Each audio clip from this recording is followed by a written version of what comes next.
Madam Chair. Councilor. Good morning. Good morning.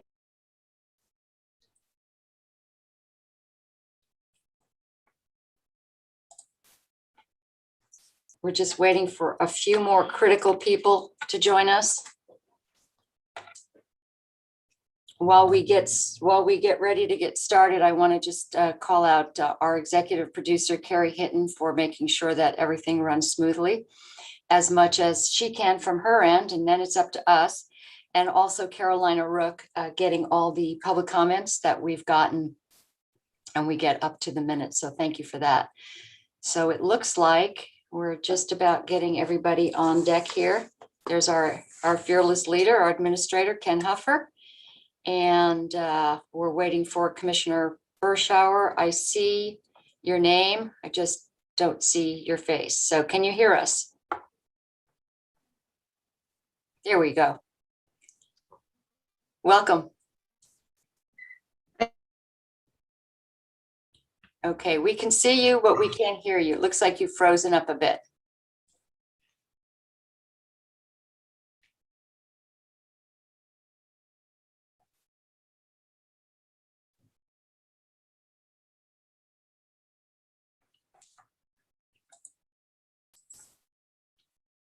All right, well, it looks like we have a bit of a holdup there. Why don't we go ahead and get started? Ken, is that advisable at this point? We'll wait for Commissioner Bershauer to get back online. We'll go ahead and just get some of the preliminaries out of the way. It's up to you as the chair and the board to proceed. You have a quorum that's available. So, Here we go. Here's Commissioner, can you hear us? Commissioner Bershauer, we see you, we hear you, we see you. Yes, I can hear you. Sorry. Okay, everybody is here, present and accounted for. So at this time, we'll call to order the Yamhill County Board of Commissioners formal informal session for July 29th, 2021. And Todd, would you lead us in the pledge? Yes, I would. I pledge allegiance to the flag of the United States of America and to the republic for which it stands, one nation, under God, indivisible, liberty and justice for all. Thank you for that.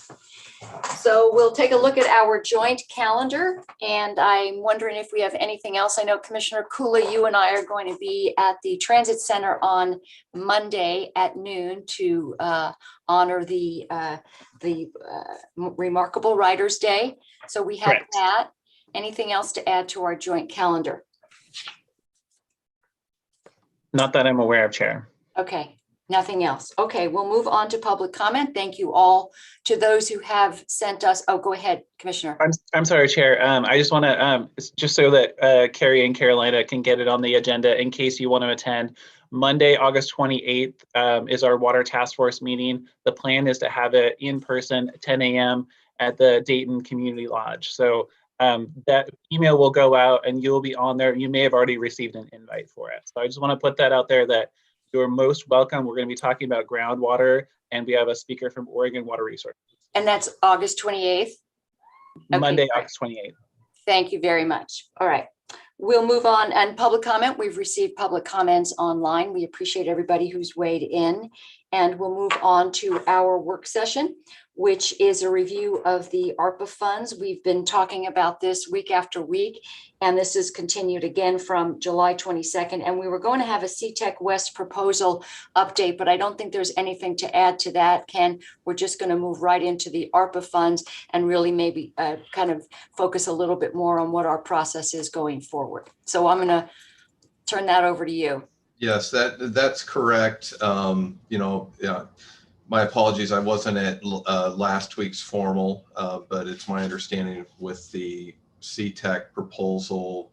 I know Christian and I met with Commissioner Bershauer last evening and did a review on the letter, and that's being finalized. So then that'll be sent out, sent to Dory to move forward with that. As far as the next steps, and I'm thinking, I don't think this is going to necessarily be a lengthy discussion for today.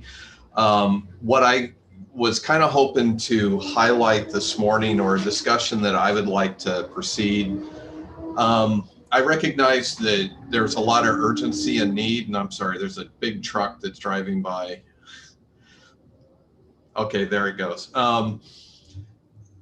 You know, I recognize that there's a lot of urgency and need, and I think the commissioners early in the process was doing a lot of outreach to organizations, cities, jurisdictions, and putting words out there to kind of informally find out, you know, the types of projects and develop those priorities. And one of the challenges that I'm having is, at this point, we're receiving a lot of requests, recommendations, proposals that are coming through, and for the right now, and I'm trying my best to keep track of those that are coming in, because I don't necessarily want them falling through the cracks as decisions are being made. But a lot of it are general requests. Some are pretty specific, you know, that they're outlining some of the specifics almost closer to a grant type proposal. For the $21 million that we have identified the allocation, even though we've only received 50% of that at this point, we'll receive the next 50% in the spring. But the requests and the figures that are being presented are well over $200 million in total.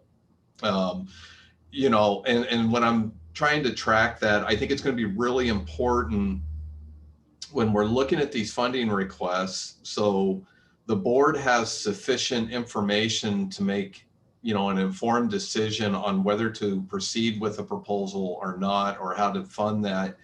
I really think we need to formalize the solicitation process for under each of the categories. And so what I'd like to do, and what I'd like to propose, and I realize that there's a lot of urgency in getting this rolled out, is I would like, you know, a little bit of time to come back and facilitate a work session with the board on what that process could look like. And I know Abisha from SEDCOR and Carrie Martin worked on some recommendations around use of ARPA funds that are specific to economic impact. I'm still reviewing some of those recommendations, but I would bring that forward under that category. But what I'd like to do is have a larger discussion and talk about some of the various processes and provide some recommendations on what the solicitations process would look like under each category, and including some of the subcategories that the board had identified as priorities during some of the previous discussions as well. I think this is going to be really important for me, because with the number of requests that are coming in, I need to determine that, one, we need to make sure we're getting sufficient information on the requests, that they're compliant with the Treasury guidelines and the intended use of ARPA funds. I need to make sure that we have the correct agreements in place, and that we're getting the information so then I can do the reports to the US Treasury, because that's a responsibility of the county, because it was a direct allocation that I have to report what the funds were used for, and ensuring that the funds were being used in a means that's consistent with the Treasury guidelines. And so that's going to require agreements. I have to determine staffing, you know, for each area, who's going to facilitate some of these programs. And then also looking at Todd, you know, in County Counsel's office, kind of like what we went through last year with a lot of the smaller grants. You know, there was a lot of work that went into doing solicitations, advertisement, the selection process, awarding the funds, the grant, or the grant agreements, to releasing the funds. There's a lot of steps that involve several departments and offices that I need to make sure that we have sufficient staffing and who's leading the effort in each of these categories. And so what I'm hoping is, if, you know, it could possibly be as early as August 5th or August 12th to schedule a work session, if you want to have it as part of a formal session, or if we wanted to schedule a standalone work session on this specific topic, we could do that as well.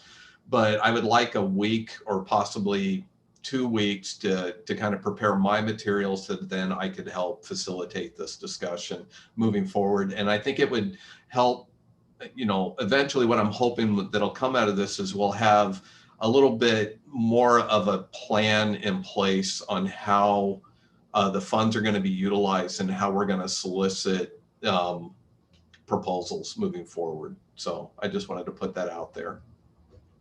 Thank you for that. And I appreciate it. I know that you've already done significant amount of work on the allocations and the eligible uses. And also, as we get more information from Treasury, it's not like we can just sit down and start writing checks. There's so much in terms of is this going to wind up being consistent with what their guidelines are? Because otherwise we're, as you pointed out, kind of responsible for not having done this right. So we've broken it down into percentages, and I think we've all done some outreach as far as, I know Commissioner Cooley, you were working on some water infrastructure, and I've been working on some social services, which actually comes under economic impact. Commissioner Bershauer, you were focusing a lot on CTAC. So, but in the meantime, we've also gotten some other inquiries from people saying, I've got an immediate need. So I've been looking at some of those, and that's what I'm a little concerned about, is that I want to make sure we're not going to just be sitting on this week after week when we've got, so I'm just going to call out one, for instance, we've got, and this is a real small ask from Remnant Initiatives. And you know what they do in terms of reentry for our neighbors who've been incarcerated. They just need a short little something to get them through from July to January. So if we look at those types of things, I look at the mission in terms of critical housing, those real small amounts that aren't going to break the bank. But we don't have a process, and we don't have like percentages outlined. So for us to start writing checks would be, I think, irresponsible, even though we might want to do it. But I appreciate that we do this process and we do it right, and we take the time. And as you said, we've got $200,000 of asks and 200 million and 21 million of actual money. So how do we do that? Commissioner Kula, did you want to weigh in?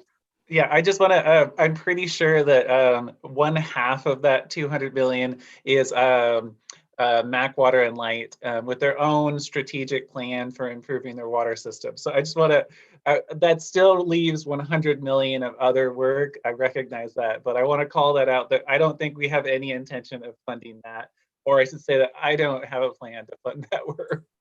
But I do want to, Chair, I think that I appreciate the proposal that Ken is bringing to us of a formal process, and I wonder whether there's like a minimum cutoff of like below this certain amount of request, we do it like an expedited process where maybe Abisha and Carrie and the board all look at a request and say, does it match our priorities? Ken looks at it to say, does this meet the guidelines from the Treasury? And then we fund that just as a grant in a short time frame. And then for things, maybe if it's over 50,000, we do an extended, like a request for information or a request for proposals. I say, so that's a proposal I have. How do you all feel about something like that? I think I'm going to defer to Ken on all of these, because the last thing I want to do is make his job harder, because we want to get the money out the door, and now he has to try to figure out, okay, now how do I fit this into an even bigger process? So I'm in favor of allowing our administrator to really set the guidelines. We're not asking him to set the priorities, but to set the guidelines on what the process is. Otherwise, we've got everybody we're chomping at the bit to write these checks, and we haven't really defined, how much is going to go to what particular area. Well then, Chair, I would just encourage us to get Ken on this work session as soon as we can. And I can make my schedule clear outside of Board of Commissioners meetings as Ken is available. Right. The other thing is, we do have constraints with staff, because we have to try to because I understand that other counties are actually hiring consultants to take this whole piece on. And I know what happened last time as far as staff time and about the administrator's office time. And on top of everything else, we have to be realistic about what our constraints are. So I want to be sensitive to that. Commissioner Bershauer, thoughts on this? Thank you, Chair. I support Ken's plan. I think that we've done some of the work of kind of creating those buckets and priorities, but we do need the official process of how we have those applications come in so that it's fair and the process is fair. And like you said, Marion County is hiring a consultant, which is, great. It sort of takes the workload off of their plate, but it also costs a lot of money. And I would rather have those dollars going into our county and into the communities. Polk County, I was going to say Polk County, I've talked to them too. They're running pretty slow in terms of how they process this. I think they're trying to do it themselves as well, just so they have more of a hands-on approach. So we're not the only county that's sort of struggling to get through this. But I think that what I heard in past sessions is that we want to be much more hands-on and much more accountable for where the money goes. So it's just sort of the nature of the beast with this process.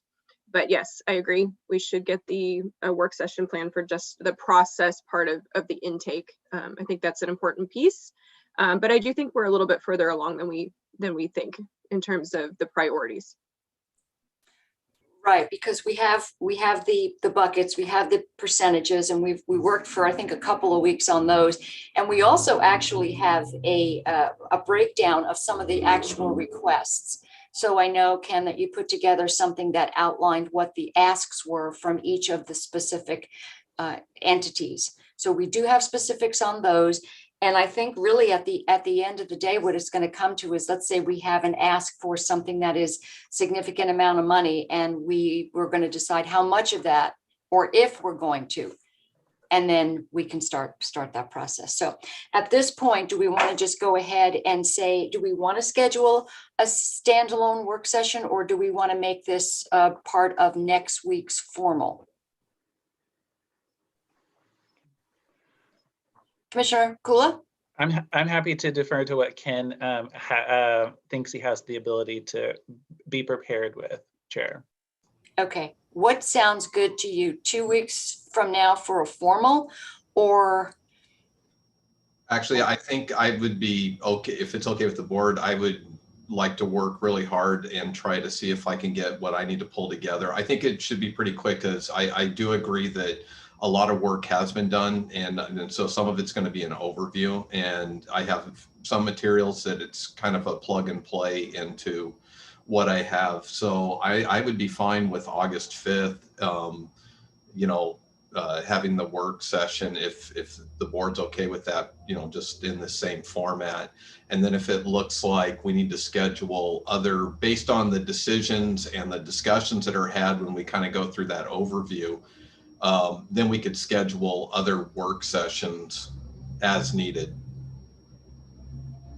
Okay, now as far as addressing the staff component, as far as you getting to sort of delegate some of this, do we have the bandwidth for that, or is this something we might want to ask for additional help? This is something because I have thought about this, and I have some thoughts and recommendations, but I think what I want to do is, if we can start developing that overarching plan, that'll tell me where, I can start getting into more of the details about the feasibility of the outcomes of that planning, of where I may need either redirecting existing staff or additional resources to make things happen. So I think that's the one part I'd like to make an informed recommendation, depending on where we land on the basic, on the framework on what this is going to look like. So I'll have a better idea as we start discussions next week, and in later discussions under each program area, I'll have even a better idea, and then I'd like to be able to adapt to that. It all depends on because I'm really seeing under each category, there's going to be some formal solicitation processes, or similar to RFPs or RFIs. And so once I have a general idea about how many different grant programs or how many different RFPs that could be getting rolled out, under this ARPA umbrella, then I'll have a better sense of being able to assess staffing levels and where the needs are. Okay, sounds good. Are we okay with that, commissioners? Sound like a plan? Yes, thank you. And thank you, Ken. Yeah, thanks a lot, Ken. Appreciate that. I know a lot of this work falls on you and your office. So at this time, we have a department update, and Commissioner Kula, you have an honored guest to introduce us to. I certainly do. I'm going to wait till he joins in phase 2, just to make sure. I'll give him a moment. Okay, but this is a Newburgh-Dundee bypass local match contribution update. And Yes. There he is. And I'll bet he's joining us from the Steens Mountains. I think he may actually be in his own home here in Deer. Are you in town? But we have with us Chair of the Parkway Committee, Dave Hagerberg, and General, very busy and engaged citizen. Welcome, Dave. Well, thank you, Chair Sterrett, Commissioners. I'd like to be down at the Steens right now, but I'm sitting here out in the country of an incredible place called Yamhill County that I happen to love and my wife loves, and we're blessed to be here. So, Chair Sterrett, let me just start off by saying I'm delighted to come to the commission and talk about the project, even more so than you might have otherwise expected, because of a spirit of optimism and enthusiasm, and things are really happening that are critically important to move this project forward in terms of funding and success. So for me, it's been for the Parkway Committee, we come with a spirit of great excitement and enthusiasm of how do we finish up a project that is so critically important to our county and to the farming community, the business community, the small businesses, and everything else. So I'll try to be brief, but there's a bit to cover. You should have gotten a brochure that we've been using with others, and you don't need to have read that yet. But if you want to go back as we finish this and have a picture or look at to further inform yourself, that's great. But just to start, what we know is phase 1 is built. It's incredibly successful. It came in on time. It came in under budget, which is important because about $28 million that would have been spent to construct phase 1 from Dundee to Highway 219 was moved over for construction and development of phase 2. Of that, some 28 million, about 2.5 million of those dollars are local dollars. Those came from McMinnville, Newburgh, Dundee, Yamhill County, and from the Confederated Tribal Council. And those helped jumpstart of getting phase 2 moving forward. The next thing that we know is that at the Parkway Committee yesterday, the ODOT told us that by the end of November, 1st of December, the design for phase 2, 219 to Rex Hill, will be at the 50% level. Now, why is that important? At 50%, ODOT stops. They say, we'll continue to do then the final construction design when we've funded the construction of phase 2. The money is there already also for the acquisition of all the right-of-way of phase 2. So both right-of-way and that design and engineering, it has been paid for and is underway, and they've already acquired a lot of the right-of-way. So what happens next? Well, it's about money. So far, ODOT has about $50 million of our money, others' money in legislative dollars in phase 2. 28 million of that was our local and other project savings. 22 came from the 2017 legislature. So now how do we come up with another 140 or $50 million to build phase 2? And so let me just say this. We have an opportunity now, obviously, with a lot of the dollars that are coming out of the federal government, with what happened in the legislature, to make that happen. And that is a sense of enthusiasm. If momentum is anything, Chair Sterrett and Commissioners, it's everything. And so I want to point out to you that momentum on funding that I think is just critically important to how we move this part of the bypass forward and all of it. I can tell you that in terms of phase 3, Dayton to Dundee, ODOT has gotten to the point where they're comfortable enough. They've moved to a conceptual design on that. So even Dundee to Dayton is now being considered about it.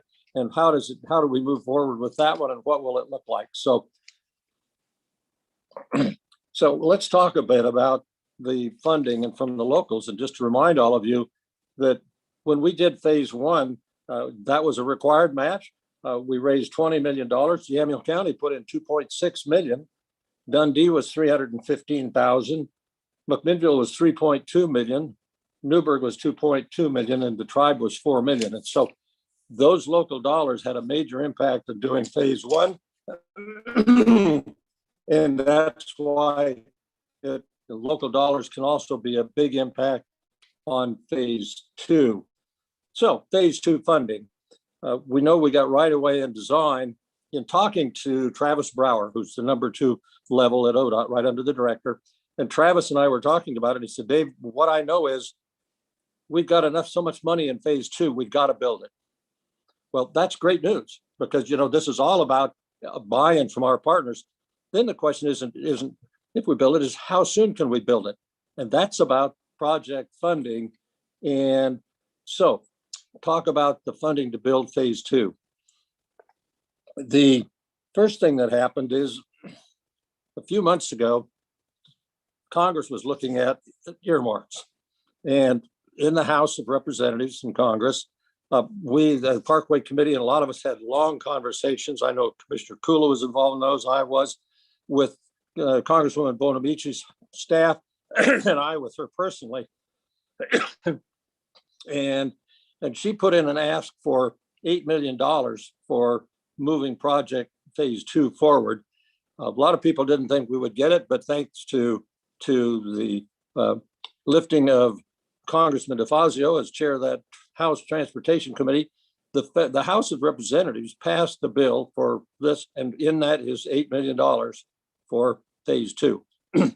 How is that relevant? Well, when we did that, the 2 senators, Wyden and Merkley, both jumped in. They actually asked for $5 million from the Senate, and then the Senate rule said it was limited to 2. But so there's some dollars now available once it gets through the legislative process, at least from the senators, of several million more. Well, those dollars were critically important for this reason. Our lobbying effort in Salem, and thanks to our lobbyists, we're able to go to the legislature in Salem and say, look, here's federal dollars coming in. We're working on getting local dollars, but right now we've got hopefully $10 million from Congress for phase two. And that was a critical component of the work that Representative Noble, Representative Post, Senator Boquist, and Senator Thatcher did. The legislature approved 32 million more for phase two. So now all of a sudden you can take the 32, you take the 10 from Congress, that's 42 million for construction. Those are critically important dollars. And then, as Commissioner Kula would tell you, and Mayor Hill, the Mid-Willamette Area Commission on Transportation pushed hard to get a recommendation for another 10 million from ODOT dollars to go for construction. And so then you have, that's a process that's ongoing. But if we get that, then you're up to $52 million. That gets us to the point where we're within striking distance of a large federal grant, such as an infra grant. But infra grants require local matches, they require local funding, and but they're big enough. If we can get and continue this momentum and put that package together, we would be looking for probably $100 million grant. You could build phase two, all of it. Now, the first thing that's going to happen on phase two, and we've heard about the 219 interchange, there is already enough money that ODOT is beginning the design and looking at what is the construction schedule for the interchange that connects the bypass now to 219 to Wilsonville Road. And we all know that that's not going to be a safe concept until we get that kind of a project done. And it's about a $30 million project. But you do that, we know we've got that funded. You build that, and now you started constructing phase two. And you put all these pieces of money together, and it makes an incredibly good ask for a large federal grant, because now you started building phase two. We've reduced the cost of the federal grant significantly. So that's why I'm telling you that there's a spirit of great excitement and enthusiasm to put this together. Are we there? No, we're not there. But I will tell you that from the standpoint of all of us that are involved, we know that there is going to be required local dollars again. Now, there's some concepts in local dollars. First of all, I would tell you, you've already put money in phase one. And then ODOT said, well, how about phase two? And I said, look, and I think all the mayors and everybody agree. I do not think it's politically possible to come and ask for a local match for phase two and then come back a couple of years later and say, oh, let's do a third one. I said, whatever we can do as local communities for a local match will go partly to phase two and partly to phase three. But I just think would find it very difficult for a lot of reasons to come back three times. So concept number one, it's one more time. Concept number two is how do you put together that ask, and what would it look like, and how could you possibly fund it? Well, I had suggested that, and as you know, in phase one, all of the different local entities went into an agreement and borrowed money from the state infrastructure bank. And that money went for construction of phase one, and some's going to roll over to phase two. But you pay for that out of gas tax dollars that were a part of the prior gas tax bill. And so that's a set amount. What I suggested to ODOT and to the others is, look, it is not a unique concept to go back and say, let's restructure that debt out there when we need more money for phase two and three, and just leave the payments the same. I think it's awkward, or hopefully would never come back to the locals and say, raise the amount of your debt service. But if you left that debt service the same and extended the term of the debt, you would increase, and you could raise additional dollars for phase two and then do it again in terms of phase three. Right now, ODOT has said it would probably you'd do phase two in 2024 and phase three at about 2030. I'm not nearly that patient. I think we can try to do that much more quickly. But that's a concept that makes sense in terms of not coming back and asking for additional dollars out of your already restricted operating budget for county transportation projects, for example, as was all the other cities. So you could do that. I personally think that, and if you were to ask me, how much do we need to do as a local match? I can't tell you. What I can tell you is this. I think that the perspective on a local match is a good one, but until you know what the cost of phase two and phase three is, how would you never decide what's an appropriate amount for a local match? Because right now, ODOT will tell you the projected cost of phase two. They have a 40% contingency for construction costs. And so I can't imagine that the commission or any of the city council want to fund a local match based upon what is the projected current cost, find out that the project came in 20 or 30% less than that. Well, what about those dollars? We're not going to fund a contingency that isn't needed. So it's too early to decide just how much that contingency, how much we would do as a part of this. But let me give you a concept that I think will give us a way to address that question. I think we probably will need more money in terms of a local match than we would raise through debt restructure. So if the local entities in the county would say, why don't we just prepay part of this? Why don't we use some of our ARPA dollars to pay for the amount of our local match? Then when we find out if we, hopefully that would have reduced the amount ultimately that you'll need to put up, because you paid that when you restructure your debt. At that time, you'll know the amount of the cost of phase two, and you can restructure that debt in a way that will just restructure the cost necessary to meet that kind of a commitment and not some unexpected amount that we can't now determine. So I'm proposing that the commission consider allocating some amount of that ARPA dollars and all of the cities to that. I can tell you that I have, having talked with the mayors and others and some of the other managers, found that is a concept that has, in their opinion, some merit. Not a concept that there's an amount set, but I would suggest or propose that as we go forward and put together the rest of this local funding package, that we do this. And now let's talk about what would be an appropriate process. I am going to be meeting with the Newburgh City Council Monday night, this next week, and we'll have the same conversation. I will meet with the Dundee City Council Tuesday night, and on August 10th, I meet with the McMinnville City Council.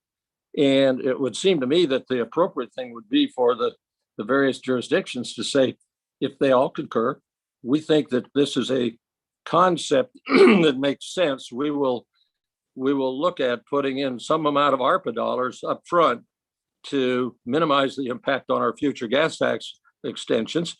And we will also look at, as a part of the package, the longer term gas tax. But for right now, it would be to come to an agreement between the bodies of what is an appropriate amount percentage wise for each of the 4 jurisdictions, the 3 cities and the counties, to put into this for out of ARPA dollars. Probably enter into some form of an intergovernmental agreement when we can then come to a consensus. I would come back to the commission after I've had these other conversations and say, here's what Newburgh, Dundee, and McMinnville all indicate that they're willing to participate without setting the amount at that point. But say, are we all as 4 entities willing to use some of those ARPA dollars to do that? And let me tell you the other thing why I think it's critically important with the ARPA dollars. I don't think we want to go restructure our debt on those with the state for gas tax dollars for some time yet until we're better informed. But the ARPA dollars would be available, and then go back to the point that I made about all the different dollars that are becoming available for phase 2, where we have the congressional dollars of 10 million, you have the Oregon legislature of 32 million. I think ODOT needs to put in 10 million of that dollars through the MWAC ask. If you do that, then if we had some ARPA dollars now or in the not too distant future that could be used for that local match for putting together the package for phase 2, it's just one more step in critical momentum to get a big infrastructure grant to build phase 2. I can tell you on the interchange, ODOT is expecting that they can start building that in 2023.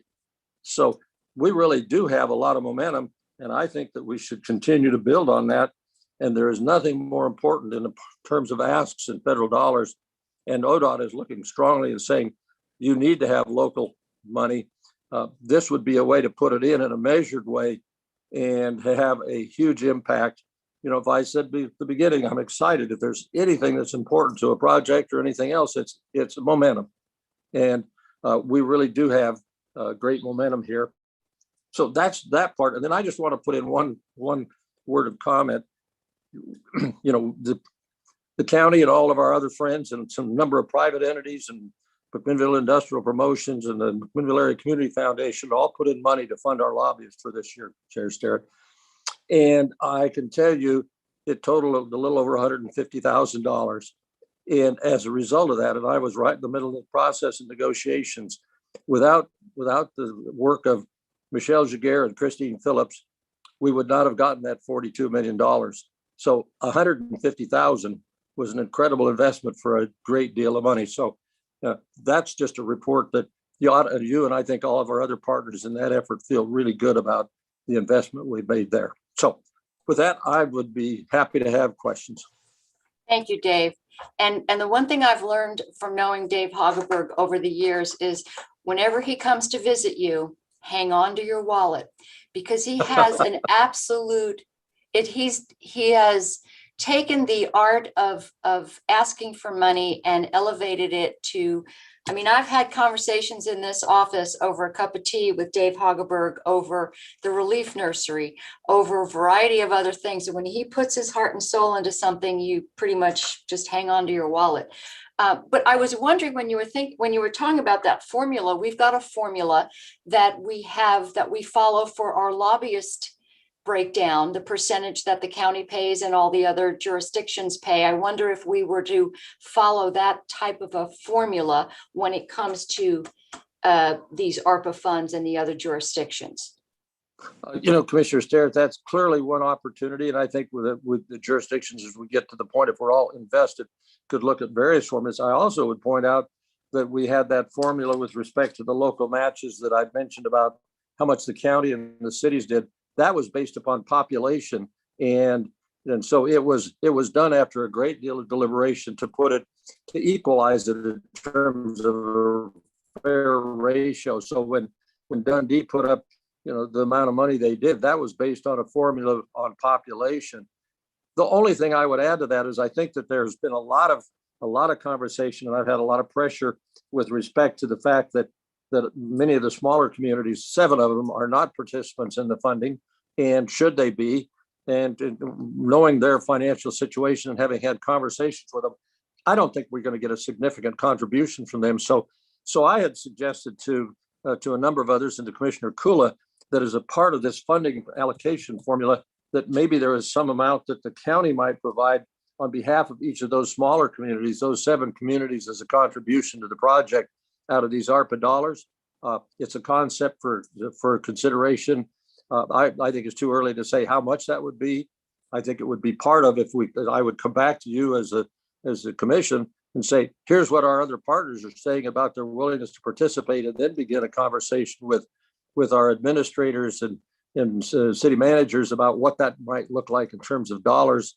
And so I think it's particularly relevant when the work that you all are doing and that Ken's doing with respect to how do you allocate these, incredibly important and valuable ARPA dollars. Thank you for that. Commissioner Kula.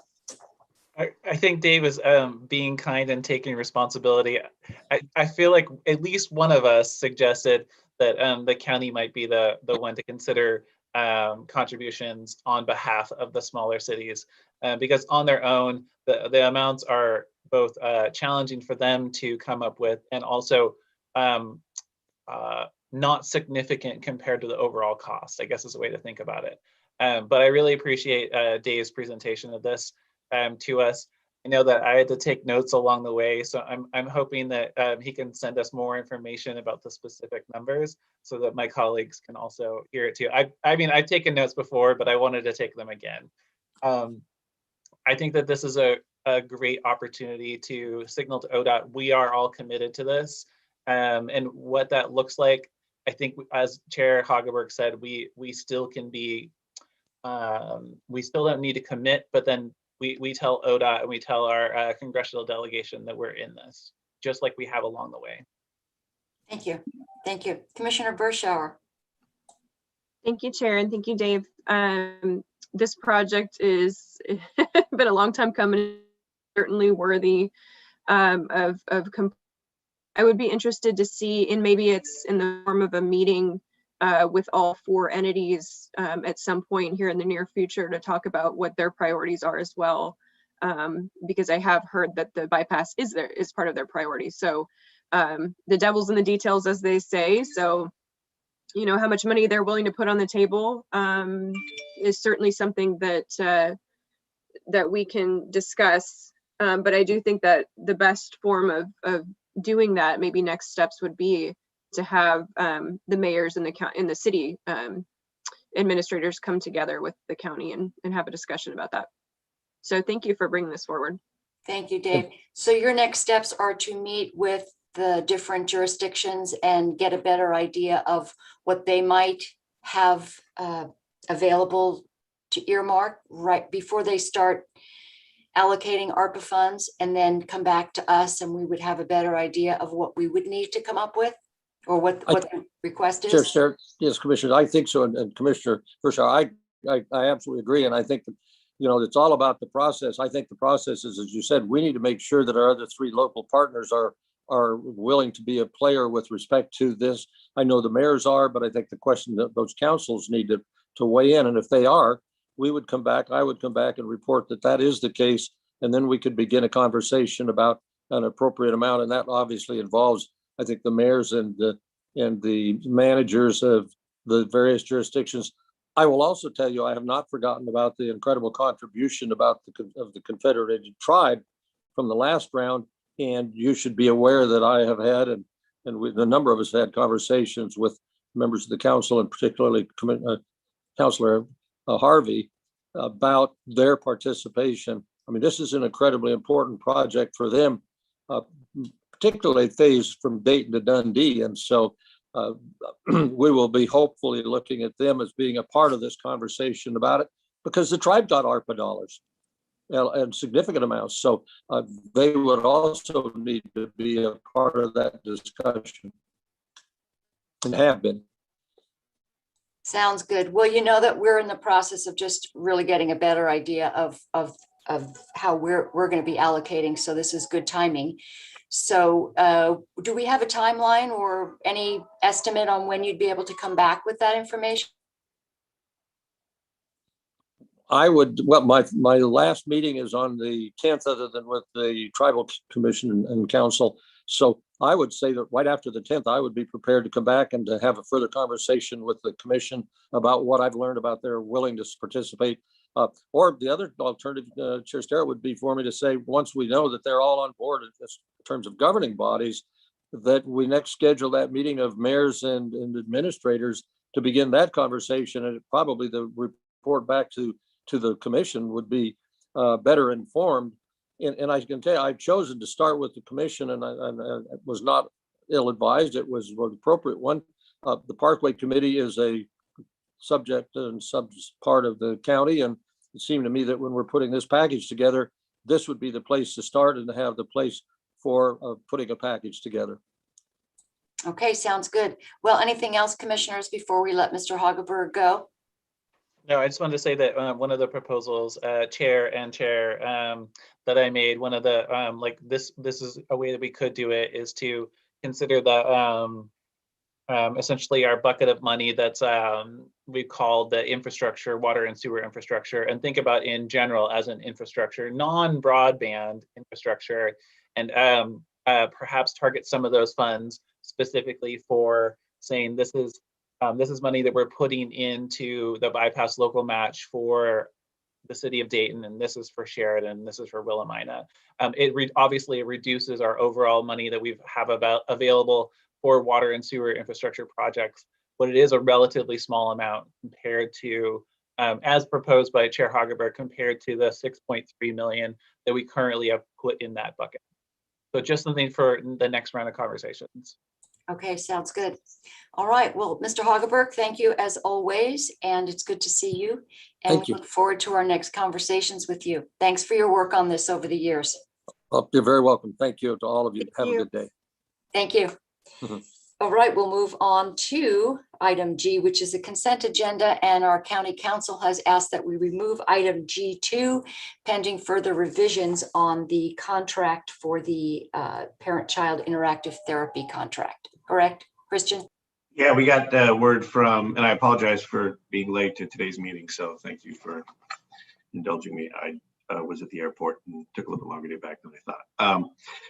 Yeah, heard from Director Manfred and her office yesterday that it turns out they actually gave us the wrong form agreement. So we noticed that when we were reviewing it, they're putting it into the right form, and I expect we'll have it, if not next week, the following week. Okay, so I'd entertain a motion for to approve the consent agenda minus item G2. I move that we approve the consent agenda as presented minus item G2. Any further discussion? All those in favor signify by saying aye. Aye. Motion passes.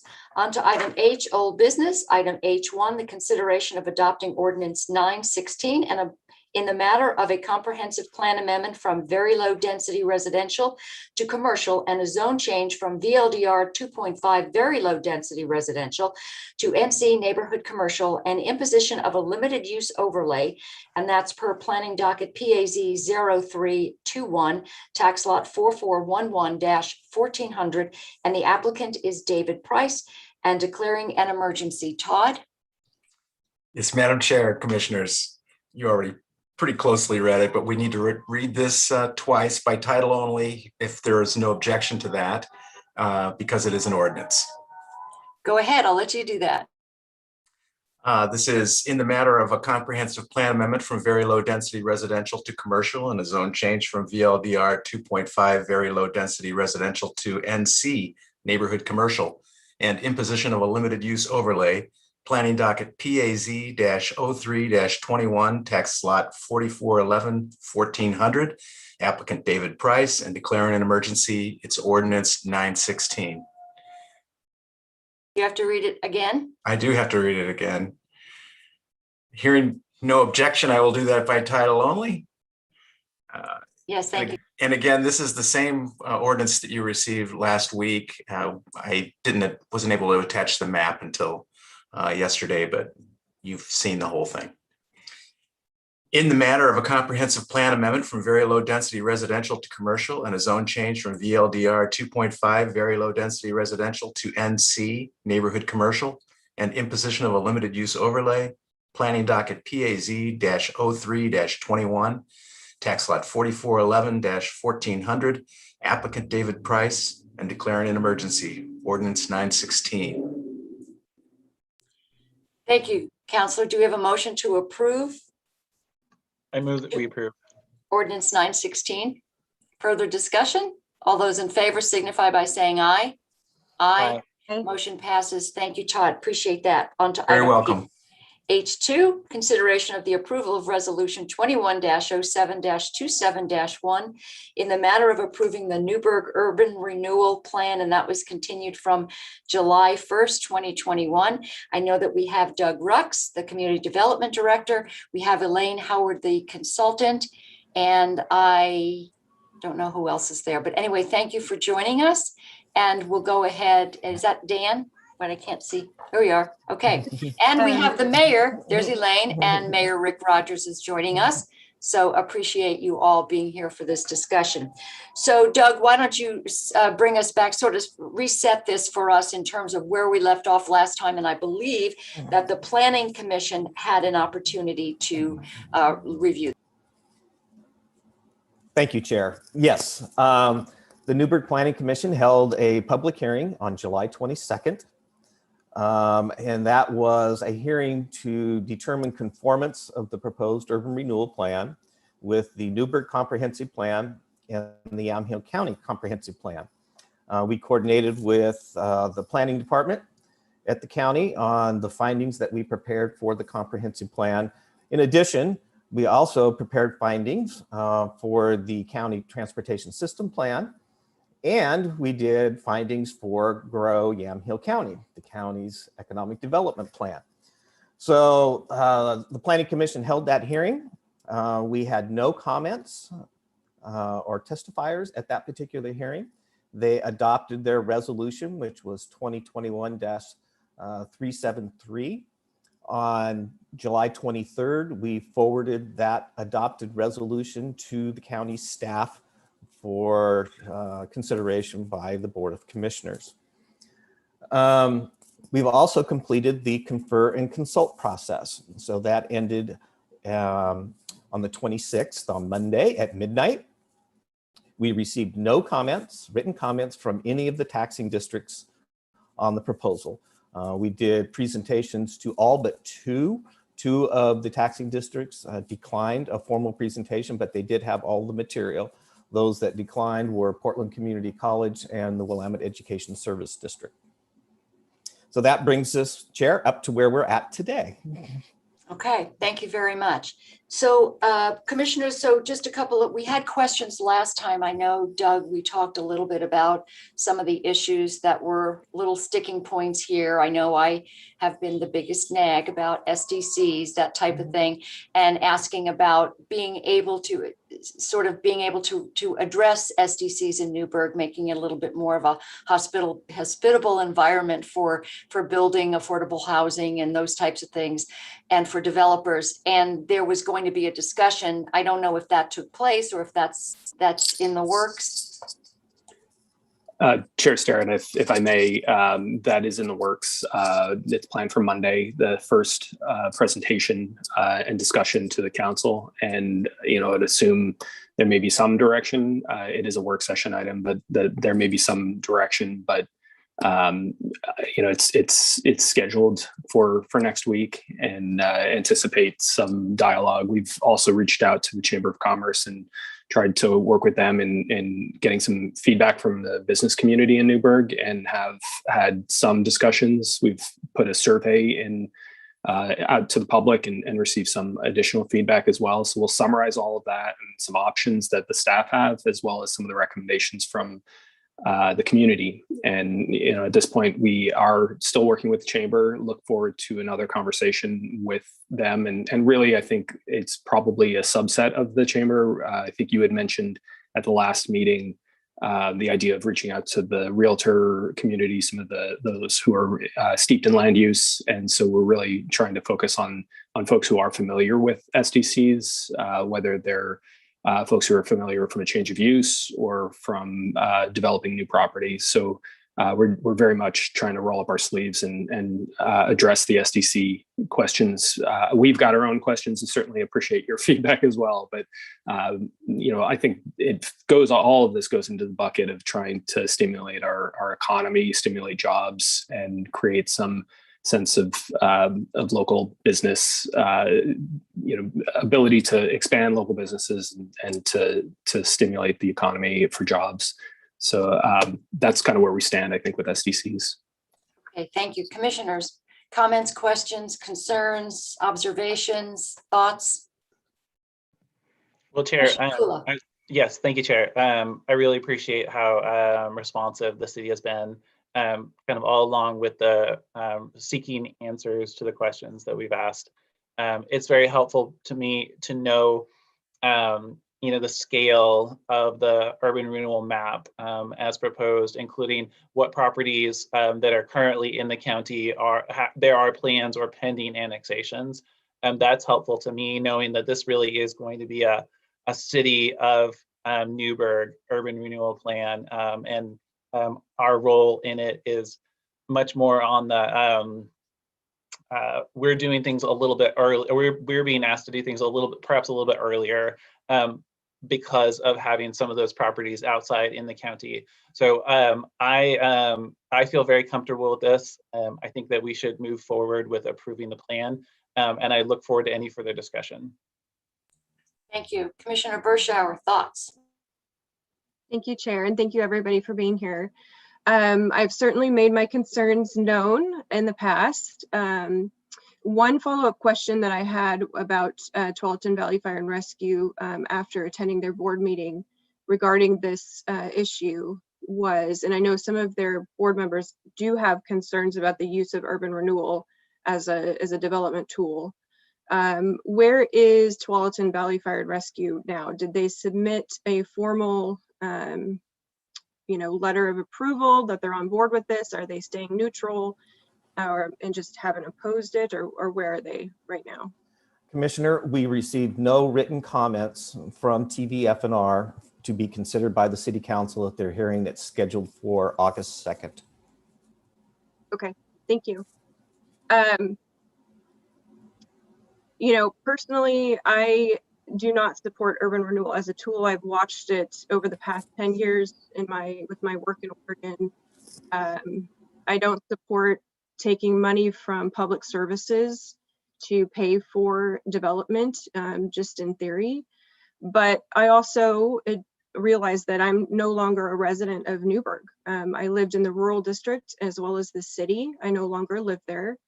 And so for me, I feel a responsibility to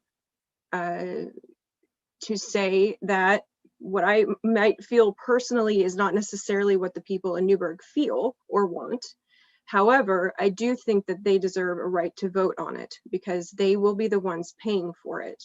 They will be paying for it through their fire service. They will be paying for some of the costs to the county, to the city, to CPRD and other taxing districts.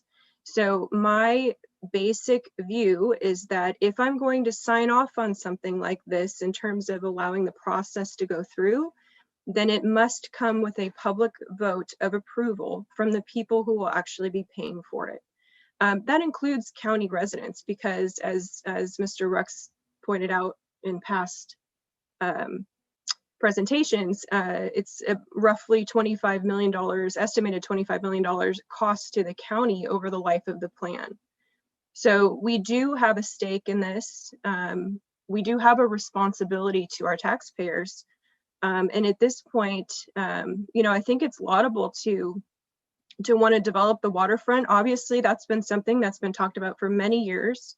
in Newburgh. I think that if you ask the public if that's something they would prioritize and this is how they want to pay for it, the answer is probably going to be a resounding yes, but at least you did the process correctly rather than pushing this through without a direct public vote and then finding yourselves in a position where the public gets frustrated about that and they come back later and they force you into it, because then you're not on your own timeline, right?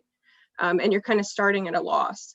So that would be my proposal, and my motion would be to approve whatever it is, whether it's this proclamation or ordinance, I think it is, or resolution, but do so with the requirement of a public vote.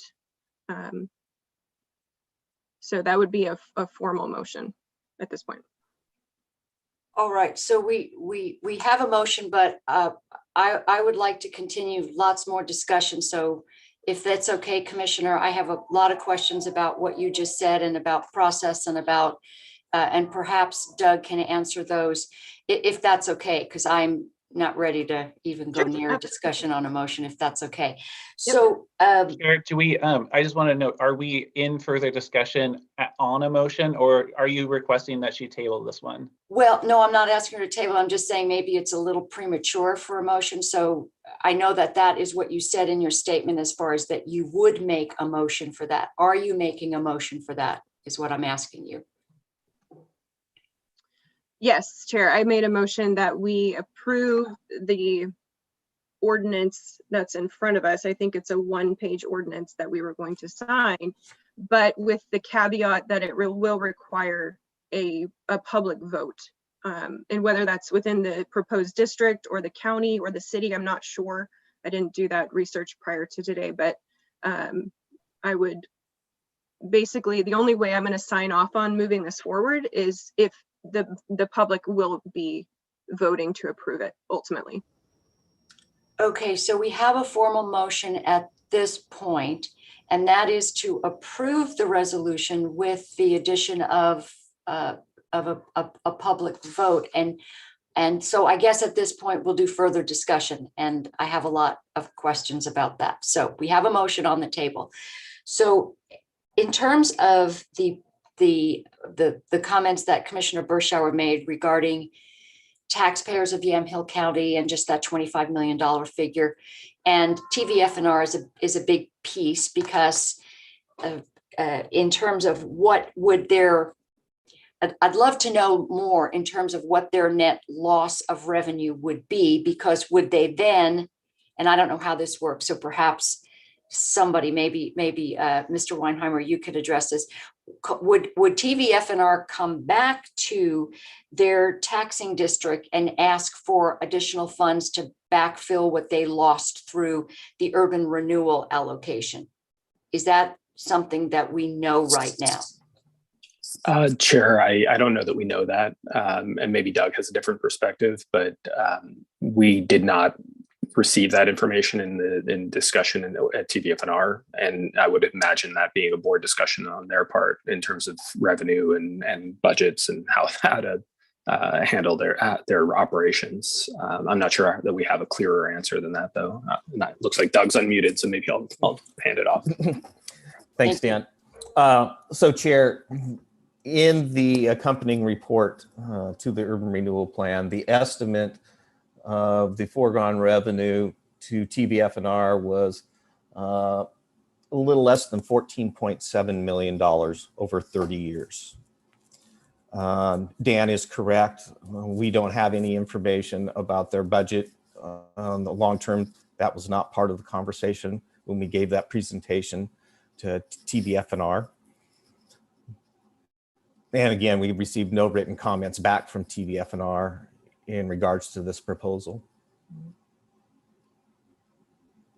Okay, go ahead, Commissioner Berschauer.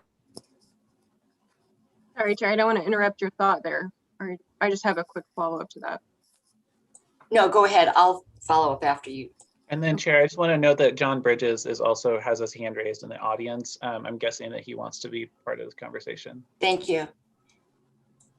Commissioner Berschauer. So, thank you. So part of the problem with the fire services that and I mentioned this earlier, is that, some of these UR districts, especially like the one in Wilsonville that I'm familiar with, takes about $1 million a year from Tualatin Valley Fire and Rescue, which, as per the chief, is enough to fund an entire station for a year. And my concern is, and Mayor, you're probably sensitive to this because you came in right after Mayor Andrews, when there was a pretty significant discussion about annexation and some push and pull there in terms of the city voting, whereas before they weren't going to vote, only the rural was going to vote. And through that process, there was a lot of frustration on this from city residents that the old fire service rate was not going to be backed out of the equation, so that essentially the city would be double dipping. And that's why you had the measure put on that limited any increases to the 3%. So there was public kind of backlash, if you will, through that process because it wasn't totally transparent to the public. My concern is that through the annexation discussions, while the Newburgh Rural was totally on board, they wanted to pay that extra money for their fires, for Cadillac Fire Service. We were also promised an additional fire station in the rural district. And when you start putting more pressure on TVFNR through these different taxing schemes, suddenly you find your fire stations getting knocked down the list of priority. And that's my concern, because that was a selling point for me, sitting on the rural fire board, as well as many of the residents that were discussing that significant tax increase. So while it might sound like 14 million over 30 years, that's $500,000 a year roughly. When you start adding these things up, and TVFNR comes back around, I think it's every 3 or 5 years with their local option levy to staff their fire departments, you're going to be putting more and more strain on them. So that's, at the end of the day, if the taxpayers in Newburgh want to fund development that way, it's my feeling that it's up to them to make that decision, because there will be an impact, whether it comes from replacement revenue to TVFNR, or it comes from, maybe we get knocked down on the list of the fire station for a couple more years, whatever it might be. I don't know, but there is a cost associated with it. So again, I keep going back to, I really feel that this is something that the public needs to be, make the ultimate decision for. Thank you. Mayor Rogers, did you want to jump in at this point? Sure. You're right. Anyway, good morning, everyone. Good morning, Chair. Good morning, Vice Chair and Commissioner Kula. Everyone else, good morning. TVFNR, that was a little bit after my time or before my time, but yes, it was brought up. I bristle a little bit at the transparency mention. I think it was, but I think there were citizens that were concerned that it would, that the tax rate wouldn't be observed that way. And so that's what we've been living under, and rightfully so.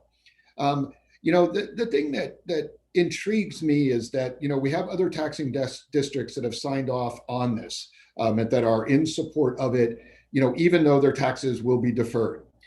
So my question is why would they do that if they did not see this as a proper tool for the future of the community? And that's really the way that I see it. And I think on the notion of a public vote, we've done outreach for months and months, years, and looking for it. And, as mentioned, John Bridges, the chair of the committee, is on this call as well. I think, it also proves that everyone that it was pulled with the Riverfront Master Plan, et cetera, this is really the focus for this community into the future. So anything that we do, whether it's delaying the vote now, having us to re-annex and redraw things, or alternatively, if we go to a public vote, it only delays the process that you yourself, Commissioner Bershauer, has said is likely to pass. So the thing for me is that we've got the company, CDC is currently taking down the mill at this very moment as we speak, and are looking for buyers. We compete, and I think you've probably heard me say this before, we will be competing with every community in the county, in the state, in the region, potentially in the country, to find traded sector jobs. The longer we delay that, the longer it takes for us to have these jobs that we lost. I mean, we lost 200 jobs with the mill closure, right? We want to bring back traded sector jobs. as soon as we can for the residents of this community. The overflow benefit to the downtown is really an overflow. Really, the focus is the riverfront. And I think throughout this, the public has shown, virtually unanimous support for urban renewal. So thank you very much. Thank you for that. Commissioner Kula, go ahead. Oh, thank you. I know we've gone over this before, but maybe Dan, maybe Doug, maybe Mayor, maybe Elaine can even go over again, just the balance between systems development charges paid by developers to do the planned work versus the funding that would be raised through an urban renewal. I know we touched on it, but can you go over that again? Who do you want to do that, Doug? I'm trying to wrap my head around the commissioner's question. So I guess the question, Doug, is really, can you, my question to you is, can you remind us of kind of who pays, really? Because what I hear in Commissioner Bershauer's question is, who pays for this? And if the community members pay through a loss of tax revenue, why do they not get a say? And I mean, I would say that my answer would be that they elected us and they elected city councilors to have that say, and district boards. But can you go over that a little bit? Because we talked a little bit previously about systems development charges versus urban renewal to fund the work that needs to be done. I think I will approach this, Commissioner, providing some of the comments, and I'm going to ask Elaine to jump in on the urban renewal portion of it. So I'm going to back up just a moment, and part of this plays off of the mayor's comment. We have spent over the course of the last 6.5 years over $1.9 million updating all of our plans. And that's been local money and grant money that we've received. And if you go back to that slide that I had setting the stage, and it showed all of the things that we've been doing since 2015 to get to this point. So that little over $1.9 million does not include staff time. So, the community has invested well over $2 million to get to this point. And repeatedly, it kept coming up in preparing all of those plans is that urban renewal was a tool to finance the infrastructure, to bring forward the visions from our community visioning, our downtown, our riverfront, our economic strategy, and so forth. So SDCs are paid by developer. So if you had a 100,000 square foot industrial development occurring, use a hypothetical in the mill site, they would have to pay system development charges. They would pay transportation, sewer, water, and stormwater. Those funds go into an overall pot. And so each of our master plans that we have, those what we call the functional plans, has a list of projects that are eligible to use SDC dollars on. So improving roadways. I'll use an example, Crestview Drive. I think everybody here knows that. It was a county road. Part of it was gravel. We got a grant from the state. We did a partnership with Austin Industries. We worked with JT Smith companies, and we used city dollars, and those city dollars were SDC dollars. And through that consortium of dollars, we are doing that project. And JT Smith is building a portion of it, and the other funds are building the other half, essentially, of the roadway. So SDC dollars go into a pot, and then it go back to this, a transportation project, a sewer project, a water project, or a storm project. Now, the committee, when they were putting together the urban renewal proposal, we were looking at SDCs. And there was a list, and I know I shared that list with the mayor. I'm not sure if that got shared with any of the commissioners or not, but I went through and did an analysis that showed of all of these projects that are listed in this plan, which one of those had some SDC eligible, that we could have used SDC dollars for that. And disproportionately, more than 75% of the projects are not SDC eligible. Urban renewal would be funding those improvements. There were a few. The Blaine Street extension is SDC eligible. The pump station was SDC eligible. There were some little aspects of the South River Street for some underground infrastructure that was SDC eligible. So I'm going to stop there and let Elaine talk about the urban renewal side and the financing. And thank you, Doug. That's a really helpful start. So whenever an urban renewal plan is adopted and projects are considered, the city always looks to what other funds can leverage those urban renewal funds. So if they are able to use other funding sources, if there are grants or county sources or state sources, or their SDC sources, because those urban renewal funds are always limited and you want to make the best use of them possible. So these projects are listed in the urban renewal plan. They are almost all infrastructure projects to provide the ability for new development. So that is how urban renewal comes in and provides that additional funding source to make projects happen within your community, is by providing that infrastructure for which there is no other funding source. And then I wanted to say something else about the other taxing districts and the consult and confer process, since I do this all the time. Typically, if a taxing district sends any comment, it's a comment to ask you to change.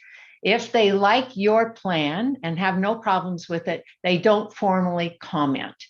So Doug and I made presentations to everybody who wanted one. The people who didn't want one said, you know, basically, we've looked at this. We don't need to know more. We aren't worried about it.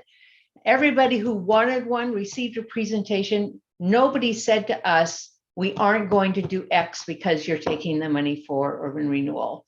So to try to put that assumption out there, those assumptions were not given to us by any of those taxing districts. They overall supported the plan and the projects within the plan. So I just really have to commend Doug and the city, because in many urban renewal areas, they don't meet with every single taxing district. They send out a letter, and if people want to meet, they meet. The city was very proactive in all through the process, carrying along those taxing districts and making sure they had input throughout the whole way. And TVFNR, the school district, the Parks District were on the board, or on the task force that reviewed this. It was a unanimous vote by them to support moving this forward. A question. So when I'm looking at the ad hoc urban renewal advisory committee and looking at the members there, and I do see that TVFNR's Cassandra Ulvin is on there. Yep. I would love an opportunity to check in with her. And I know you said it's unanimous, so that everybody signed off on it. But a couple of things come to mind. I remember last year during the fires, and I want to stick with TVFNR because that is one of those core functions of government that I think we are beholden to supporting. And during the fires, I know there was a fire near my home, and TVFNR couldn't respond to it because they were responding to Chehala Mountain across the road. And I know that during the annexation discussion, there was a talk about, or discussion about perhaps citing a rural station around the Dock Road area. And during the community academy, there were discussions about where the variety of the various property acquisitions could be down the road. If I look at a loss of $15 million, let's just say, I look at maybe that becoming lower on the priority list. I haven't heard any more discussion about a rural fire station. And no, we have some significant issues now because we're all concerned about fire. So TVFNR is near and dear to my heart. I know that I was a little adverse to supporting it because of the tax increase, but it also was one of those things where we couldn't possibly not do it. And I know they want to be a good community partner. So I haven't had any direct conversations with TVFNR, so it's probably not even advisable for me to make, conjecture, other than if they haven't made a formal comment about it. They haven't said this is an issue for us, but we are looking at that dollar figure. That's something that is sort of a sticking point for me. And then when I look at the on your website, it talks about property taxpayers will not see an increase in property taxes as a direct result. And this is not a new tax or an increase in taxes. And it does not directly divert money from schools. I know we talked about schools last time. Can you clarify, Doug, a little bit about the schools funding part of that? You said it wasn't going to impact them. I'm going to defer to Elaine. Okay. She's our resident expert on this topic. Thank you. Thanks, Doug. Elaine? Thank you. And again, the superintendent of schools was on the task force and provided input about this to the task force along with the input that I gave them. And the schools are funded statewide through the state school fund. Property taxes are one of those components of that funding pot that the legislature allocates to the state school fund. Schools get their funding on a per pupil basis.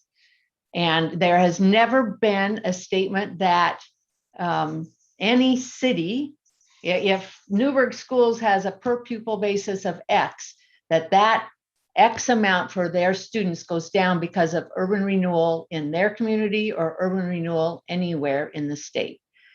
There is less money from property tax revenues that goes into the state school fund. That is a fact. However, the legislature has access to other funding sources to backfill that money to meet that per pupil funding ratio. The legislature is also responsible for other things like community development and making sure your communities have tools, and they understand that urban renewal is one of those tools that also uses property tax revenues. And they know that balance is out there, and that when they're funding schools, they know that part of that funding for the permanent rate property taxes is used up by urban renewal, but they have the capacity to use those other funds to backfill for urban renewal. Okay, that makes sense. I knew there was something along those lines as far. And it's so complicated. Yeah. Thank you. Commissioner Kula. Thank you, Chair. I would like to hear from Councillor Bridges. He's raised his hand a number of times and he's in the audience. I can't see people on here doing anything, and so I'm gonna. I'm just letting you know. Oh no, thank you. I'm trying to figure out where you're seeing all that, because I can't see anybody doing anything. So Carrie, Commissioner Bershauer, do you see? I don't see anybody raising their hand, but that's okay.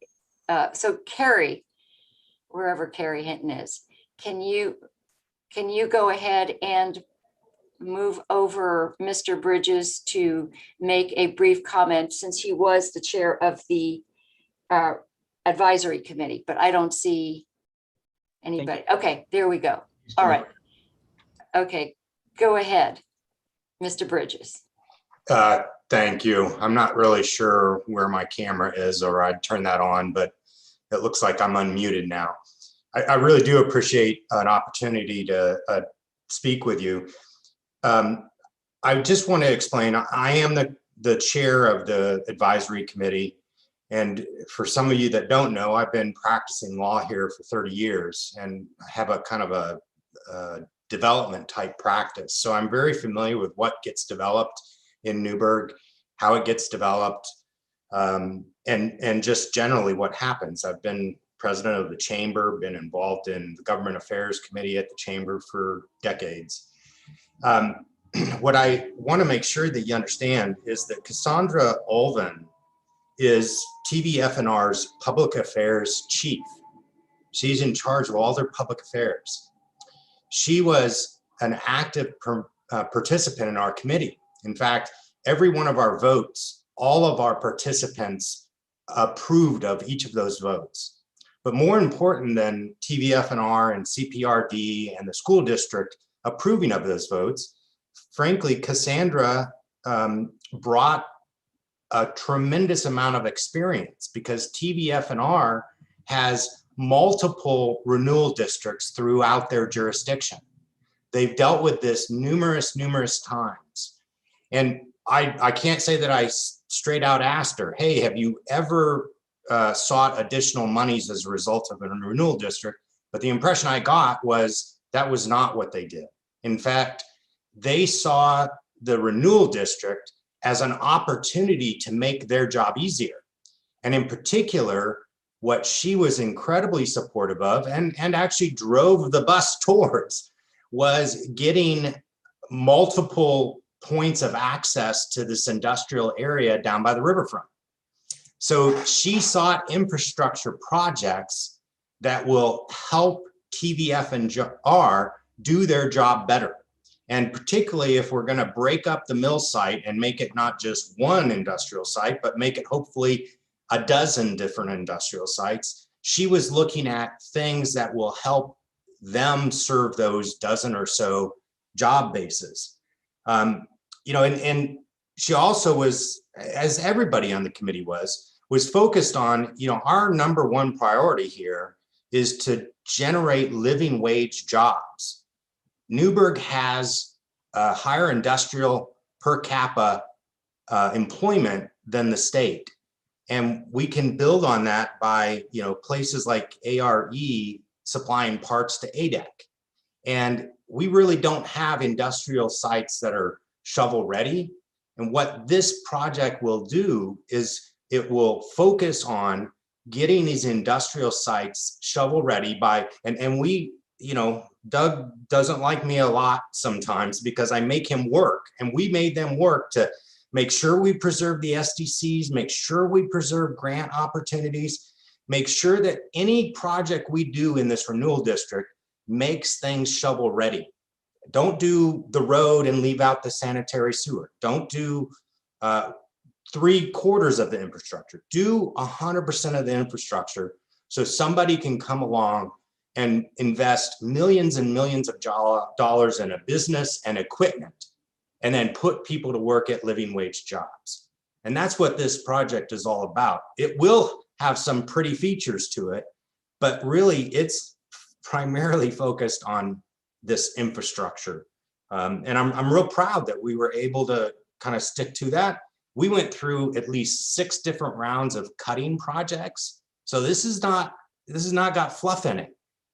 We even had our very last cut of projects because the mill reassessed their valuation, and that took us down another $12 million.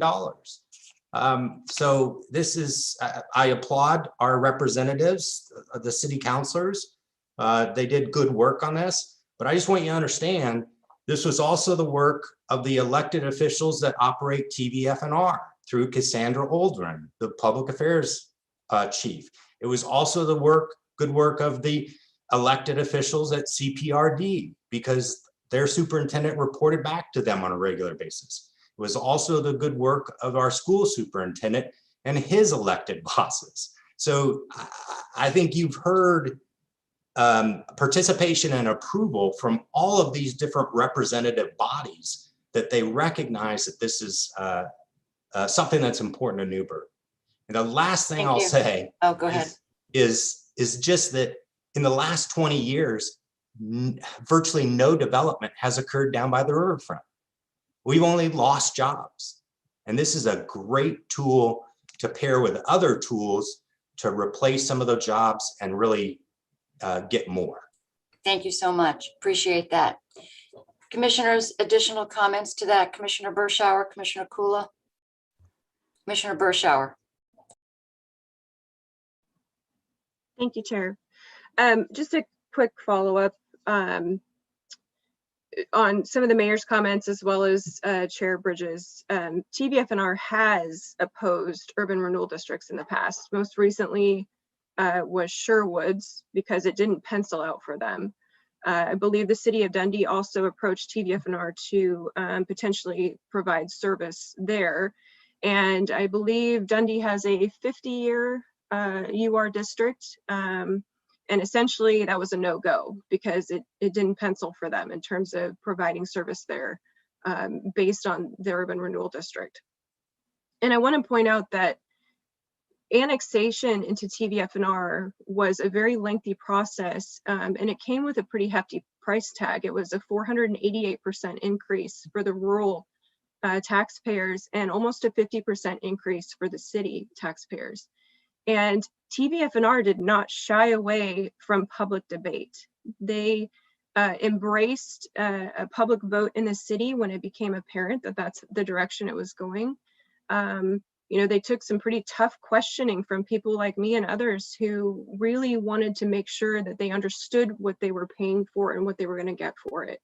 They did not shy away once. You know, I was at Mr. Rux's, I believe it was one of the initial presentations to the public about urban renewal. And it's very attractive the way that this is sold to the public, right? You have all these beautiful buildings and a waterfront and restaurants and you know, jobs and all of this stuff, but nobody really understands how they're paying for that at the end of the day. And that's become clear through conversations with folks in Newburgh. I'm still connected to many, many of them. And what's also clear is that some of this public testimony that's come in favor of urban renewal is coming from people who are very well connected and they know what's going on and they have been part of these discussions over the years. You know, Taste Newburgh and the Downtown Association, the Chamber, all those people who are very well connected and on board and have been on board with this idea for a long time. What's missing is the general public overall.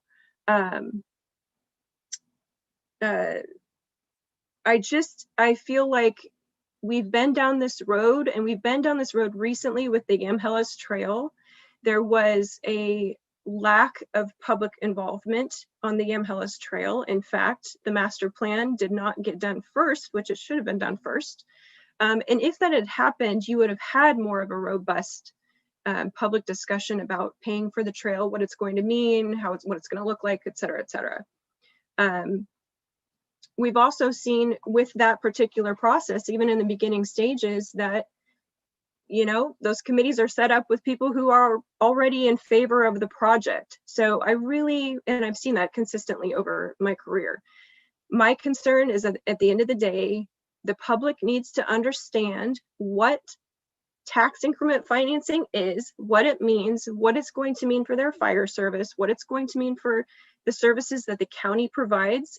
That's money that goes to our sheriff. It's money that goes to HHS. What it's going to mean in terms of the city, the impact to the city. And if they, throughout that robust discussion, just like we went through with annexation, feel that they're getting a good value, then great, fantastic. But it's my belief that that conversation absolutely must happen.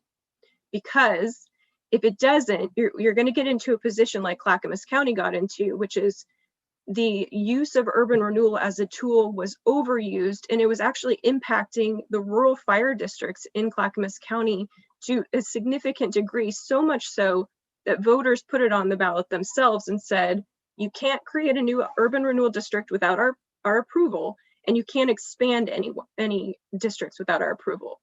So I don't want to get to that point where we're not learning the lessons of the past.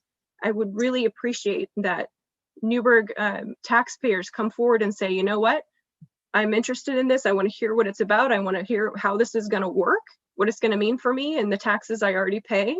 And if I'm still on board, fantastic. But that's how this is going to get my support going forward. Thank you, Commissioner. A couple of things come to mind. I was thinking also about what if, this morning I was thinking, because I talked to the mayor extensively about this, and I've always said to him, I want to get to yes on this, because I was at some of those meetings early on in the visioning where people got together and said, this is what we envision for Newburgh. And I have to say, as someone who lives in rural Newburgh area, I would love to see game-changing type stuff when you drive through Newburgh. It's the next happening place, and this could definitely make a difference. So I want to get to yes. But a couple of things this morning, I was thinking, I honestly don't really know how. I have so many conflicts, but I also know I think this project makes a lot of sense. But I wondered, what if McMinnville came to us with an urban renewal plan, or what if Sheridan or Dundee or Yamhill, and then we started to see county services whittling away further. How would we play favorites? How would we say, well, we've already got a $25 million hit from this one urban renewal commitment. And then if everyone else came to us, how could we say no?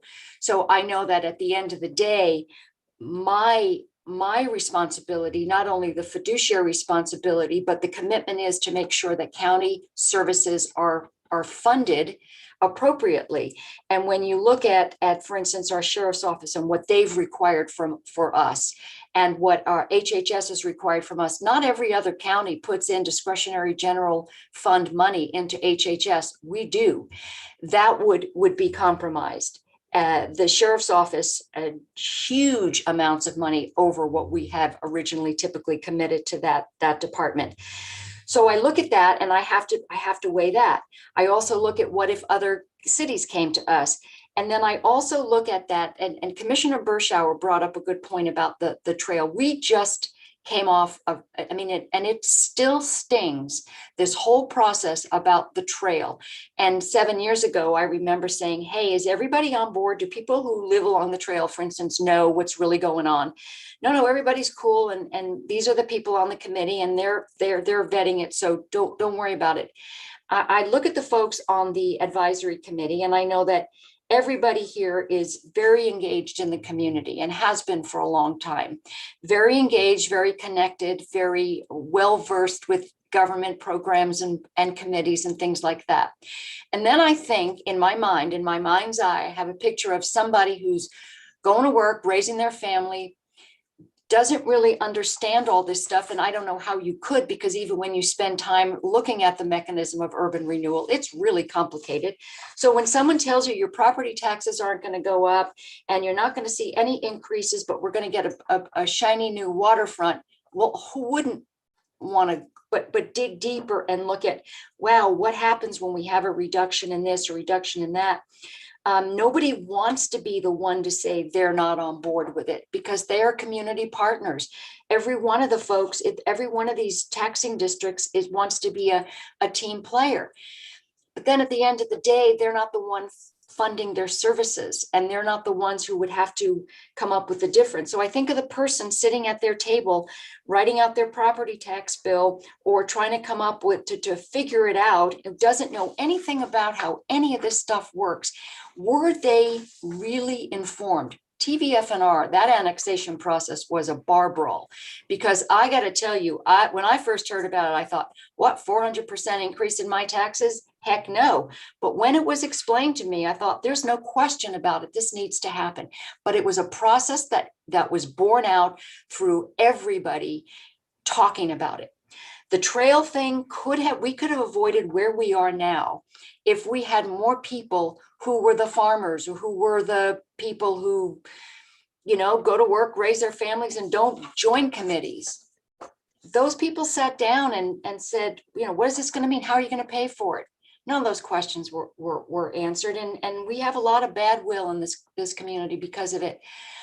I'm wondering, and I don't know what the process is, but I know that there's immediacy to it, but I'm wondering, how badly would this put us behind if we said, okay, everybody, what if we asked for input? What if we asked people to vote on it once they explained once they understood a little bit more about what this means? I don't know if that's the way to go. I'm just wondering, would it necessarily torpedo the whole project if we put it on the ballot and had a real discussion about it? I don't know, just a thought. Commissioner Kula? Yeah, thank you, Chair. I just want to note that Elaine Howard would like to add something. And then since we are invoking people who maybe were on the ad hoc advisory committee, I believe that the Newburgh Downtown Coalition has been requesting that they provide some input as well. And since we're in the spirit of us hearing from people associated with it, I would ask formally that we allow Newburgh Downtown Coalition to join us. Absolutely, but let's go to Ms. Howard. Did you want to comment on that piece? Thank you. Thank you. While we were talking, I sent a text to Chief Ulven to ask her if there is a quote that she can give about TVFNR's stance. And her text says, you can say the following: TVFNR has been active in the advisory board since its inception. We recently presented the city, to their board, and they did not express any opposition to Newburgh's plan. So I just wanted to clarify that from Chief Olvin. Well, that doesn't sound like a resounding support. It sounds more of a passive type of we're not going to object to this, but it's not a resound. It doesn't sound to me like it sounds like they're in a difficult position, and we can't. Anyway, Commissioner Kula, go ahead. And I just wanted to clarify too, Chair.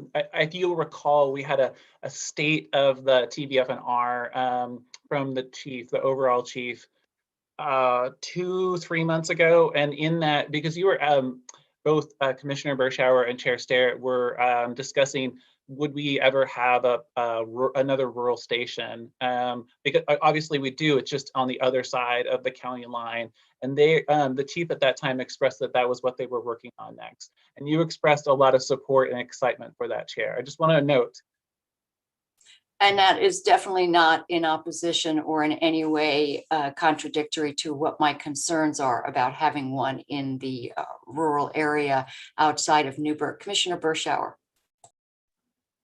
Thank you, Chair. Yes, we are on the list for a station, but it's a list. And my concern is that when you put pressures elsewhere, when you apply pressure elsewhere, you tend to get shoved down the list if funding is lower. I did attend the TBF&R board meeting with regard to this specific urban renewal district because I wanted to hear from their board. Chief Olvin, Chief Weiss now, they answer to their board, and their board is publicly elected. And I believe it was board member Weifels. I think so. I'd have to go back and look at my notes, but I believe that it was he was expressing significant concern over the number of urban renewal districts that they do have inside of their overall fire district, and the pressure that it's putting on their finances. He commented and said, I have never seen one of these urban renewal districts actually produce what it says it's going to produce in terms of the return on investment. Some of his other board members disagreed with him, but he was expressing concern. And so I just want to make sure that that's clear because TBF&R answers to a board. The board answers to the public that pays the taxes. And it was not unanimous on their board in terms of supporting urban renewal. Thank you. Commissioner Kula, you said somebody wanted to speak. Again, I'm not seeing any hands. Yes. Thank you, Chair. And Carrie can do this, but the Newburgh Downtown Coalition is the list name. And it looks like they're joining us right now. Okay, thank you.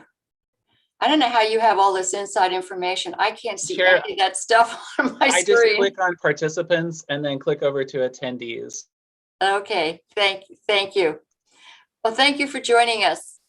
If you could, yes, go ahead and give us your name, please. I'm sorry, I'm working the mute and unmute buttons.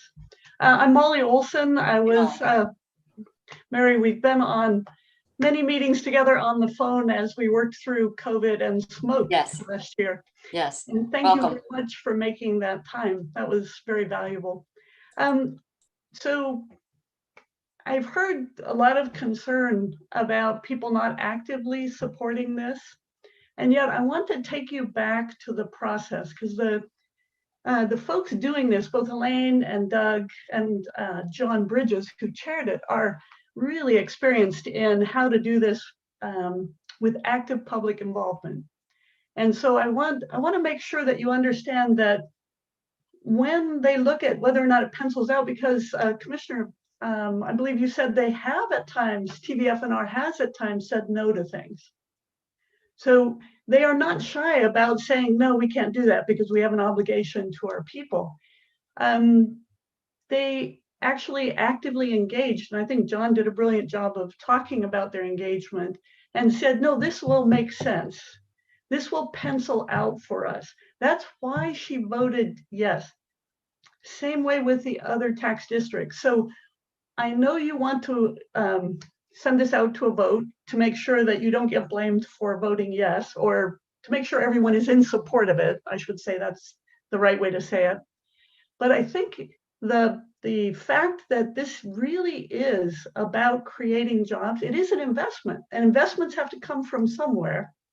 But it really is about creating jobs and not losing more jobs in Newburgh. So please put an equal amount of time on economic development as you are on TVF&R, please. That was my request.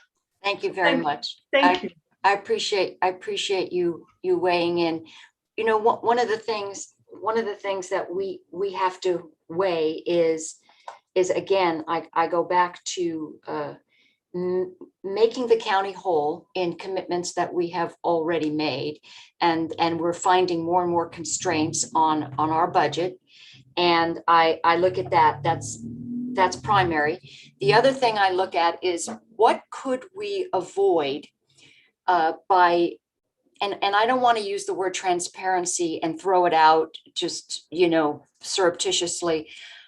When people have the opportunity to get information, I think what I've always found is people don't always like the answer, but they like that you heard them, that you explained things, that they got a better picture of things. I don't think it's ever a bad thing for us to include people who are not in that inner circle of people that are on committees like this. These are people who do committees and are very active in the community, but the people who are ultimately we're responsible to are the people who are in the shadows and who are just, like I said, going to work and raising their families.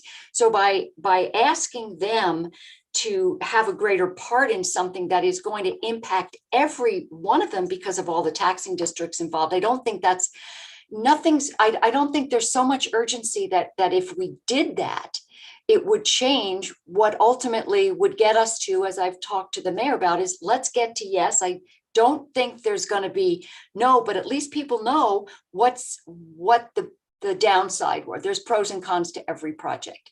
Commissioner Kula, it looks like you have something to say. Oh, no, Chair, I was merely doing some math, so I'm happy to defer if there are responses from the folks at the city for you. I did want to note that according my memory of Doug's presentation at different times here was that the property tax withheld and that would go to these development projects, which are essentially investments. Even if we took the 500,000 and divided it by our current general fund, we're still looking at a withhold of 2%.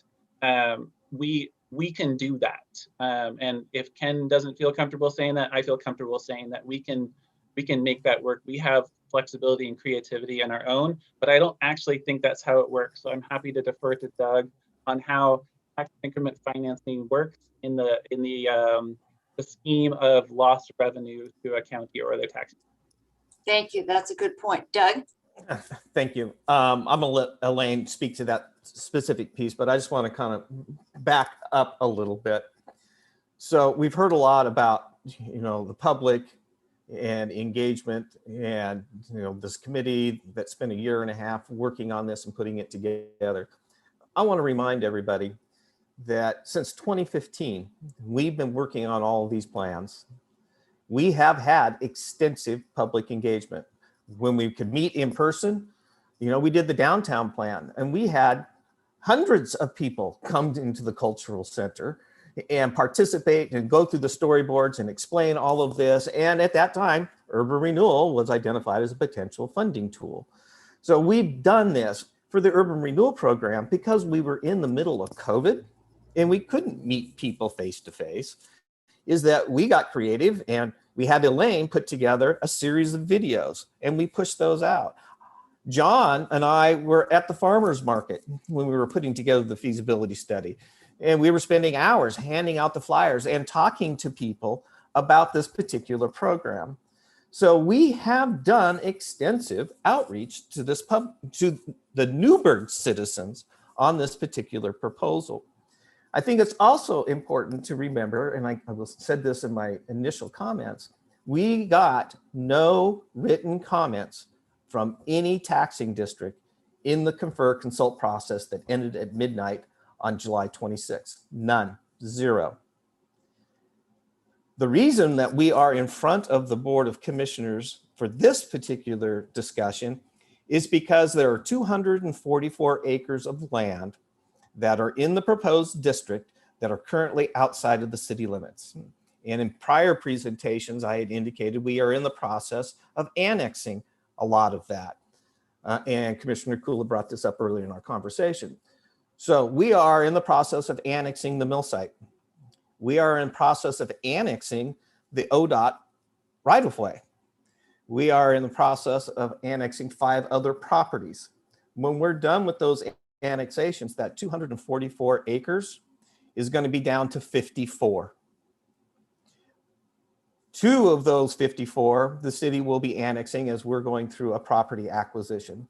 What that leaves is the landfill site and Rogers Landing,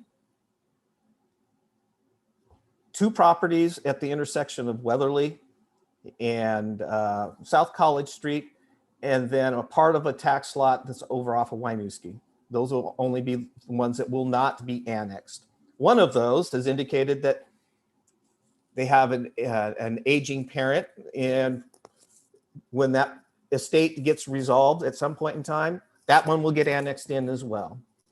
And so we're here and having this is because we had 244 acres that required us to have this parallel or additional process with the county beyond consult and confer. If I had my utopian view of the world, I would have gotten the annexations done earlier. Well, it took a year to get the information from ODOT. It took a year to get the necessary information from the new owners of the mill site. The other property owners that submitted their applications were willing to do that. I had them, I was sitting on them, trying to bundle them up. So that's just a little bit of a clarity. Now for Elaine, I'll let you respond to the commissioner's question on urban renewal financing. Commissioner Kula, would you mind just I got mixed up in Doug's testimony there. Could you mind just rephrasing the question and I'll jump in and answer it? Yes, a number that had been thrown around or had been presented, I think by Chair Starrett, was $500,000 a year over the life of the urban renewal district.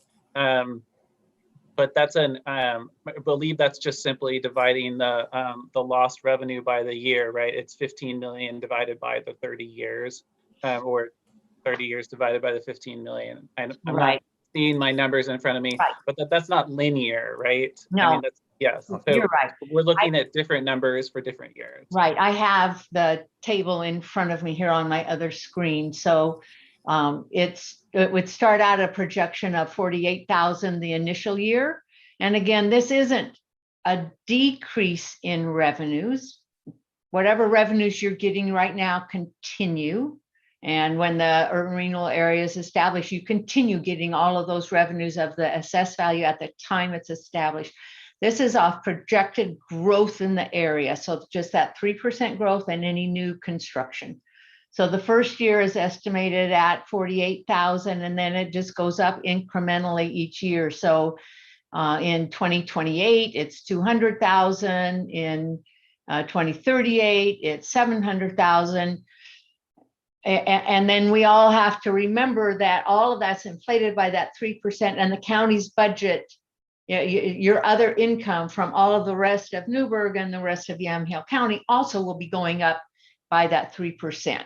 So, and in addition, which we all hope in any urban renewal area, is that by improving this area, there's going to be growth in Newburgh outside of these areas that is going to be encouraged because of the growth within the area.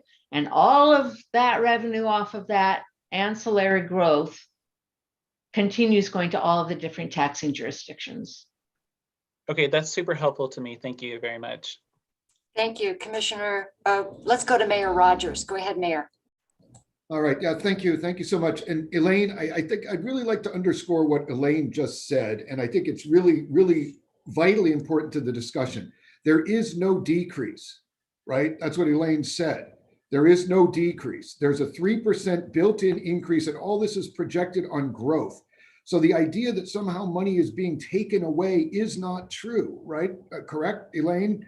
I mean, I believe that is what we're saying. Money isn't taken away. Future money is not realized. So right. That's wholly different. I mean, so the budget today at the county, TVFNR, or any other taxing district stays exactly the same on that area. Right. Again, and as Elaine said, other growth that occurs in Newburgh that contribute outside of that district, which is very, very likely to happen now, will raise the actual tax base and county taxes. So I think that's really important to know, because if we start talking about somehow TVFNR is losing 12 million bucks or something, that isn't true, right? I mean, it's a, again, frozen base is what it is, and the 3% growth. So I just wanted to underscore that. And I thought, Elaine, thank you very much for clarifying that. Thank you very much, Mayor. Thank you, Elaine. Commissioner Burschauer. Thank you, Chair. I will respond to that by saying it matters because service levels go up. When you increase the amount of activity in an area or over a district, service levels go up, expenses go up.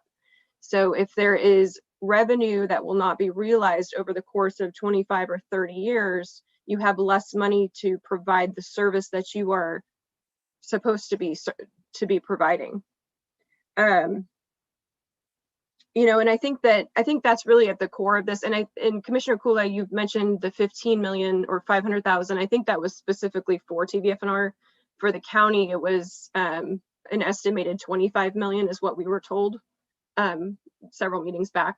So I just wanted to clarify that little piece. But you know, these are our voters too. These are our constituents as well. And I want to hear from them because we've been through a year and a half now of COVID and limited ability to participate in government. We all know that's true.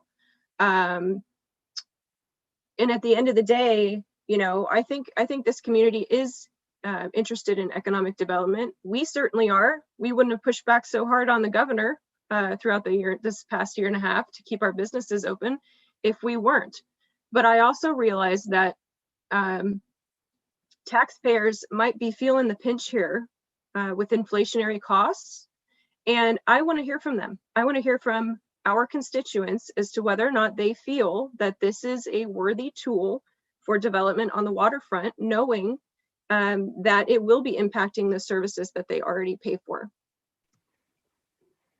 Commissioner Kula. Thank you, Chair. Unless we have some real clear sense from folks here on this call, and if you've reached out specifically to TVFNR about with the statement that their services will be impacted, I don't think that's a responsible statement. But what I do want to say is that we are all elected officials. We are representing residents of Yamhill County, as is Mayor Rogers, as is the board of TVFNR. They've all expressed either their support or their lack of opposition. So we do have in front of us at the local government level, special districts, and the cities and the county, we are representing both voters and the will of the voters. So if you have not had the opportunity to reach out, Commissioner Burschauer, to people in the community to ask them, as Chair Sterrett noted, ordinary, everyday Yamhill County residents, I encourage that, but we've had multiple opportunities for you to do that. If you haven't reached out to them in the past, I would ask that you do it right away before we make a decision.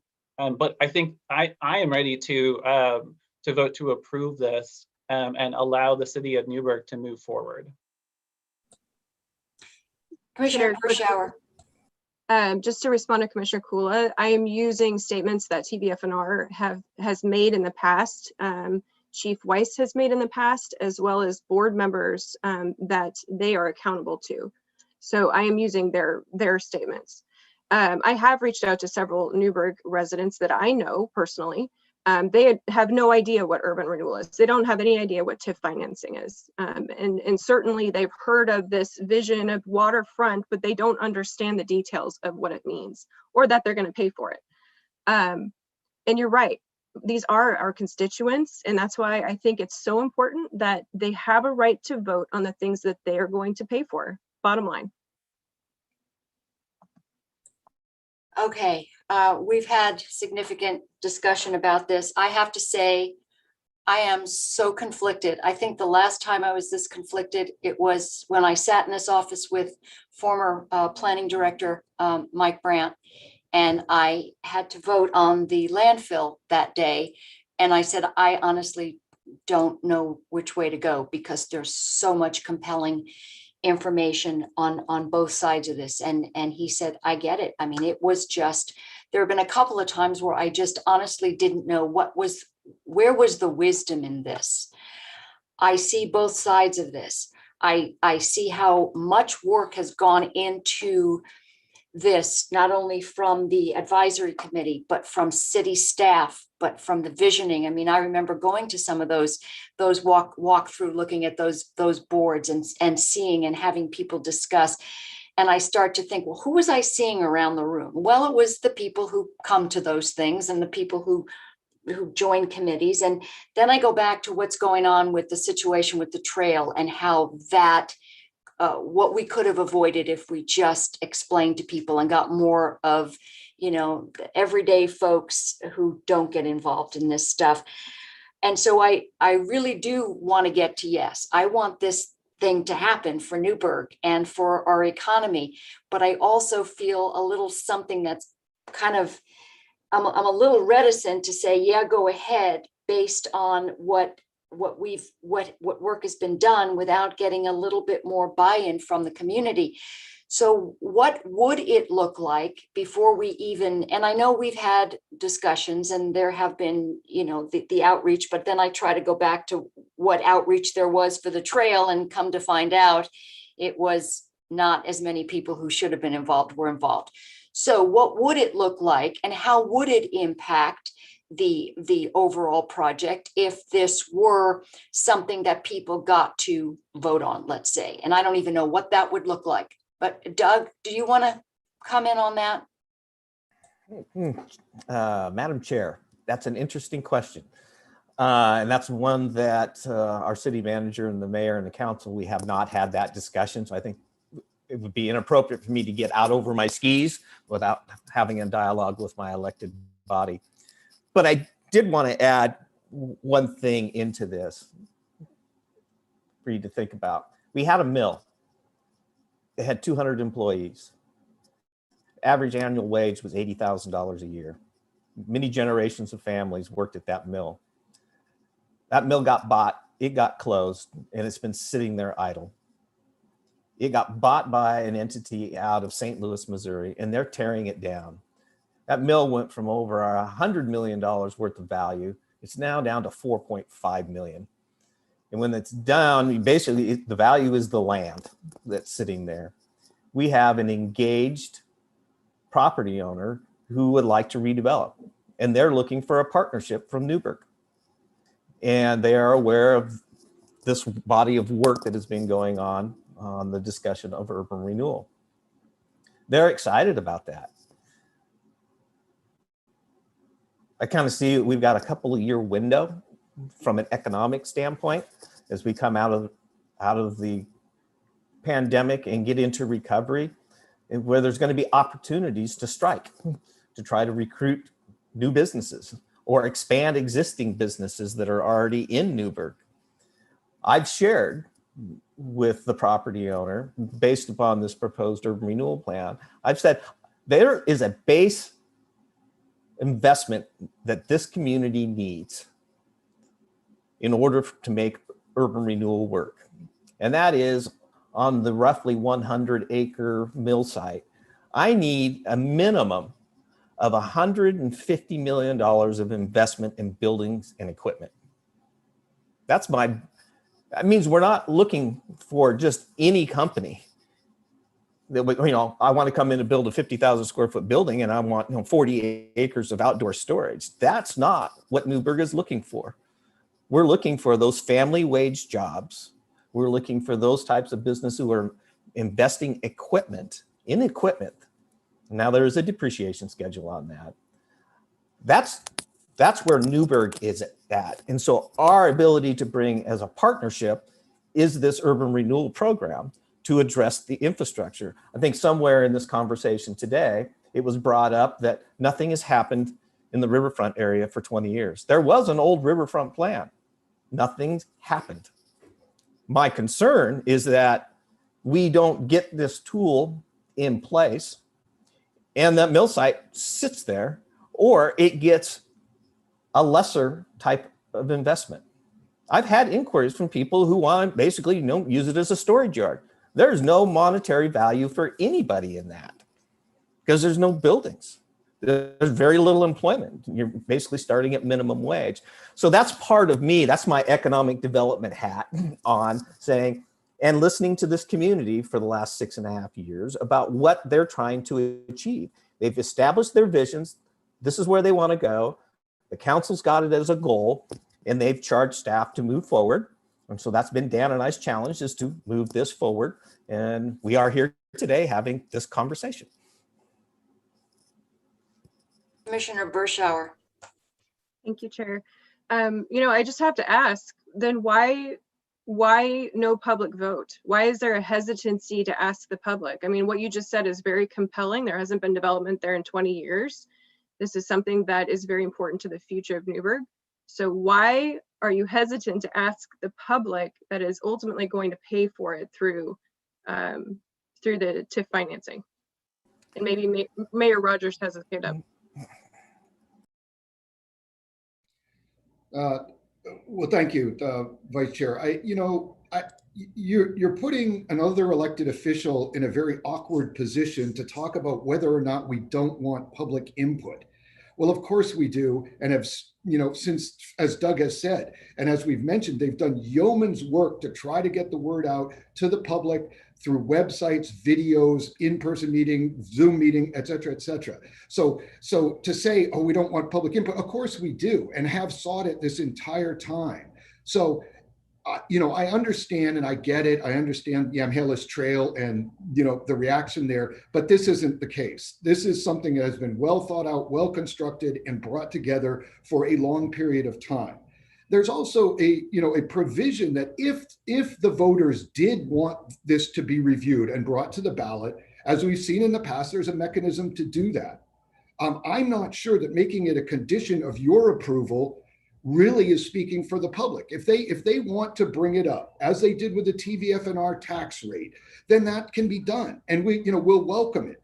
But it is not required in the process, and I'm sure Elaine can speak to that as to why. But again, and we all are elected officials, right? That is our role. So if the public is interested in greater depth, first off, I would encourage you, Commissioner Bershauer, please refer them to the city's website. Please refer to them to all of the information that is readily available about it. And again, if that does come, but again, making that a condition of your approval to me seems a bit of a reach, if I can be blunt. So again, that's my point. But if there are public members that want to know more, contact us, contact me, Doug, contact Dan, whoever it is. We are happy to explain as much as we can. And all the committee members, I'm sure, John, Bridges, et cetera, would be happy to do so. But again, I think you know how representative government works. We try to get as much input as we can. But if everything goes to a vote for every single item, we're hamstrung. And really, there is a certain amount of timeliness that, as Doug mentioned, with CDC, the current owners. So thank you so much. Thank you, Mayor. Commissioner Kula. Thank you, Chair. I want to go back to Commissioner Bershauer's comments about a loss of services, and I respect Commissioner Bershauer that you're looking into the past and you're remembering. It sounds like the comments from both, I think, chiefs and from elected officials at TVFNR in the past, and I want to respect that because you're trying to learn from their conversations in the past, is my understanding, and informing our conversation. But I also want to acknowledge that every time the Board of Commissioners here makes a decision about a budgetary item, including ones we've had on the agenda and ones that we have going forward today even, every time we do that, we shift money from thing to thing based upon our values. So that one could argue that we've, every time we approve something that's property tax dollars or general fund to go to one thing that we're cutting services out of another thing because there's only a finite amount of money. And so what I want to acknowledge is that every time we make a budgetary decision with our values, we're speaking about money and about where money goes for services. So in this case, the way that I see it here and now is that our approval of this, because I've heard you express your approval and support for the concept, is that we're saying as a Board of Commissioners that we value this approach to investing in our communities and listening to what both elected officials and community members have said is their priority in the community. And we are also saying that is a priority to invest in good paying jobs here and now and into the future. And I would note that I was on the Waterfront Master Plan Ad Hoc Advisory Committee. Did I get that right, Doug? And at that, we did hear from at least one resident in the waterfront area who was very concerned because he heard something different than what was being presented and proposed. And I don't know if you remember this, Doug, but the person was very upset.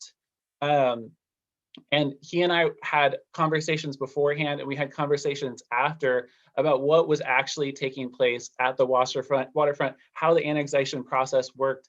And he came away comfortable with having other people annex in without him. I mean, I don't know his status now, but I did want to note that when he was presented with more information, he felt comfortable with it, having come into it in opposition to the waterfront plan, at least, which is the basis, one of the bases for the urban renewal proposal that's before us. So with that, I don't need to ramble more. I did also want to note, Chair, that there's at least one more person, which I think is Council President Finley from the Newburgh City Council, who has her hand raised. Yeah, thank you. I want to get to the point where we're not sitting here talking about the same thing, and I think we all have information. A couple of things that are sticking out for me. I really want to vote to approve this because I think what it goes back to is it's just because of the amount of property that's within the county and outside the city limits. That is why we're here. If we weren't here, it would be essentially, this is what the city of Newburgh's elected bodies and advisory committees want to do, and that's what you're going to do. And the constituents who live within that voting district are going to have to look to you and say, either we think you made a terrible mistake, or we thank you for the vision and the time that you have into this. What's keeping me there, and I'm sorry to belabor this, but what's keeping me there is when we tell people, if you want to know more about it, go to the pictures, go to the videos, go to the website. And I'm just hearkening back to what we did when we had people who were asking questions about the trail. Go to the pictures of the artist's rendering of a concept of what the trail will look like. Oh, that's beautiful. Who could oppose that? And look at what we have on the website about all the people who are in favor of it. And that was great, but that didn't tell the whole picture. So there was a significant number of people who just didn't really get anything other than the shiny, pretty picture of what it could look like, and didn't know about the sort of the underbelly of problems that were there. And that's what I want to, I don't want to be guilty of repeating that same scenario all the way over again, because it just, I don't know, I don't feel responsible doing it. So that's why I'm really conflicted here. And I honestly am 50-50 right now. I would err on the side of getting people more information. Again, I don't know how that would impact the project, and you don't want to rush it because it certainly hasn't been rushed. There's been a lot of time and effort and money. The 1.9 not to be sniffed at, $1.9 million and all the staff time. But because those constituents are going to be impacted by this ultimately, would it be such a bad thing to just ask them to vote on it, because most people don't know what an urban renewal district is. I've talked to Mayor Rick Rogers about the bad taste in my mouth about urban renewal districts coming from the East Coast and what that did to minority populations and gentrified neighborhoods, because urban renewal came in and people had nowhere to live. And it was a horrible, horrible mess. That's not what's happening here. So I'm trying to get that lens out of my mind. What's happening here is a totally different animal. And I think it's a good project. I am just have that reticence based on what happened with the trail. And I'm just like, how do we do that all over again? So I don't know. Commissioner Kula? Thank you, Chair. And thank you for your just like honesty and kind of laying it out there for us. I really appreciate it. From what I have seen, I'll just say that from what I have seen, being an outside observer, since I didn't provide comment, but we've had, I think, 3 or 4 meetings, and then Doug and I have talked extensively, and Mayor Rogers and I have talked extensively about this. I think Dan and I have talked moderate extensive, if that's a real thing. That this is not like your concern about the Yamhillis, and I want to acknowledge what you're saying, and I'll say that from their extensive outreach to the community, I believe that this is different than what you saw and heard as the West Idaho Trail was coming forward. But I just want to say that I was just a young whippersnapper on the farm when that initial round of master plan or not master plan was coming up. I would, Chair, though, respectfully, formally request that we hear from Council President Finley as well before we're done. Okay, thank you very much. And before we do that, let me go to Dan. Mr. Weinheimer, go ahead, and then we'll get to Council President Finley. Thank you. Thank you, Chair, and commissioners. You know, I hear your conflict, Chair Starrett, and you know, I think it's important to note that what we're talking about, I think, is starting the tax increment financing process, but there are beneath that a huge list of projects, right? You know, this is what the committee has spent its time on, and we're assuming that those are going to be transformative. We've done all this analysis. That's where we get these numbers of impact to the various taxing entities that are underlying all of that. And I think at the same standpoint, it's important to note that those are planned projects, right? And that those things, each one will be informed on an annual basis, communicated to our residents, to you all as well. And you know, I think there's influence over what actually comes out of the ground. You know, that is the plan. You know, and we adopt this list, but the list typically does change over time, especially the funding makeup and then some of the details of it. So I guess what I'm trying to get at is there is this opportunity to say, start collecting the tax increment financing, and then the detail of how you use it. I think that's where a lot of the residents may have questions or concerns, more so about the impact. And you know, I heard you say very clearly the impact to the county and, you know, keeping the county whole. And I came from a county to this job, and I understand exactly where you're coming from in the sense of the impact overall to the various services. You know, you take from all the county's land, you take, you know, you get revenue, and you sort of have to divvy out the services based on all that. And so if there is a carve out, you know, I understand that there's impact. I would say, though, that the intent, and I think we've already said this, but I just want to restate that the intent is that really we're having a benefit to your services by essentially providing jobs, providing economic prosperity in our community, such that, you know, human services and the sheriff were mentioned, you know, that those two areas would be diminished. The impact to the county would be diminished because people would be working. Let's be honest, right? When the people are working and their families are whole, there is less need for those kinds of services. And, you know, at the same point, we're building prosperity in the community as well.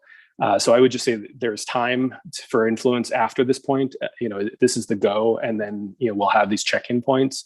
And that what we're talking about is building overall prosperity through the projects. And so as we sort of think about how we fund them and what the impacts are, I think there's opportunity to influence. And I would just finish by saying, I'm relatively new, and at the same point, I would commit from the city manager's standpoint, at least, that we're here to work with Ken and staff on how we can collaborate on services. It's important to me that we get we access as much county services as possible, and likewise don't necessarily create additional undue burden, but that we're partnering. And you had the conversation earlier about ARPA and about the funds there. I think it's critical that we work together on those kinds of projects as well. Transportation, with the bypass. I mean, there's so many lists there of things where Newburgh and the county are going to be working together. I think it's an opportunity. This is just one additional opportunity to kind of have collaboration and to create that space. So I'll stop there with my ramble, but appreciate the time. Thank you. Thank you, Dan. Let's go to Council President Finley.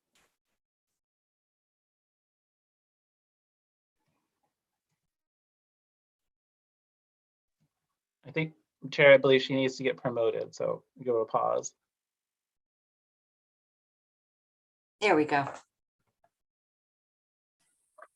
Thank you so much. Counselor, could you just identify yourself so we can have that on our record? Thank you. Yes, thank you, Commissioner Sterrett.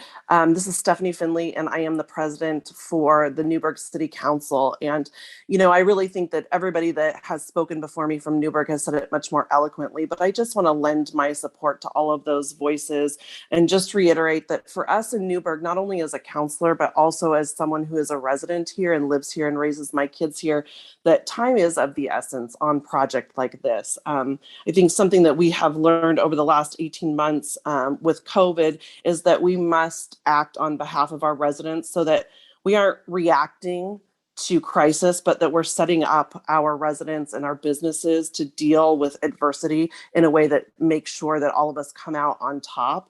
And I think really we are struggling to identify areas where we are going to be able to provide for our residents, for our small businesses. And this is a huge tool for us to be able to do that. And we really do value our residents and their input on this. And I think both elected officials and city staff have spent a great deal of time reaching out to folks in the community to really get the sense of whether this is going to be something that is important to everyone from the top all the way down and then back up. And so I'm really asking you all to really consider this. And I really appreciate that there's been a robust conversation around this, because I do think that's important when we're taking on projects that are this big, is that we really look at all of the angles, that we pay attention to all of our residents. But I'm asking you, Commission Chair Sterrett, to really vote to move this project forward, because it is very important to our community.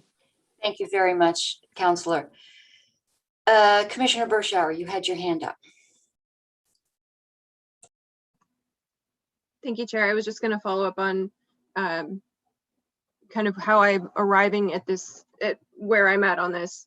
I've been studying urban renewal as part of other issues and other economic tools in Oregon for the past decade. I've seen a pattern where communities, they implement the tool and there isn't a whole bunch of pushback because nobody really knows what it is. And then over time, as you start to expand the districts or you start to create more districts, the public starts to realize the pressures that are being applied to public services. And then you get things happening like what happened in Clackamas County in 2011 that came from the public, really. You get instances like Tualatin that Mr. Rux is familiar with, where expansion of the district was just not allowed. You get things like Sherwood, where TBFNR comes in and says, you know what, we're not going to support this. It's too much of a pressure on our financial picture. You get something like the city of Dundee now potentially locked out of having TBFNR as a service provider because of their urban renewal district. So it takes some time to get there, but that doesn't mean we can't learn the lessons that have happened. And, when I ran for office, the Yamhellis Trail wasn't even really a talking point in the beginning. It became a focal point of my campaign, not by my choice, but because the public was so frustrated over the lack of involvement. We saw that through annexation. I mean, I ran for the Newburgh Rural Fire District Board because of the issue, because I was so concerned that the voters and the taxpayers around me would not have known the details of what's happening until it's too late. And sure enough, there was a robust conversation that occurred, facilitated by TBF&R. They did not shy away from it. The city taxpayers then came on board and said, you know what, we would like to vote on this too. It's a significant increase. It was about 50% increase in property tax. And that robust conversation occurred. And my point is that I was not elected to be self-serving. I was elected to stand up for taxpayers. I ran very heavily on that message. And it's my view, my principle, that if I'm going to pay for it, I have a right to vote on it. And I think that this is something that over the course of the next 25, 30 years, we're talking about freezing up tax revenue that has very different impacts on different taxing districts. Ultimately, it's the taxpayer that foots the bill, right? It's something that they should be involved in a direct and robust conversation. It's something that should be on the ballot. And I'm taking my own personal opposition to urban renewal as a tool out of this and saying the only way that I am going to sign my name on something going forward is if my constituents in Newburgh, in this district, say, we want this. I want to hear from them. I want them to sign off on this before I would say, okay, I'll go there with you. So that's where I'm coming from.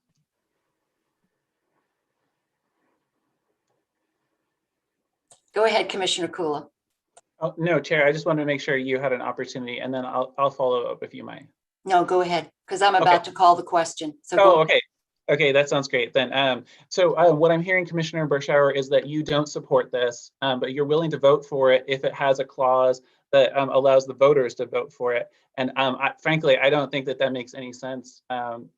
We are being asked whether or not to approve this in our role as duly elected members of this board.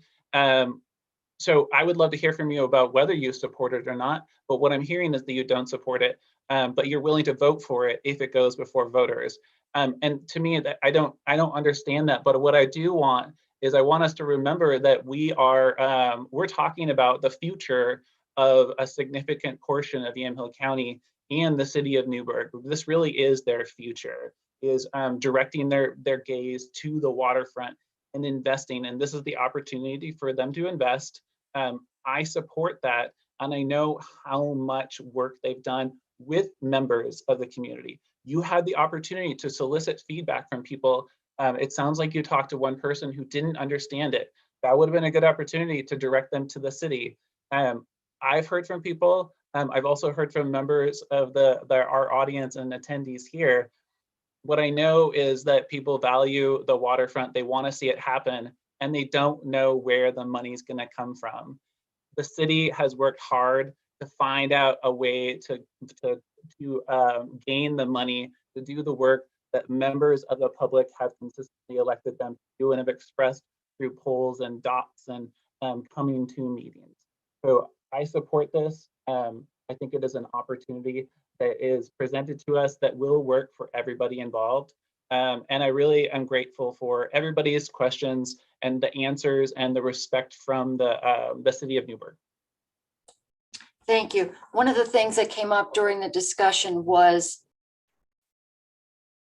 if this were to go to the back, oh no, I know what the question was if this were something that the voters were interested in conferring about, that they would actually take the initiative to put this on the ballot themselves once it were approved by all the various entities. So what would that look like and how does that work? Does anybody have an idea on what that process looks like?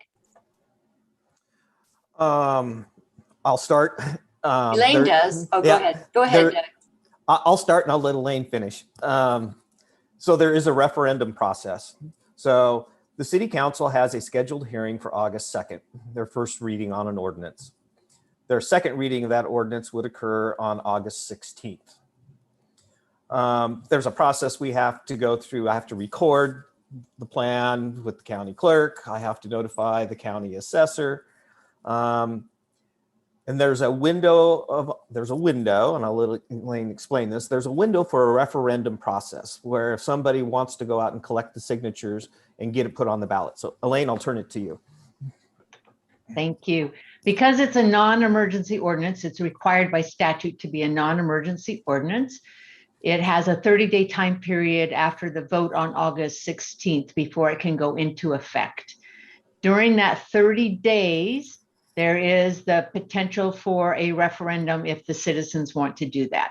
So as Doug said, that does involve citizens getting a petition signed to ask for it to go to referendum. And I'm not sure in Newburgh how many people have to sign that petition.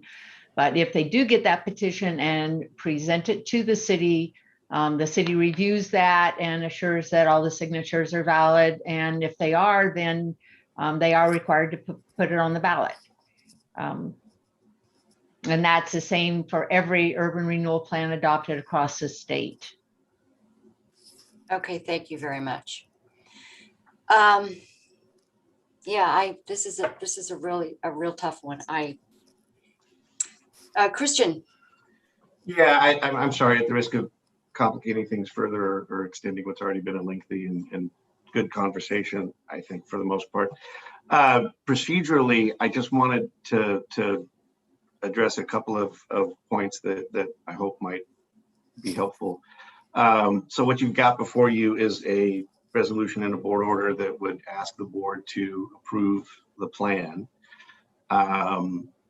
What the motion that Commissioner Berschauer has put forward would add a condition to that approval, making it subject to presumably a affirmative or a positive vote after the referendum by the citizens. And I just want to make sure I understood. Are you talking about the residents of Newburgh, or because part of this is still in unincorporated Gamble County, were you talking about a county-wide vote? Christian, I don't think that's up for interpretation. I think that's something that Brian would have to tell us. It's either one or the other, but it's in statute somewhere. I think, Commissioner, that he's asking, was your motion that that we put this forward to a vote of member? Oh no, Chair. Okay. No, what and maybe I'm misunderstanding. Are you asking for the vote of the citizens of Newburgh in a local initiative, or is this something that you would be asking countywide to be voted on? It depends on what's required. That's what I'm saying. I would need confirmation from Van Bergen to say, what is it the proposed district? Is it the city? Is it the county? What is it? Okay. So that's one open question, I think, that would need to ideally be answered. And then the other question I would have, and this is again for the city folks, under statute, you're required, because part of the area is outside of the city, that you come to the county for approval of your plan. If the statute says that the county is not required to approve the plan, but that the plan can't move forward without approval. Would it make a difference, or would it be an important thing to consider from your perspective, whether or not the county simply said, no, as it's currently presented, we have concerns and we're not in a position to be able to approve it? Or would it be somehow more beneficial for your process that you got a conditional approval subject to the affirmative vote of the voters? Is there, that may not be an issue that is of concern or not, but I thought it would be good to think about that and at least provide you an opportunity to say, yeah, it would be more or less helpful for where we go from here. If the decision you got from the county was either simply a denial of what's before the board or a conditioned approval. Christian, I will try to answer that question again without having council direction. I'm going to start with the positive. If the commissioners adopt the resolution approving the plan, then you have a requirement by statute to forward that to the city. I will take that and add that to the packet that the city council has for their meeting on August 2nd and August 16th.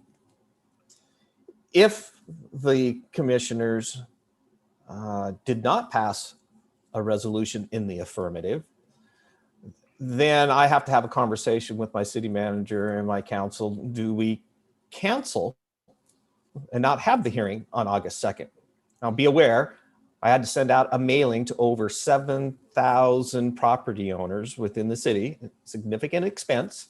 So everybody's been the super notice that's required by statute has been sent to people, and people have called me, and I've talked to them and I've directed them to the plan and so forth. I haven't received any return calls after talking with people, so I'm not sure exactly what that means. Hopefully they got the answers that they were looking for.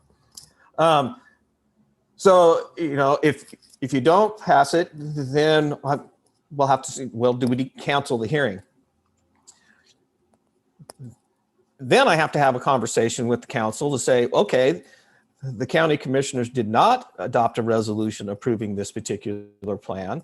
So what do you want to do next? And we've had this conversation in the past, is we can go through and do the annexations and finish those up by the end of the calendar year and go back and retool the plan, take out those areas, the county landfill site and Rogers Landing and those couple other properties, change our legal description, go back and spend tens of thousands of dollars more and go back through this process again, but it would only be the consult confer.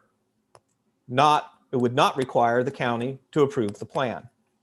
So then, Christian, you get to, well, if the county does passes a resolution that says, well, we support this, if you go to a vote, I have to talk to my council.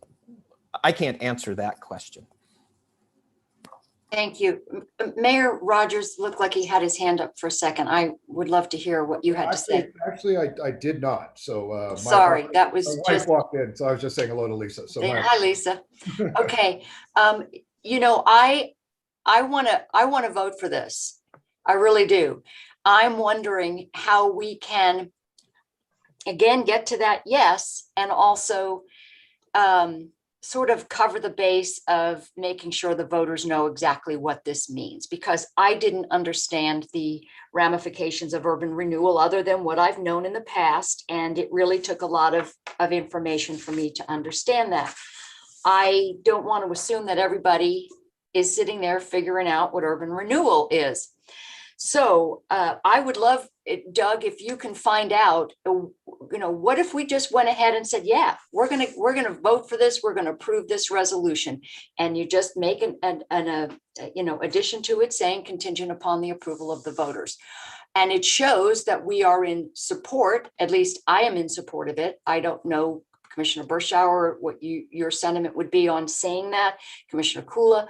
I am in support of this. I think it's a beautiful plan. I think it's wonderfully vetted with that one little missing piece. And I probably wouldn't even have a question if we just didn't go through a rather painful situation here in the county having to do with the trail. So I think that's what's really impacting my decision to get the voters. There's nothing wrong with, at the end of the day, getting people to vote on stuff. I'd rather have err on the side of too many public votes than on the side of fewer. So I would love to say, yeah, I'm all for this, and I'm going to put my name on this, but I want other people to be along with that. So Commissioner Kula. Thank you, Chair. I just wanted to get in line, as it were.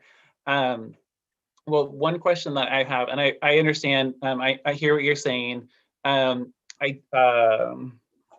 don't actually see that a voter in the community would hear you as supporting it if you said, we'll only support it if you vote for it.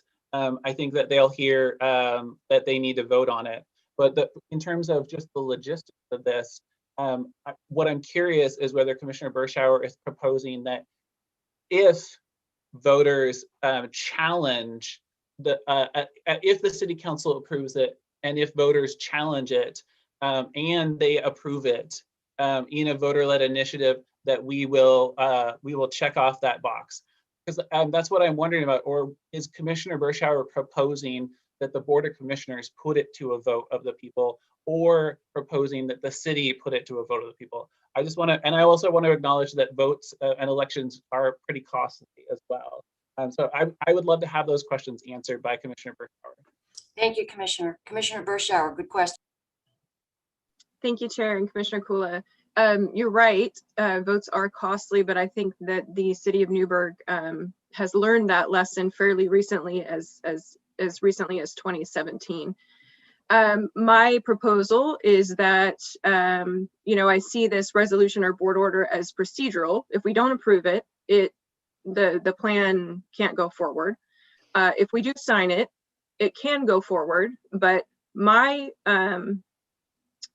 requirement of a public vote is whatever's required. If it's a countywide vote, then that means that we are going to volunteer to put this on the ballot. If it's a citywide vote or a district vote, the district doesn't exist technically, so it would be a citywide vote. Then my requirement would be that the city and the city council volunteer to put this in front of their voters and taxpayers and ask for approval. That is what I'm conditioning my vote on. Okay, thank you for that clarification. So you're proposing us putting it to voters. And then Chair Starrett, I just wanted to acknowledge I heard you wrestling and trying to find a way to really get robust, in your opinion, really robust public input. People actually not just saying yes or no, because I think robust public input is much more than that, as you and I know. What I'm hearing you saying is there a way for another round of robust testimony and input from the public? And can we do that before the city council approves it? That was the thing I heard in my head as the ... there. And I want to acknowledge that we have, I think, 18 days until the duly noticed, very expensively noticed public meeting. I wonder, this is a question then for Chair Starrett and for the city of Newburgh, is what does it look like in that time period to do a blast to the public, like, hey, the Board of Commissioners maybe will even be at the public hearing for this. It's a proposal, is we could be present as well to hear from people at that city meeting. So that's what I'm wondering about, Chair, is would that be sufficient for you to just sign it as yes? And I'm even willing to propose that we actually put money into it in order to extend that communication further. And the reason I propose that is because we have a proposal on the table to pay for an election from the county level. And I would say if we're going to use that money, we should use it to actually reach out to people and hear their robust public comments. Okay, thank you. Thank you. Those are good questions. Well, I wasn't thinking in terms of more outreach, because I know it's August and trying to get people to show up at stuff or be aware or even be in, any kind of communication to try to, rush something like that together. I don't know that we get that level of involvement. So I don't know that that's what I'm talking about. I think what I'm saying is, at least for me, so let's say the Board of Commissioners says this is a great plan and we approve it, but we want that extra layer of, do you understand that what this means? Other than, it's sort of like caveat emptor, let the buyer beware, let the person do the research, read the back of the ingredients of the box before you ingest it, so that everybody has a little bit more information other than just what is being sold.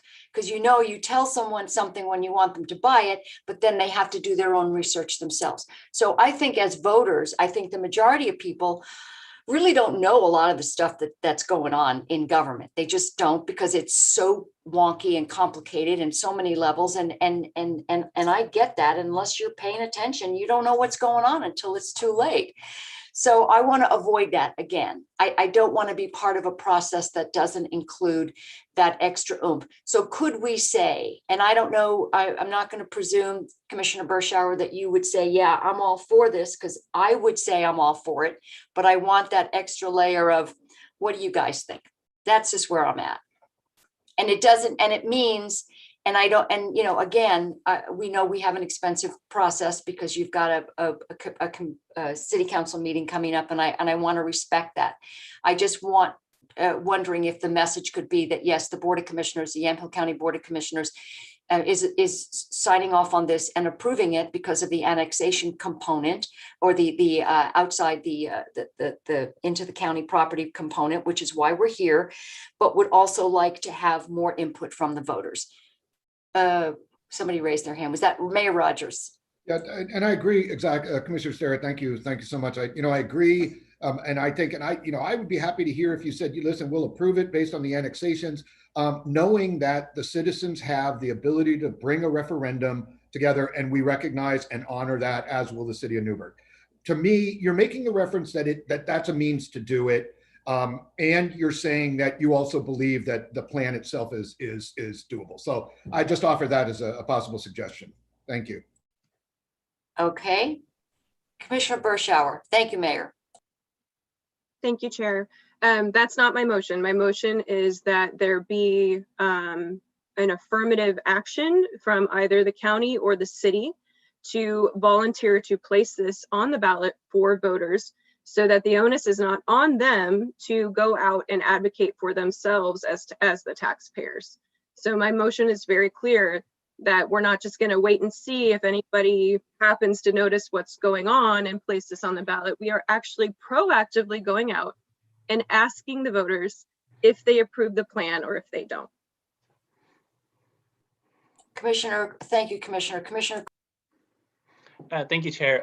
I would respectfully ask you, Commissioner Bershauer, to split this into two motions. Then one that's an approval of the plan, and then one that actually formally puts this to a vote of the residents of the county, because one I will be voting for and one I will not be voting for. So that's just my request. Question though, Commissioner Kula, if we vote to approve the resolution, so then we would by approving the plan would be approving the resolution, approving the plan, that would be one piece.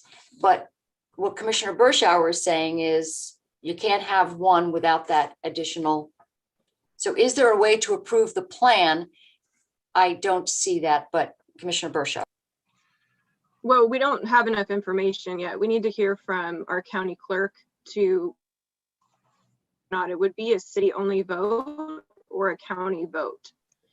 If it's a county vote, have to vote on, but if it's not, then sorry, can you guys still hear me? Yeah. Okay. And sorry, Commissioner Bershauer, I would just propose that you get to decide, since you're making the motion, what the vote is. What I'm saying is that I'm trying not to be a hard no. I am trying to essentially say that whether or not this urban renewal district is created is up to the people who are going to pay for it. And I'm willing to sign off on a procedural board order or resolution with the requirement that this is placed on the ballot proactively from whatever governing body is in charge of putting it there. Christian. Yeah, I want to be clear. We are really not, the county commissioners are really not in a position to require the city to do that. You could condition your approval on that election or the voters voting on it, but the city might decide to go in a different direction, as Doug has said. They might not do that. They may go back and reevaluate the boundaries of the urban renewal area to remove those areas that are in the unincorporated parts of the county, in which case the county's approval of the plan is no longer necessary. So I want to be careful how we're talking about this, because I don't believe we legally can require that they hold this election. If you're conditioning your approval on an affirmative vote, the sort of best example I can think of is it's similar to the board adopting an ordinance subject to approval by the voters. Okay, and that is one way to do it. The other thing I think we need to be clear about is who is putting or who is carrying this ballot measure forward, right? If it's the county, if it's a special election, then there are obviously costs associated with that. That if the board is saying we want to put this on the ballot, then the county would presumably be paying for the costs associated with that election. If it's something that you're conditioning your approval on, saying if the city wants to do this, then the city would carry that election forward, then that's where those costs would lie. If it's not a special election or a single issue election, then if it were something that, for example, happened during next May's primary, then there are a number of other things on the ballot and the cost is distributed among all the other items on the ballot. A couple of procedural things there I just wanted to make sure everyone was clear on. Yeah, and I guess I was thinking my motion was clear, but that's what I meant is our approval is conditioned upon the affirmative vote of whatever public body has to vote on this, whether it's county or city. So if it doesn't happen, if there is no vote that's held ever, then it doesn't, our resolution doesn't stand. It doesn't pass. Right. It's not approved unless that affirmative vote. Right. Commissioner Kula? I think I got a clarification on my question, but I'm going to ask it anyway, just in case I was not hearing it correctly, which is that Commissioner Bershauer, your motion does not include the Board of Commissioners putting this to a vote, but it's dependent upon somebody else putting it forward for a vote of somebody, and you're not specifying. And I guess if that's an accurate interpretation of what you're saying, then I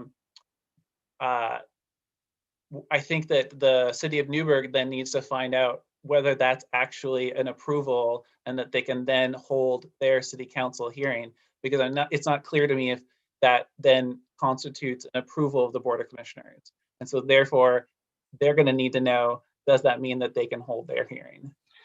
And that was sort of the crux of my question originally to Doug, right? Does a conditioned approval mean something different to the city and its process than a simple no vote? Christian, I would respond, yes, it does mean something different, because as the council holds a hearing, first reading, do a second reading, if they approved it, I have statutory requirement things that I have to do. But if it's conditioned that there has to be a vote somewhere in there, then I can't hold the hearing and the council can't make a decision, because you'd have to have the vote first, and then you would have the hearing. If it was an affirmative that whoever it is who's doing this election, if it's in the affirmative, then you would hold the hearing to say, okay, now we're going to move on. But again, the other side, we're following what the state statute says. We're not creating new law. We're not changing the law. The law says we're following all the steps. And after the council adoption of an ordinance with a non-emergency clause, there is a provision in state law for a referendum process.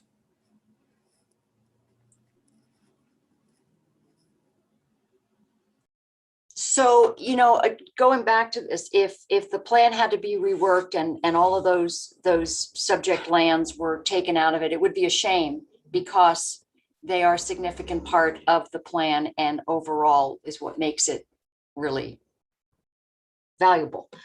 So I would hate to see that happen. I would really hate to see that happen. I think, I think that we do have a couple of questions. It's not going to be as simple as making a motion where this approval of this resolution is contingent upon approval of the voters, because we don't know what that looks like, and we don't know who would be doing that and who would be paying for it. So that is my question. I would love to say, yeah, I'm all for this. Let's go ahead and put this before the voters, but we don't know what that looks like. So I don't know what the next step is in terms of how we proceed with the motion that you made, Commissioner. I don't know what the next step would be based on the information that we currently have in terms of the jurisdiction of putting this on the ballot. Well, my hope is that the city would recognize that there's enough hesitation from the Board of Commissioners that they would proactively figure out how to get this on the ballot, or if it's us that needs to do it, then fine. But potentially rework the process. At the end of the day, I'm not going to sign something that is not conditioned upon an affirmative vote of the public. So my signature would be a no. And I don't think that gets us to where we want to be. So I don't know. Maybe this is a question that we have to bring back after we figure out what the voting process would be, or who would be responsible for the vote. But I think I've made myself pretty clear that the way my signature is on that sheet of paper is if it is going in front of the public and the taxpayers who are going to pay for it, for their affirmative vote. So the city council meeting is when, Doug? Did you say that? City council public hearing is Monday, August 2nd. Oh,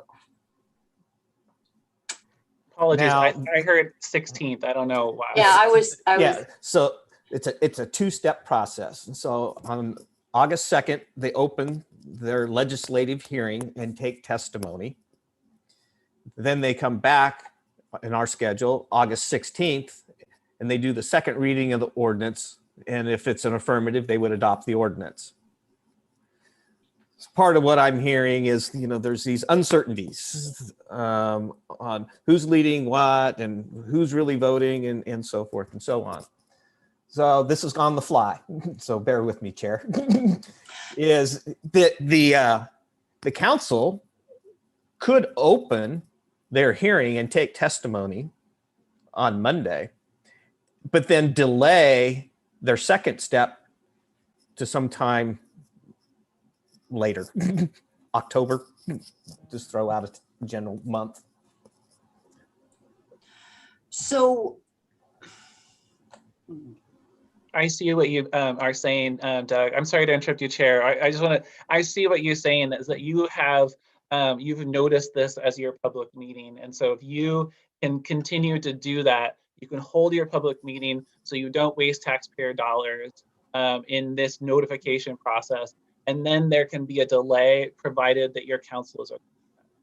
And I would have to talk with the council and city manager to see if that was acceptable or not. Yeah, part of my concern is if we pull the plug and don't do the hearing at all, and is that, a future step could be that I have to go back and do the 7,000 plus mailing all over again, which has a big expense. So what is it statutorily? What is the timeline? I know sometimes we're up against certain time restrictions on when a particular vote has to happen. Like for instance, with land use hearings, do you have that restriction? Not in this situation, no. So part of me is saying, we get the government we deserve. Obviously, if we're not paying attention, all kinds of stuff happens. And then we say, hey, how did that happen? And that's because a lot of the time we're not paying attention and people aren't paying attention. So we have to mitigate for that and say, hey, listen, you've been given fair warning. You might not know what this is about. And you might be given only part of the story, but you have been told that this is happening. So part of me is saying, if we go ahead and do this and we can delay this so that there can be more input in that capacity and give it some time, that maybe what we're doing is in effect saying to people, do you have any idea what this is typically going to mean, and bring that into the discussion so it doesn't have to go to an actual vote. That would just be another sort of midway compromise option. So, Chair, if I may, what you're proposing then would be essentially an online survey, almost essentially putting information out and getting feedback from folks. I guess I'm just not clear if there's a threshold for that in terms of how many people is acceptable, because what we've done in the public engagement so far is really to try to amplify, to try to use all channels and all available avenues given COVID. And we've got where we've got in terms of communication. I just don't know how successful we're going to be in getting over that hump, in reaching out to folks. No, that's not what I'm suggesting, Dan. Okay. What I'm suggesting is, because I have seen what happens when government sends out information, you're only getting one side of it. Okay, I have a very healthy distrust of government. And the whole political process is rife with all kinds of opportunities for there to be one side to a story. And I think what this whole discussion has been around is that there is another side to this story, as we've heard today. And I think that people should have the opportunity to do that. But if you send out a survey, we know it's the way the questions are. People don't have time for this. They don't know what you're talking about. And again, they're going to get one side of the story. When you talk about a vote, then you're talking about something with some teeth. I'm asking is if in the process of the city council's next move, we can have them open the hearing and then delay it so that there can be a significant or a reasonable period of time for there to be more on this, so it can be addressed without it necessarily being a full-on vote. And would that be sort of a midpoint compromise? Let's get this out there, and let's get both sides of the story, and not just the shiny, happy artist renderings, but something with the significant pros and cons. Commissioner Bershauer. Thank you, Chair. I'm not trying to give the city political advice, but I see this going two ways. It either goes the way of, there's enough concern where we want to proactively get your input and your vote of approval so that we can proceed with this waterfront development. Everybody knows how it's going to be paid for, and we have your stamp of approval and your blessing, and it's fantastic, and look what's going to happen in Newburgh. Or what can happen is this goes through without a requirement of a public vote, and then you have the public in Newburgh standing up and saying, no, we are going to demand a public vote. And now you're on your back heels, right? The message is then that you hesitated, you really didn't want the public to vote on it, but now here we are, we're being forced into it. And that's a very different stance to have when you're entering into an election that you then have to have and hold. So politically speaking, I just feel like this could go a very different direction. And like I said, I am trying to get to the point where I can sign off procedurally on this, but do so with assurances that my constituents will be able to vote on a ballot saying they either endorse this or they don't, because they are the ones who are paying for it in the end. And that is the most important piece of this to me. Thank you. Thank you, Commissioner. Commissioner Kula. Thank you, Chair. I'd just like to note that the first statement that Commissioner Bershauer made, I believe the city has accomplished. I believe that the city has presented the information to the public in an open and transparent manner and has been proactive about that. I also want to note that while Commissioner Bershauer, and you can disagree with that, that's fine. I'm fine with that. I see that the city has done that, but I also want to note that the last statement was that residents are going to pay for that, and the city is taking a step of doing all this work as an investment so that the investment pays off for the residents of the city, and honestly for the residents of the county, and for the larger community of people who might come here, who might commute here for work. The whole deal is that this is their attempt at finding the money to do the investments, to do the work that pays back for the community. Thank you for that. Mayor Rogers. Sorry, I'm sorry to do this. First off, I got to take off. I've got an appointment to talk to somebody about building a wheelchair ramp. So we got to go do that. So anyway, but the only other thing that I'll say is that, the Newburgh City Council, which represents the public in Newburgh, voted unanimously for this and has throughout the process. And I think, but again, if in my opinion, if people would like to bring this to a vote, great. That's fine. That's wonderful. But I think as Commissioner Kula said, I think there's been ample opportunity. There continues to be ample opportunity. Anybody wants to talk to any of us about it, please do not hesitate. rick.rogers@newburghoregon.gov is probably the best. So anyway, otherwise I got to go and see on this wheelchair ramp, but thank you all so very much for your time and your deliberation. Thank you. Thank you, Mayor. Thank you. So we still have the question out there about if this were to be, the recommendation was to have it. There's all kinds of activity in the sky out there. We've got fighter jets going over. But in any event, the question remains is we still don't have the mechanism by which who puts this on the ballot. So Christian, any recommendations for next? I wanted to maybe ask Elaine or Doug, if in that 30-day period after adoption, in that window when a referendum could be brought forward, presumably that would be a local referendum, right? It would be something that would be simply voted on by the residents in the city? That is correct.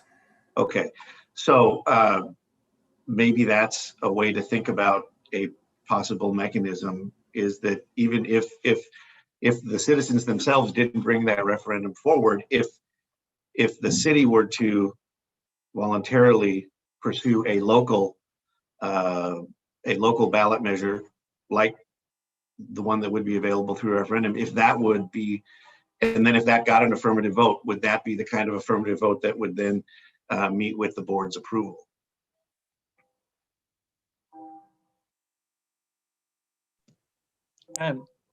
Christian, I'm going to respectfully request that the two things be split, and I'm going to reiterate that stance. Is I might need you to explain more how you would do that, because I don't know what the second piece is, because the second piece, if I heard you right before, would be the county referring something to the ballot, and I don't think this would, and maybe I misunderstood, and if I did, I apologize, because I don't think what we're talking about here is the county referring something to the ballot. I don't know. I think that's up to Commissioner Bershauer. I'm just asking that the referendum and the approval be split into two votes. Yeah, I'm not quite sure how that happens, but we can talk about it some more.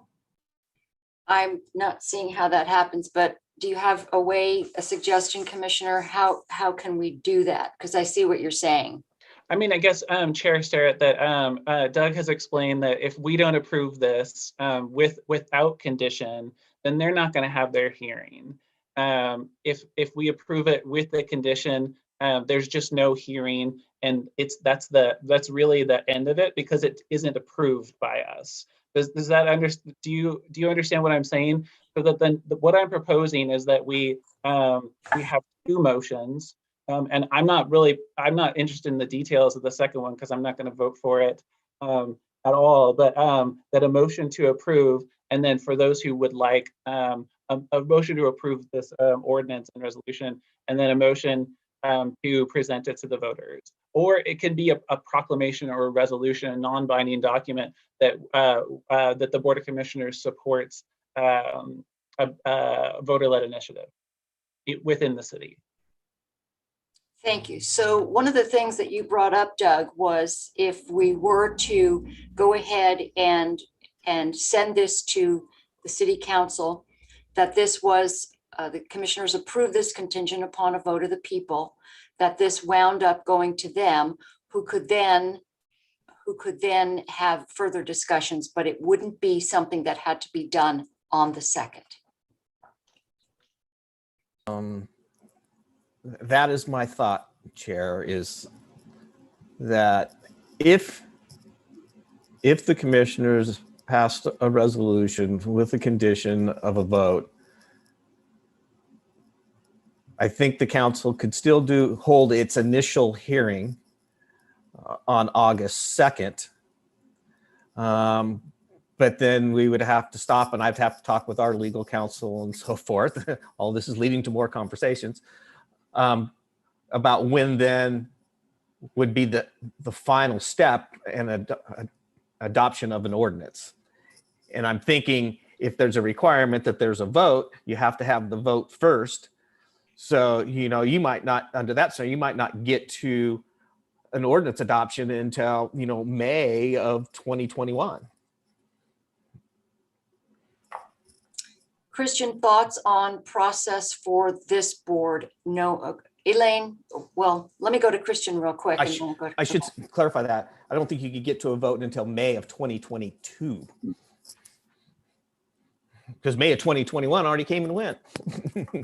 Christian, thank you, Doug. Yeah, I mean, I think you've got a couple of choices, right? approve it as presented without any conditions, approve it with conditions, or maybe with some additional explanation or understanding. You know, you have the option of considering Commissioner Kula's idea, which is 2 separate actions. I think if I'm understanding that, you'd be approving it, but then you'd be making sort of a non-binding statement of support for additional public process, which is approval. And we've talked about the different ramifications that those options have for the city. Unless you've got an additional specific question about process, I think those are the options. Before you, the other option is to take no action and to table this and think about it and come back next week and discuss it some more. I don't know what that does for Doug's timeline. I know that you've talked about possibly holding that first meeting on the 2nd so that you don't lose the investment in time and energy and expense that you've had, and then maybe just delay the second one. But if ultimately the position of the commissioners is your approval is conditioned on a vote of some group of citizens, either citizens in the city or voters in the county, I think either of those, that has a tremendous impact on obviously what the city does going forward and their timeline. I think there's no way around that impact. I'm sorry, Elaine, I saw had her hand up. Yes, Elaine. Thank you, Christian. Elaine? I have another potential option, and it may not resolve everything, but it is a potential option, so you should at least consider it. And that would be to vote on the resolution as is, but then send a letter from the county as a taxing district, vote on whether you want to, send a letter as a taxing district to the city council, either requesting additional public input before their final vote, or requesting that they put it to a vote. What that would do is they would have their approval, which you may or may not want to give, but they would have their approval from the county, but it would provide the input from the county that you wanted additional public input or additional vote. The city council is required by statute to address any specific written recommendation of a taxing district in their ordinance adopting the plan. So that would have to come up in their public hearing, as this is the input that we received. And I see Doug raising his eyebrows there, so you may not like what I'm saying, but it's a way for you to let the city council determine with your input how to proceed. So I guess that's another option. And the other thing I wanted to say is, I don't know if any of you have gone online and looked at the videos or looked at the documents that are online. And I don't know, Commissioner Sterrett, you keep talking about how they're a lot of times not as unbiased as they might need to be. I think if you look at the videos my firm prepared, they're very straightforward and deal with what urban renewal is, how it works, where the impacts are. And we actually get complimented all the time about the fact that we tell the story truthfully and that it is clear and presented well. So I think, at least on the part of what urban renewal is and who is impacted, that information is on their website. And like Doug said, we did it that way specifically because of COVID. We could, we did as much as we could, but we couldn't have big town halls or meetings. And their staff, their public information staff, pushed those videos out through Facebook to people. Anybody who is, connected and looking at city stuff had access to all of that. And then the hearing next week is noticed citywide, and it says specifically what's required by statute. They're proposing this district, the maximum indebtedness would be X. And if people are interested and concerned, they'll be at that meeting. Yeah, I don't know about that. We've seen that you can you can put out all the videos, and ultimately there's just so many people who are kind of not following in that, and they're not connected. And those are the people I think we represent as well. Commissioner Bershauer, thank you for that. Thank you, Chair. I don't see these two issues as being able to be separated.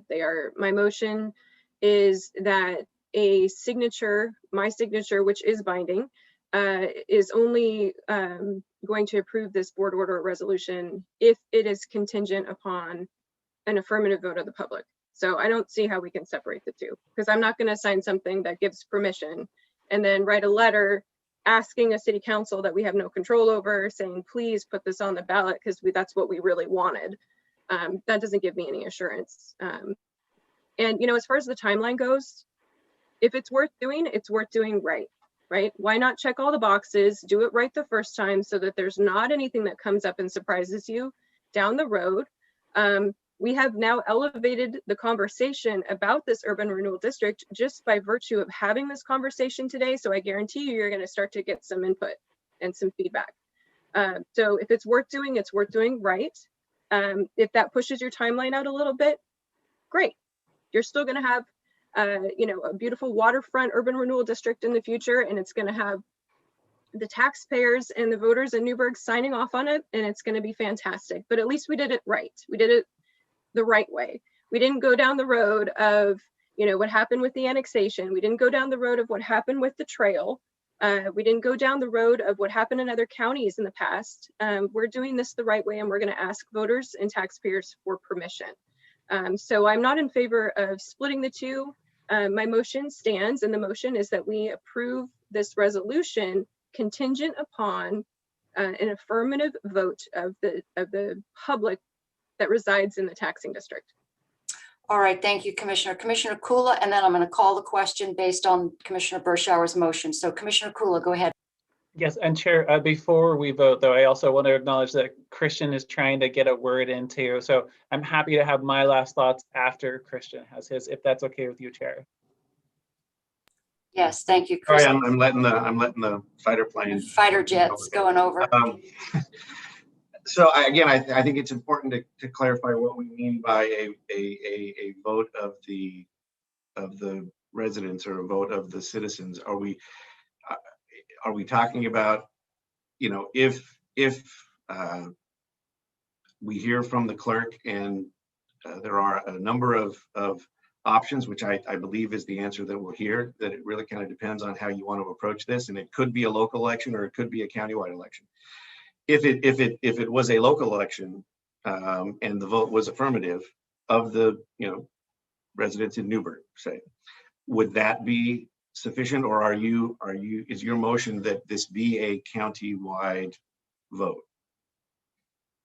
Because we all live, the residents of the county are in taxing districts that would be impacted by the adoption of this plan. So I'm making an assumption that there is somewhere in statute a process that's outlined for the creation of urban renewal districts. And if they're put to a vote, that it's defined somewhere in there, whether it's within our taxing district, whether it's in the proposed district, whether it's in the city. I don't know where it originates from, but my intention with my motion is to do whatever is necessary, I guess is how I'm trying to put it. If that means just the city of Newburgh, then that's, you know, that's the directive essentially. We're only signing off on this if you guys put this on the ballot. If it's countywide, then we're gonna have to take an extra step and vote to put it on the ballot. So that's, I hope that's more clear. It is, but my concern is that there may not be that much clarity in the statute, right? The statute may have some options, and it may be something that is satisfied by either a local vote or a countywide vote. If one of the options is a local vote, would that be sufficient, or are you interested in a countywide vote? Chris, doesn't it boil down to what the question is that's going on the ballot? I mean, is the question in support of this resolution of the board approving this, or is the question the urban renewal plan? My understanding is the question would be approval of the plan. Yes. And maybe Elaine knows the answer. I know part of the answer. There's nothing in ORS 457, which is the statute that governs urban renewal, about a vote of the electorate, because it's not required in the statute. So there are some cities that do require a vote of the electorate, and that is because it's in their own city charter. So for example, the city of Tigard has it in their city charter. The city of Gresham has it in their city charter, and therefore it's a vote of the city, because it's the charter that requires the vote of the citizens to vote on urban renewal. Newburgh does not have that in their charter. And I'm not a lawyer, so I'm going to say this next statement knowing that a lawyer could tell me I'm all wet, but I think if the city, I think your county council is correct. If the city decides to put this out for a vote, it would be of the city residents. If the county decided you wanted to put it out for a vote, you would be putting out a vote on whether urban renewal. But I don't think you can have jurisdiction over the city. I think that was a problem in Clackamas County. They originally tried to put something out that had jurisdiction over the city, and it went through the legal review and was told, no, the county can't take jurisdiction over what happens in the city itself. So I don't know really how the county wide has an ability to vote on this, but Yeah, and I guess I don't know that needs to be decided today, but I appreciate your questions, and they're good ones, and they're ones that would have to be answered through this process. What I'm really trying to make sure I understand, and hopefully others do as well, and I've called the clerk and I've asked the clerk, and he's looking into this. If it comes back that the options are with the city, and the city could choose to do a local election, if the vote of that local election were affirmative, Commissioner Berschauer, would that be enough for you to then give your approval to the plan? So if you're asking if the city of Newburgh residents and voters were the only people voting on it, correct, versus countywide, and they affirmed it, they approved it, yes, right, that would satisfy me. Okay. You know, and you can argue that it should be a countywide vote because we all pay for, you know, this is coming out of county revenue, essentially. But I don't know that that would be really instructive. I mean, why would someone in Amity care about Newburgh's urban renewal district? So I would certainly place more emphasis on a local vote if it was within the city of Newburgh. Okay. Thank you. Commissioner Kula. Thank you. If I may, I wasn't sure if you're going to call the question, but I did want to address the Commissioner Berschauer's last comments. You have spent a lot of time here arguing that the explaining, I guess, that the residents of the county or taxpayers of the county are impacted in their services because of this. And so I don't, your statement about why would a resident of Amity care about this? You fully explained that. I don't really see us pressuring the city into putting a vote before their people is really appropriate. I think if you're going to call it, you should just have a vote countywide, because otherwise the logic just really doesn't hold, in my opinion. Or perhaps simply taxing districts that overlap with this this urban renewal plan. I guess that would be the compromise there. Right. Well, I didn't draw the lines, and under that argument, you could also say that the entire Tualatin Valley Fire and Rescue District should have a say on whether or not this goes through, because ultimately it's going to cost them revenue. So I'm not sure where we draw the line. What I'm saying is that the majority of the cost of this is going to be borne by people who live in Newburgh and Newburgh rural district. So that's where I would place the most emphasis.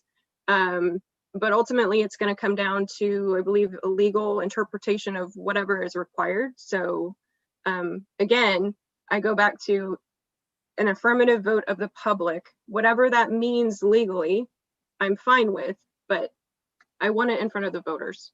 Okay, and Chair, if I may, I would really like to hear exactly who you want it to go before.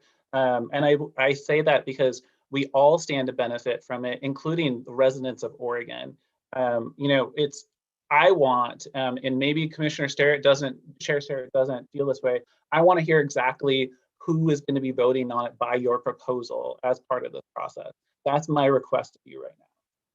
And not a generic the people, because again, it's just voters who you're asking to vote, unless you're asking people other than voters to vote, because that would be really interesting to me.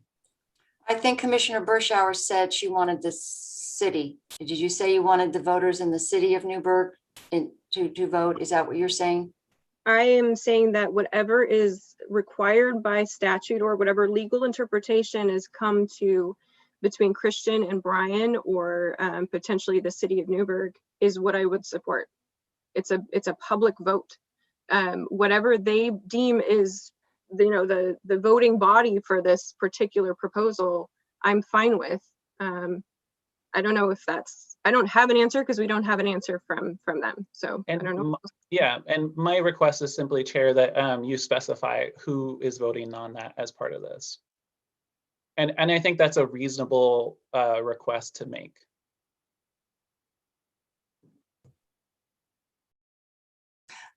We're not sure.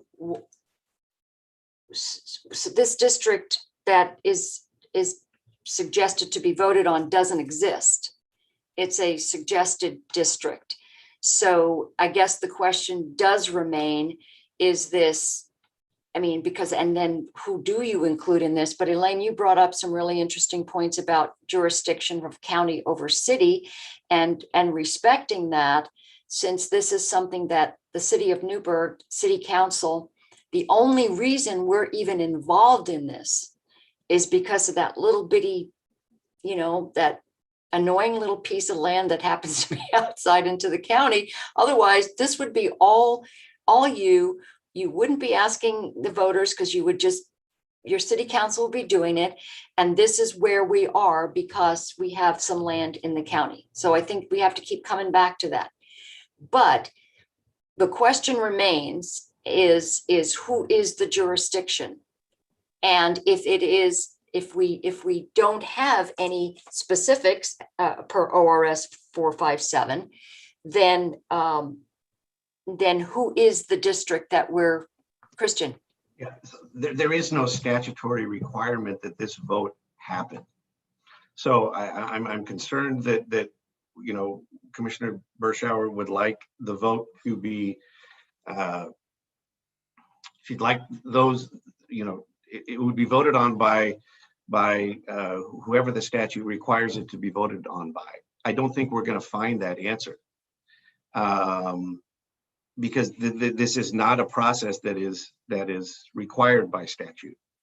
So having said that, I think what the board could do, and I think this is sort of what some of the questions are getting at, is if it would be acceptable to you if the vote were by the citizens of Newburgh, well then we can clarify that in the document to say an affirmative vote of the citizens of the voters in the city of Newburgh. And if by chance we find out that there is a different requirement out there that I really don't believe we will, we could come back and revisit it. But it sounds like an affirmative vote of the Newburgh voters would be sufficient. So that may be, in terms of trying to find a way forward today, that may be one possible solution. So that would require, Commissioner Bershauer, you further clarifying your motion to include that. And that is, so do you want to go ahead and do that? Sure. So my motion is to approve, I don't have the resolution number in front of me, but approve the Newburgh Urban Renewal Plan resolution contingent upon an affirmative vote of the residents who reside in what I'll call Greater Newburgh, right? Because the people who live in the rural parts of Newburgh that still have Newburgh addresses should be weighing in on this too. So Greater Newburgh.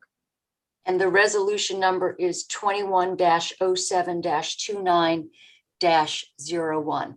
All right, so we have Commissioner Kula, and I'm going to call the question now, so please go ahead. Okay, so are we at further discussion since that's the new motion? That is. Okay, great. So I just want to clarify then, is this Commissioner Bershauer made a motion, but is this are we putting the vote on the ballot to people of Greater Newburgh? Because I don't think that, I'm not sure if the city really can put a ballot measure on the ballot for people who don't live in the city. I'm making an assumption here. And so I can see a scenario where the motion includes requires the city or a vote from the city residents through a city election, and then a vote of the people outside of that urban growth boundary or city limits, but in the zip code, be something that the county pays for. And so I just want to make it really clear that at some level, Yamhill County residents are going to pay for the question that's being asked. Thank you, Commissioner. That's a good point, because people in the outside of the city limits do not get to vote on Newburgh City issues. And nevertheless, they are paying a lot of the same taxes. So go ahead, Commissioner Bershauer. Thank you, Chair. Yeah, I think it's a good question. I mean, obviously, what I've talked about here over the past hour and a half is the impact to folks who have TVFNR, and those include the folks that were in the old Newburgh Rural District that no longer exists anymore. So I'm not sure how you would incorporate those folks. You know, it might end up being that we have to just do it through the county, which would encompass everyone. But, you know, I can't think of a justification where I would say that, you know, the input of a city of Newburgh resident outweighs somebody who lives, you know, where Commissioner Stare, where you live, right? It's going to impact you just the same, if not more, because of the discussions that happened about annexation and a new fire station, et cetera, et cetera. So, you know, I guess as Christian sort of alluded to, maybe leaving it a little bit more open-ended, and then we clarify with Brian. Yeah, I think where I was going was it would be clearer if we said the city of Newburgh. When you say something like the citizens or the voters of Greater Newburgh, I don't even know if the clerk could draw those lines. And so then we're back to that question of is it a countywide vote or is it a local vote? And whether or not if the board wants a countywide vote, then I think this is what Commissioner Kula is saying, then that's what we should be saying. I don't know that there is a way to draw this sort of hybrid between a city vote and a countywide vote. So my concern would be if the adoption is something that says a vote by the citizens of Greater Newburgh or by the voters impacted by the passage of or creation of this urban renewal district, we're sort of creating a group that may not be definable in terms of, okay, you do or you don't vote on this election. If you would rather we try to find that out before you vote, then I can have some additional conversations with the clerk, but I don't have those answers for you today. What I think we could more safely do today would be to say it's contingent on a vote of the voters in the city of Newburgh. And I to your point, Christian, I know that, for instance, those of us who are outside of the Newburgh city limits are also in the CPRD district. And if you look at that district, the map goes well up to Clackamas County, up until Clackamas County. So there are different taxing districts and different, I mean, TBFNR and all those, it's very, and then there's the Newburgh School District, which we're in, we're not. I mean, so it is complicated. So if we're going to, I mean, I don't think we can figure that out here, but so Commissioner Bershauer, it's kind of up to you in terms of what you're asking. Well, I think that probably the most fair option would be the city of Newburgh, because I feel that if we do a countywide vote, you would be putting in jeopardy, you know, the city of Newburgh's dominant voice in this discussion. I just don't see how that would be fair. You know, asking somebody from, you know, the southern parts of Gaston to understand what an urban renewal district in Newburgh means and what impact it might have on them doesn't seem very fair to me. So maybe a compromise would be just the city of Newburgh. Thank you. And Commissioner Kula, you had a comment? Oh, yes. You Thank went you, like Chair.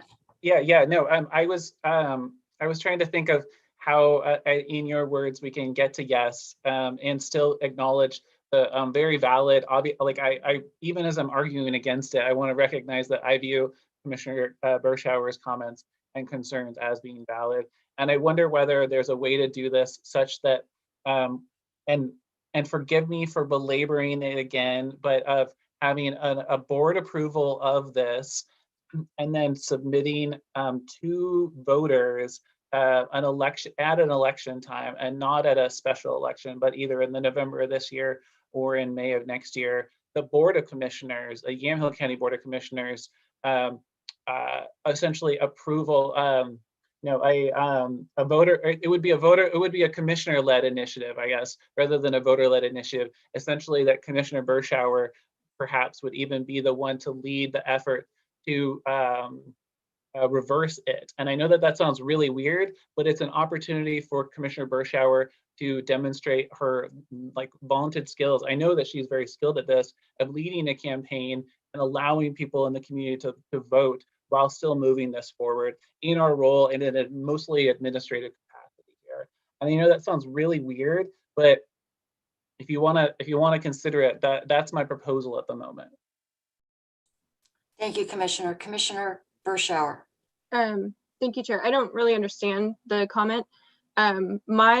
When I'm signing, if I sign this document, it is not to say that I support urban renewal in a general sense. It's to say that I am seeking the affirmative vote of the public in the city of Newburgh now, in order for this thing to go through. I'm not going to be out there saying urban renewal is the greatest tool out there for economic development, because I've seen otherwise. So I want to be very clear that, you know, my condition is really upon the voters in the city of Newburgh saying that they are on board with this and that they fully understand how it's going to be paid for and they like it. And, you know, they're informing me, not me informing them. They are informing me. So I want to make that clear. Thank you, Chair. If I may, just as a rejoinder, I guess what I'm proposing then, Commissioner Bershauer, is that you don't need to vote to approve the resolution that's before us that would be presented to the Newburgh City Council. But in a second vote, you could vote to put this on the ballot. And so those are two different votes, and you can vote different ways. I guess I don't see how they're separate. I've made a motion where they're together, and if we've now clarified that it's the city of Newburgh voters, then we can't compel them to do an election. They're going to have to go through their process and decide to do it. But our approval is conditioned upon them doing that. So I don't see how we're separating them. No, Okay. I'm just proposing that we separate them. But Chair Starrett, thank you. No, I'm going to call the question. Yeah. I'm going to call the question because we've really discussed this and tried to look at different ways to do this. So Commissioner Bershauer, would you restate your motion? Yes, Chair. My motion is that we approve Resolution 21-07-29-01.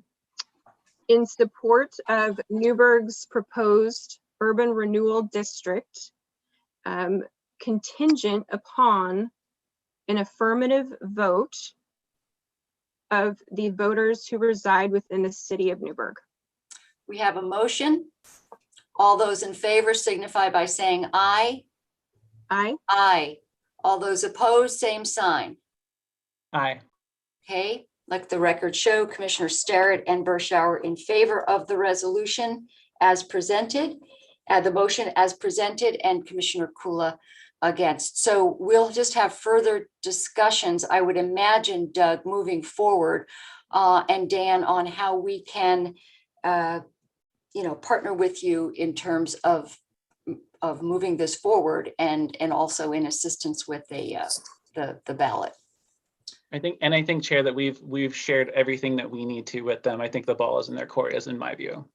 Right, thank you. But I would reiterate that if there's anything else, that you can continue to have that dialogue with us, and it doesn't end here because we added that extra layer. So this was a difficult decision, and I have to say, up until just now, I wasn't really sure how to proceed. So I know it's not the answer that you wanted, and I know it is disappointing, but I think at the end of the day, everybody could probably come away saying, look, at least we're going to cover all our bases, and we've got a real lack of confidence in government these days, and maybe this will go one step towards reaffirming that people can have confidence in us. So in any event, we've got that behind us. So let's go ahead then, and if that's all right, we'll take a 5-minute break and come back and finish the rest of what's on our agenda.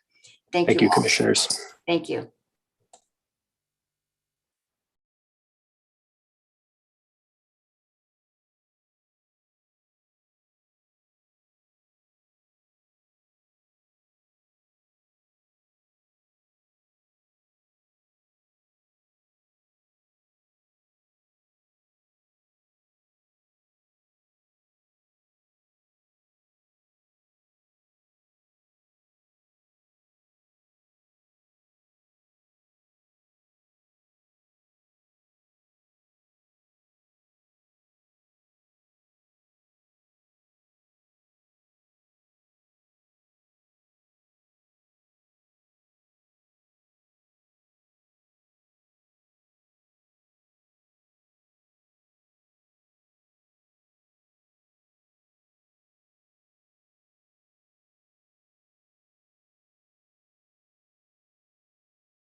was good to have a water break, Chair. Yeah, and it's getting very hot up here. Likewise.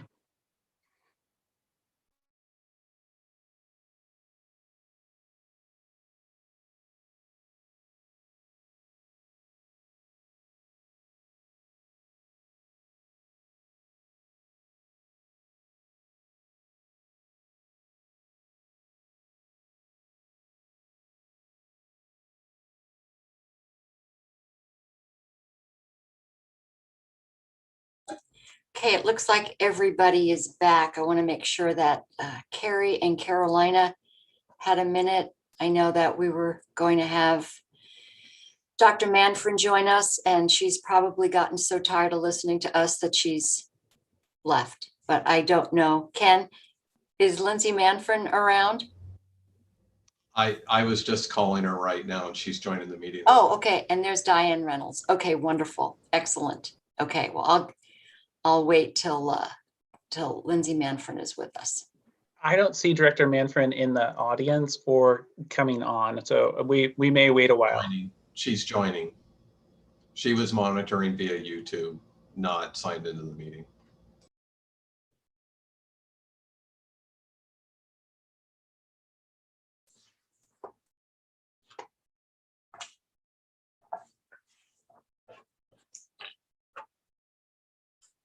Hi, Diane. Like your background.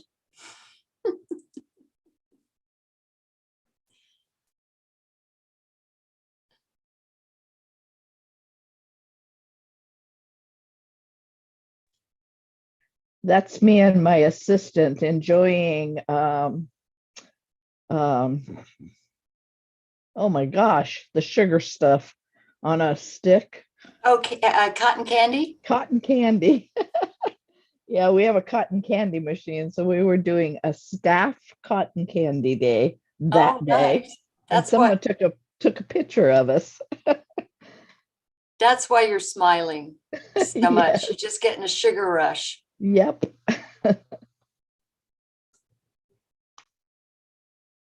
Okay, there we go. There we go. Hello, Dr. Manfred. So let's just reconvene at this point. We are at the point in the Yamhill County Board of Commissioners informal session on July 29th at H3, which is consideration of approval of amendment number 2 to an agreement between Yamhill County Health and Human Services and Yamhill Valley Treatment Provoking Hope per Board Order 19-277 to increase funding for the peer outreach needle syringe exchange program in the amount of $4,831.31 per month, retroactive to July 1st, 2021. This was continued from July 15th. So maybe we could go back a little bit to when this was originally proposed.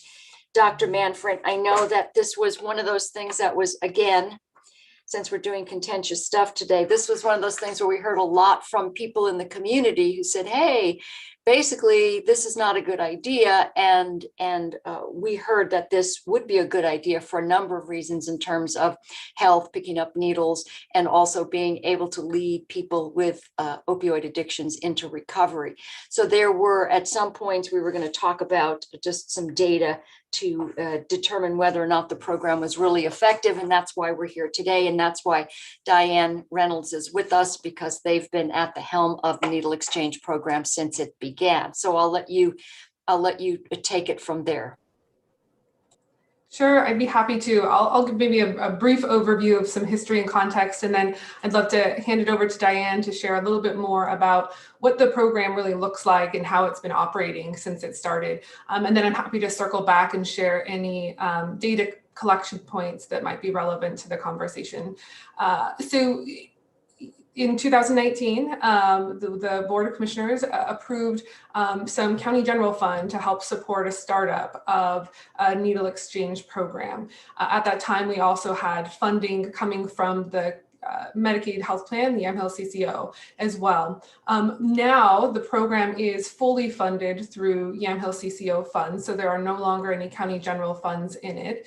We are very appreciative of those funds to get the program up and running, and now it is being sustained with the CCO dollars. When you mentioned the increase in this contract is really just a COLA, which we have put through to all of our standard contracts with our subcontractors. So that's what the increase is. It's not changing the program or anything of that nature. So since we started the program in 2019, of course, it always takes a little bit of time to get things up and running, although I will say Provoking Hope really was off and running quite quickly with it. There have been a couple of, just challenges, I would say, through the course of the program. And certainly, Diane, you're welcome to speak to any of these from your perspective as well. But one of the initial challenges was that there was a partnership with this program, and that partnership is no longer in place between Provoking Hope and another agency where they were really co-managing some of these things. And so, I think that there was a bit of having to regroup and rethink some of the initial things, which always poses some challenges as we're launching something. And then, of course, as the program was really starting to pick up, COVID happened, and like many things, there were challenges associated with that I know that Diane's able to speak to. Really, when we started this program, I think what helped hopefully community members who were concerned, and certainly at the time, the folks that made up the board, and certainly the people who are part of the CCO board, really were looking at evidence-based programs and what we see in research that shows that these needle exchange programs do work, that they are helpful in reducing disease transmission, infection rates, getting folks into treatment, and helping people get connected to other types of resources and things of that nature as well. The other thing that we know the research really demonstrates, and again, these have been researched for decades, since the 80s, and so there's a fair amount of research on them, is that they don't increase needles being found in the community. I think there was a lot of concern related to that when we were initiating this program, and so research really backs the fact that that's not the case, that it doesn't do that. So those are sort of the overall highlights and a little bit of the history of our program. I would love for Diane to be able to share a bit about the program, what it's like, and what her team's been busy doing. Thank you for that, Dr. Manfred. Diane, thank you, and thank you to your team. I see a lot of those ladies and gentlemen out in the community, and most recently in Willamina. So anyhow, go ahead.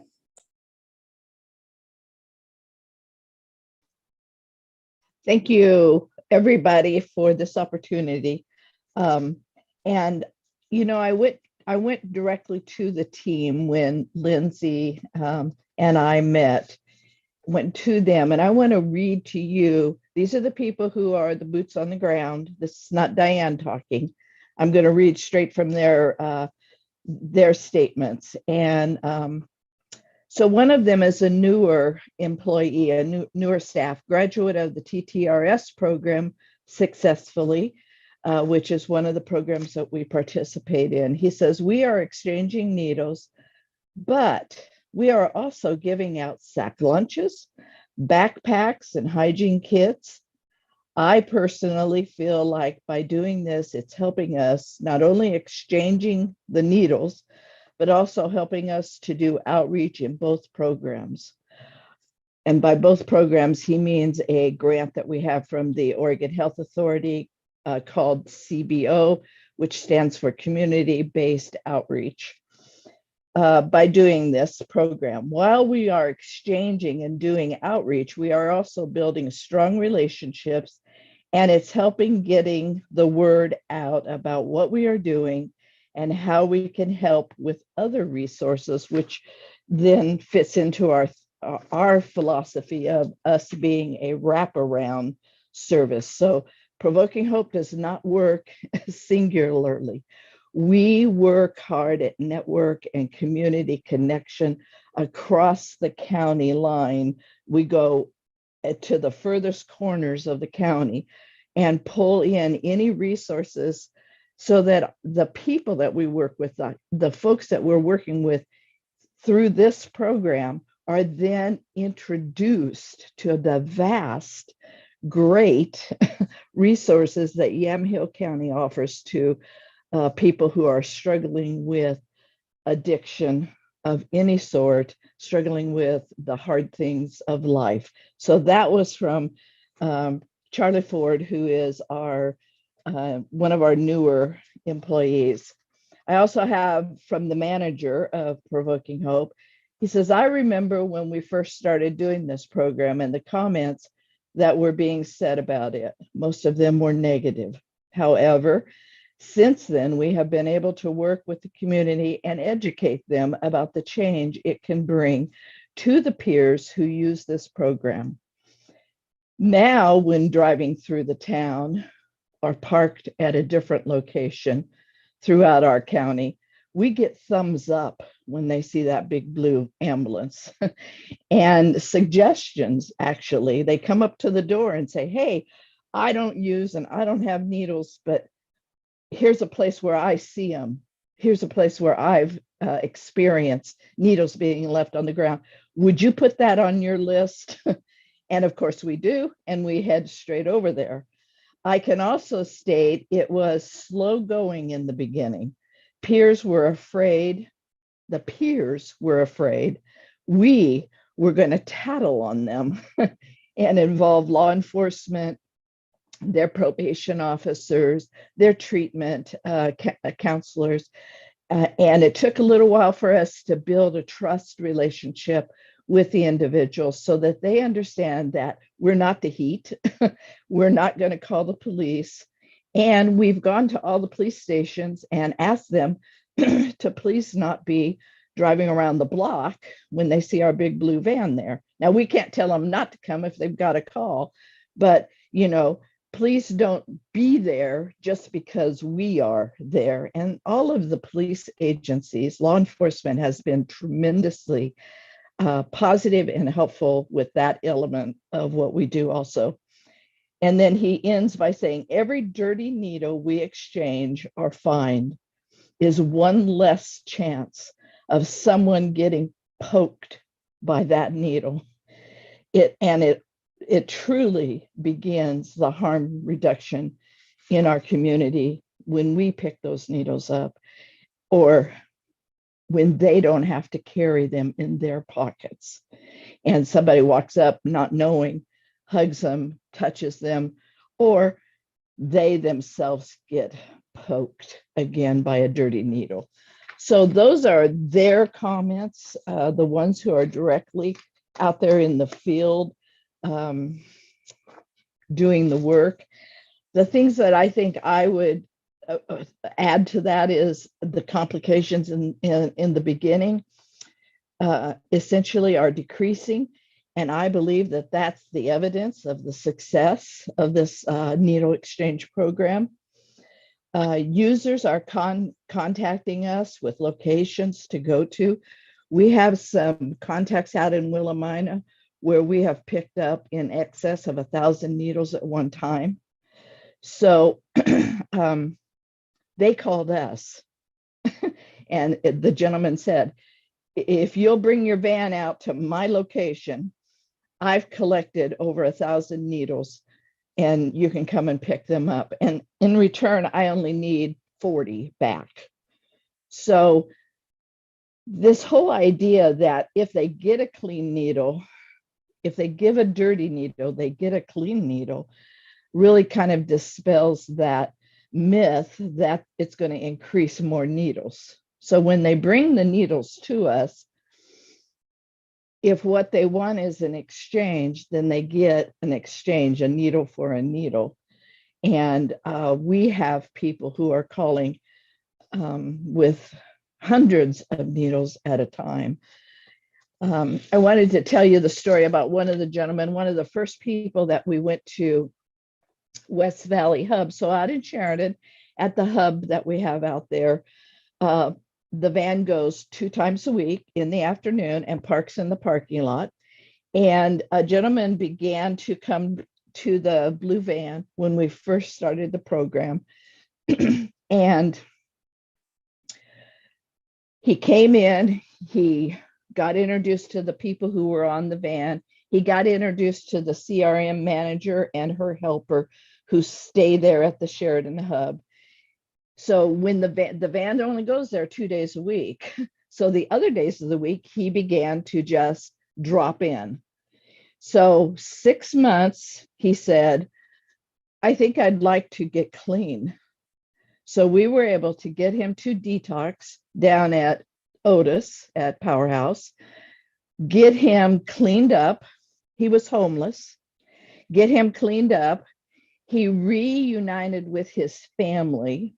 And within about 9 months, total 9 months, so 3 months later from getting clean, we helped him to go home because he wasn't from Oregon. He came to Oregon, got involved in who knows what, and he hadn't committed any crimes, but he was homeless. And so we were able to negotiate getting him back home. Once a month, he still calls the manager out there at the West Valley and checks in with her and says, hey, I just wanted to let you know I got a job. I've got my car functional. I'm reuniting with my family. For the first time in many years, my son and my daughter are willing to have me come for dinner or let me take them because I'm working now. So that right there to me is the beauty of this program, is that whole idea. This man is healthy today. He's seeing a primary care provider. He's not in our state anymore, but you know, this wasn't his home state. He was from somewhere else. And let's see, I think COVID time. So we didn't quit going out during COVID. This crew that works with me are determined. We'll put gloves on, we'll keep 6 feet apart, we'll wear a mask, but we're not going to quit working. We're taking the van and we are going into community because we believe in it. Now, the people we were going out to had a different view or a different opinion and often wouldn't see us, but they were afraid. They were afraid of the COVID, but we were still out there, and it's been an increase. You know, I've submitted to Lindsay the stats, and the stats just keep going up. The elements that we collect just with our contact with them address the harm reduction in the disease areas. I truly believe that having this needle, and I was resistant in the beginning, you guys. I think I shared that when the very first time I ever talked. I thought, how the heck do I even justify that? I'm helping people get clean, and now I'm saying, come and get a clean needle.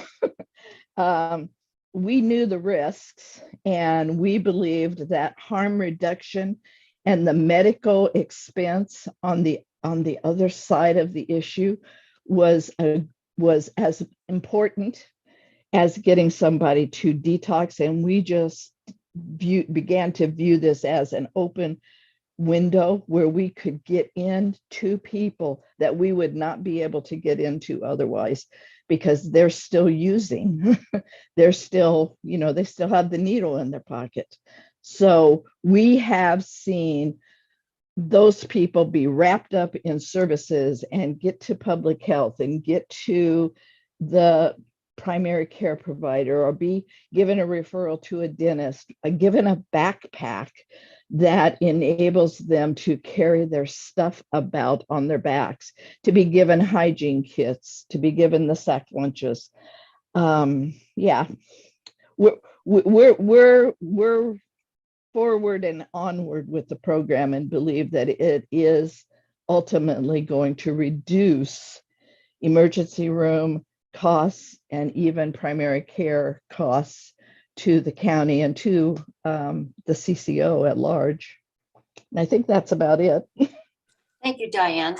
I always appreciate you and your work and your team. And I have a couple of questions, but I'm going to let the other commissioners jump in here and comments, questions for Dr. Manfrin or for Ms. Reynolds?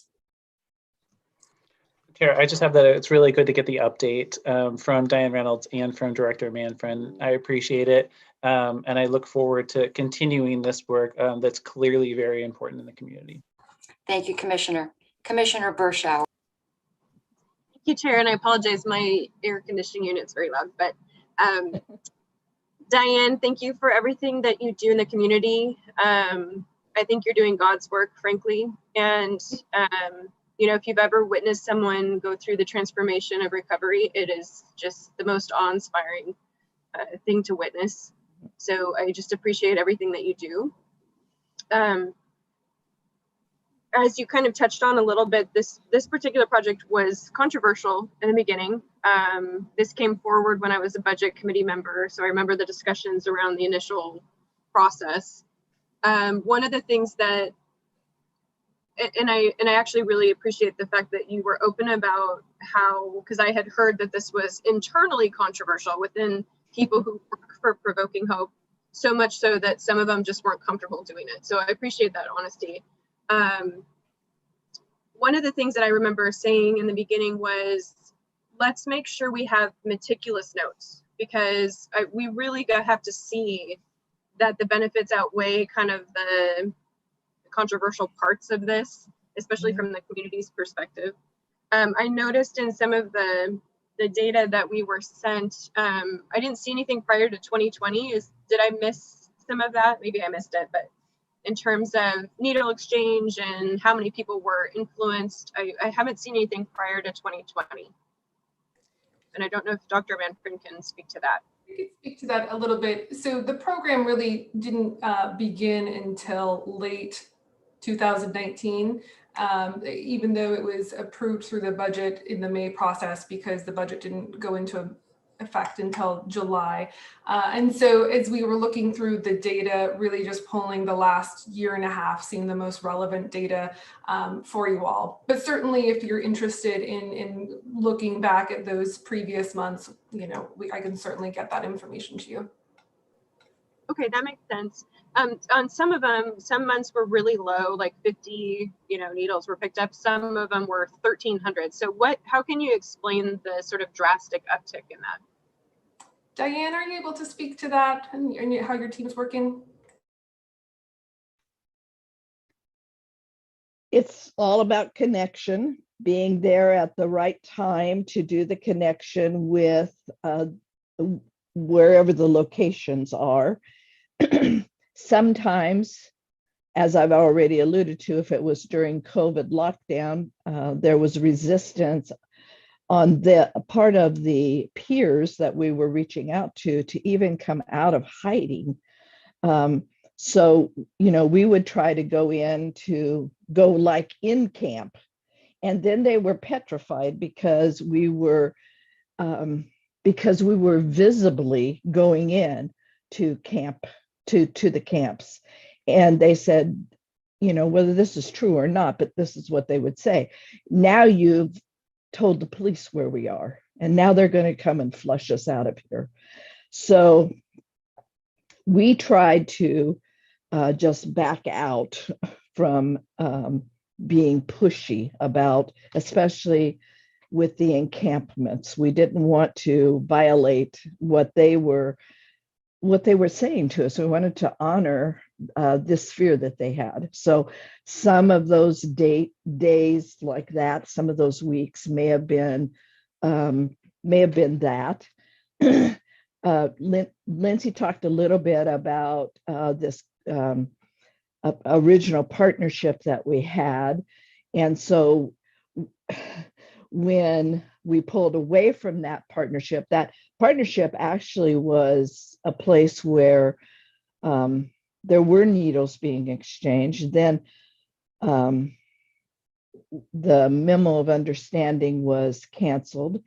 And then we had to convince the people who were giving the needles, to come to our parking lot because we have the ambulance on 10th Street in the parking lot open from 12 to 2. every day of the week. And then at 2 o'clock, they head out to Sheridan on Wednesday and Thursday.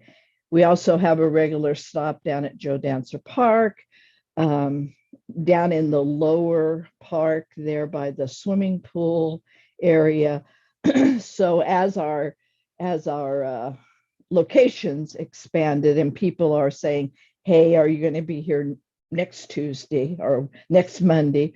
The availability in our parking lot, of course, decreases, but we'll exchange. We keep a red bucket and some clean capped needles in that building so that they can walk in, meet with the MAT, the medical assisted treatment CRM, and that gives them the opportunity to talk to them, and then we hand a needle and take the exchange from them and drop it into the red buckets inside the office. We actually, in the beginning, we thought maybe we would never do that because it might be triggering to the other people, but we have discovered that it isn't a triggering thing, and it's private. They're in cubicles, they can come in and be private about it. So the flux can be explained, I think, primarily with the ability to know where the connection is, because the connection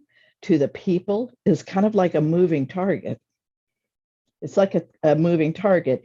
And if you have one person in, let's say, a neighborhood that's being the collector of the needles for that neighborhood or that vicinity, well, if we can get that person into detox, another leader has to rise up. So it's kind of like, when the geese fly, one leads and then they drop back and there has to be another bird to come up and take the lead.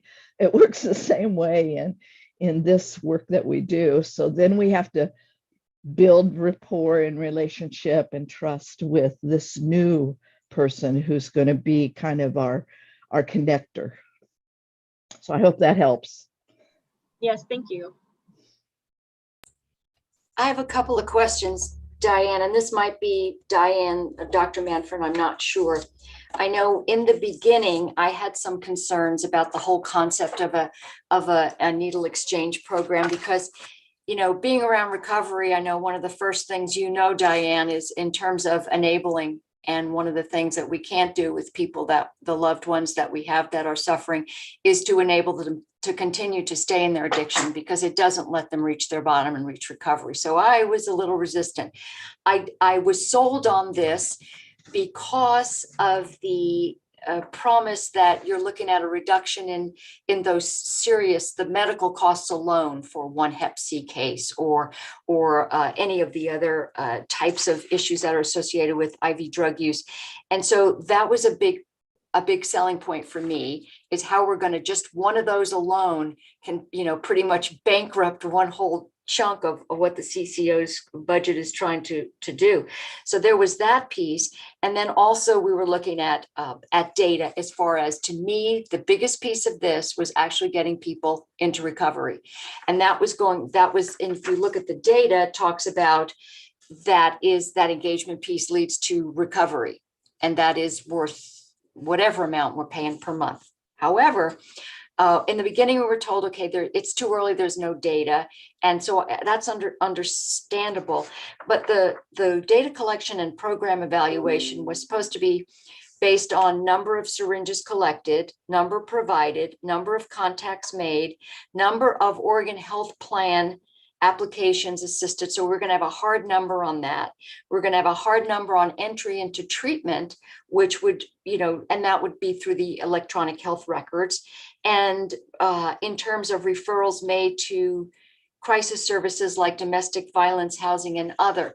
So the data points that I would have anticipated we could collect to some degree at this point, while we might have anecdotal stories of we did touch people's lives, but it's the data points that is like, well, we should have that number now. I mean, how many people went into treatment as a result of these things? So I'm a little concerned about it being light on data. I'd be happy to speak to that, and perhaps I can speak to the component around what we're not able to collect, and then I would really like to be able to share the information that I think some of which is very compelling that we are able to share and collect, and that has been provided. And so one of the things that we need to think about is, are our programs doing research, or are our programs implementing evidence-based practices that are based on what the research tells us, right? And it's we don't have resource, we don't have the ability to do what I would call a full-fledged research, where we're looking at creating a baseline of how many people are injecting drugs, how many people are going into treatment, and then implementing an intervention like a needle exchange, and then saying, has that changed that? We don't have those resources. They just don't. That we would have to go through an entire process to do that, and we would need funding to be able to do that, and most likely we would need to partner with an organization that is that does that sort of level of research. So I think that I'm not saying that that's not possible. That's a very different thing than implementing an evidence-based research, implementing that evidence. Initially, we were thinking perhaps we could capture how many people have engaged with a needle exchange through our electronic health record, but it became pretty clear that we could capture a number, but I don't know how that number would have meaning, because again, we don't have a baseline. A huge portion of people are, they may or may not want to share that information with us, but regardless, they go to many places for treatment. So I didn't feel like that data would be very meaningful, because I mean, even in the example that the Diane shared, the individual went to a residential detox, or a residential facility and a detox facility. They didn't come to HHS, and so that person would not have been captured. So there was not a good way for us to do that. And instead, what we fall back on is what we're implementing is based on what the research has shown, and what the research has demonstrated is that is a successful way to get people into treatment, and that it is a successful way to decrease infections and disease from individuals.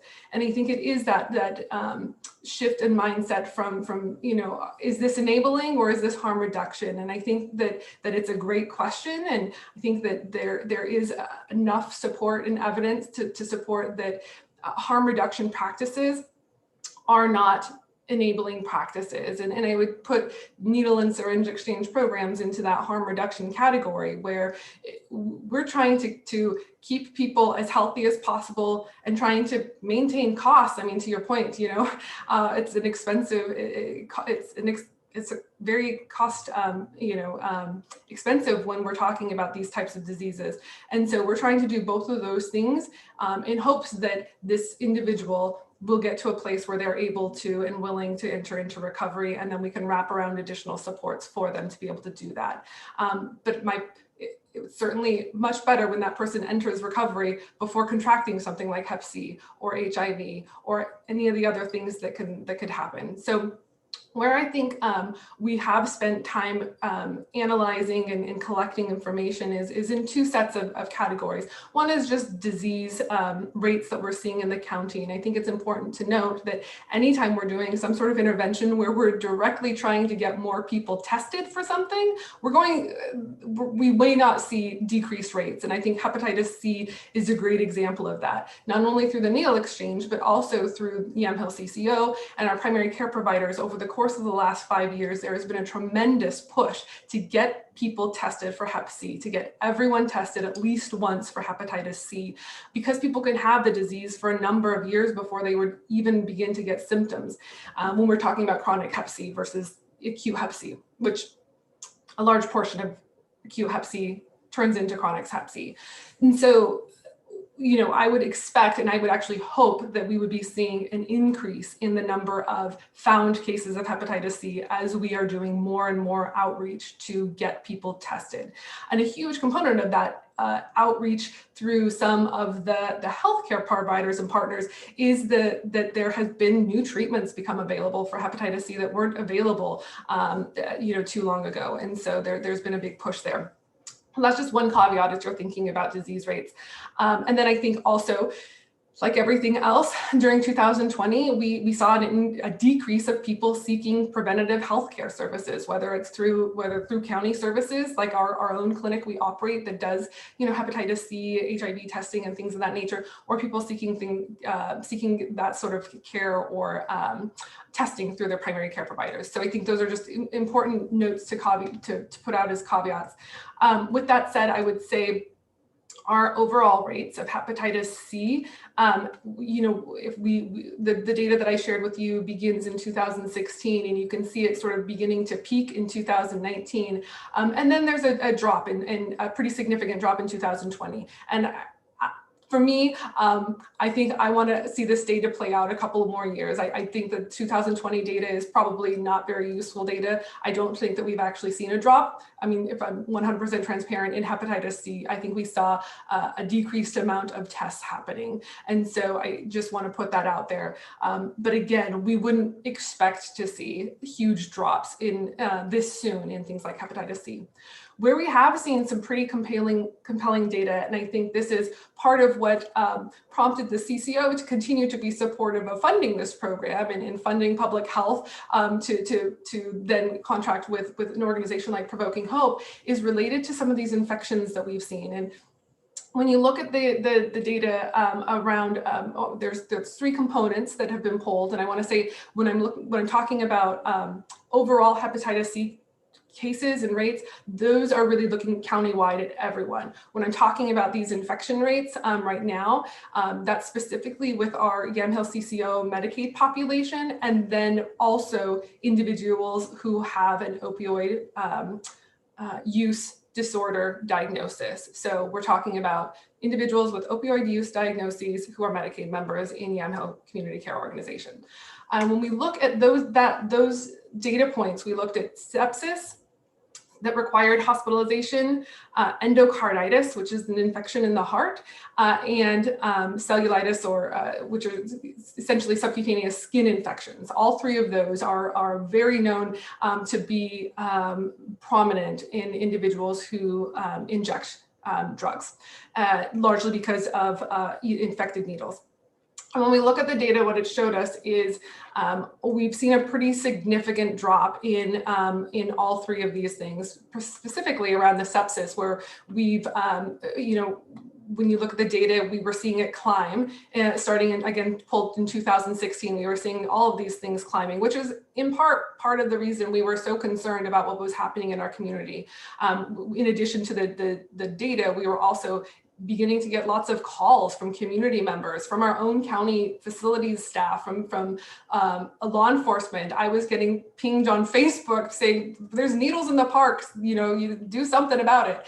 And so this was one of our approaches to try to do something about it. But you can see that sharp increase, and then in 2019, we begin to see those decrease. And in the grid on sepsis, right? It went from 22 cases in 2018 to 20 in 2019, down to 15 in 2020. And you can see the costs associated with that are significant. At its peak, the costs were showing $287,945,000, so just under $290,000. And now in 2020, dropped down to 115,000 and 144. And I would note that unlike what I mentioned around, people accessing care, things like sepsis aren't things that you can just sort of wait out, if you will. It requires care. So I don't see, I think that the decreases in this data are significant. And I think the decreases in this data are really demonstrating a decrease in the overall number of sepsis cases,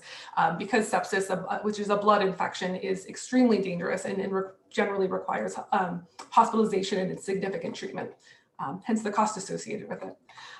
Then the second one is really looking at endocarditis, which again is an infection in a certain area of the heart, often associated with injection drug use. And we've seen a decrease here as well from what we saw, both from the overall number as well as the cost associated with it. And then the last one is around cellulitis, which is again kind of a skin infection. These decreases have not been as dramatic as the other 2, but it's still noteworthy that they are decreasing. in terms of the overall number and volume. So hopefully that is helpful, and I just would pause and see if there were any questions. Thank you for that. Questions, commissioners? Chair, that was super helpful for me. Thank you for asking that. Thank you. And thank you, Director Manfred, for the answer. Thank you. Commissioner Bershauer? Thank you, Chair. I guess my question is more technical. So if we were being asked to approve the increase, which is a COLA essentially. So no, okay. Maybe I misunderstood that. Well, the COLA is part of everybody's increase. We're just being asked to approve the contract, which does include the COLA. Includes an increase. Okay. Okay, so that answers my question then. I was under the assumption we were voting on an increase to the contract, not the entire contract. Okay, thank you. No, we're approving the CCO's contract with Provoking Hope for this. So I've had a lot of questions about this, and I am supportive of it. I think if it were the county funds, I would be a little bit more reticent to say, yeah, okay, let's sign off on this. But because the CCO has done this, and the CCO is going to be funding this, I'm in favor of approving the contract and the amendment to the agreement with Yamhill County and Provoking Hope. But again, I feel like this is we've just very light on data. And I know that we were given lots of information about the data and the research that had been done previous, which is what the justification was for the program, is look at all the research that was done. And yet here we have a program, and we're not coming up with any hard numbers. And I know there are limitations to what we can come up with, but I still think that being able to come up with the number of people that went into rehab as a result of these encounters, and the number of people who've been referred to the programs, just what we were promised in terms of, we're going to be able to tell you it works based on these data points. And we haven't gotten those. So I'm feeling a little bit like it's light on data, just trust us. And I'm saying, show me your work, show me the receipts, show me where this works. But again, I always like to say, where does this show that our people are getting into treatment or getting these other referrals? And I don't know that is an anonymity thing where we couldn't say, hey, we referred somebody to domestic violence or to housing services or to rehab. We don't have to tell you who they are. So what I've seen in the past is whenever you have people telling you that, well, we can't because of it's an anonymity thing, I think we can do better in getting that data. And that's the only thing that I would ask going forward.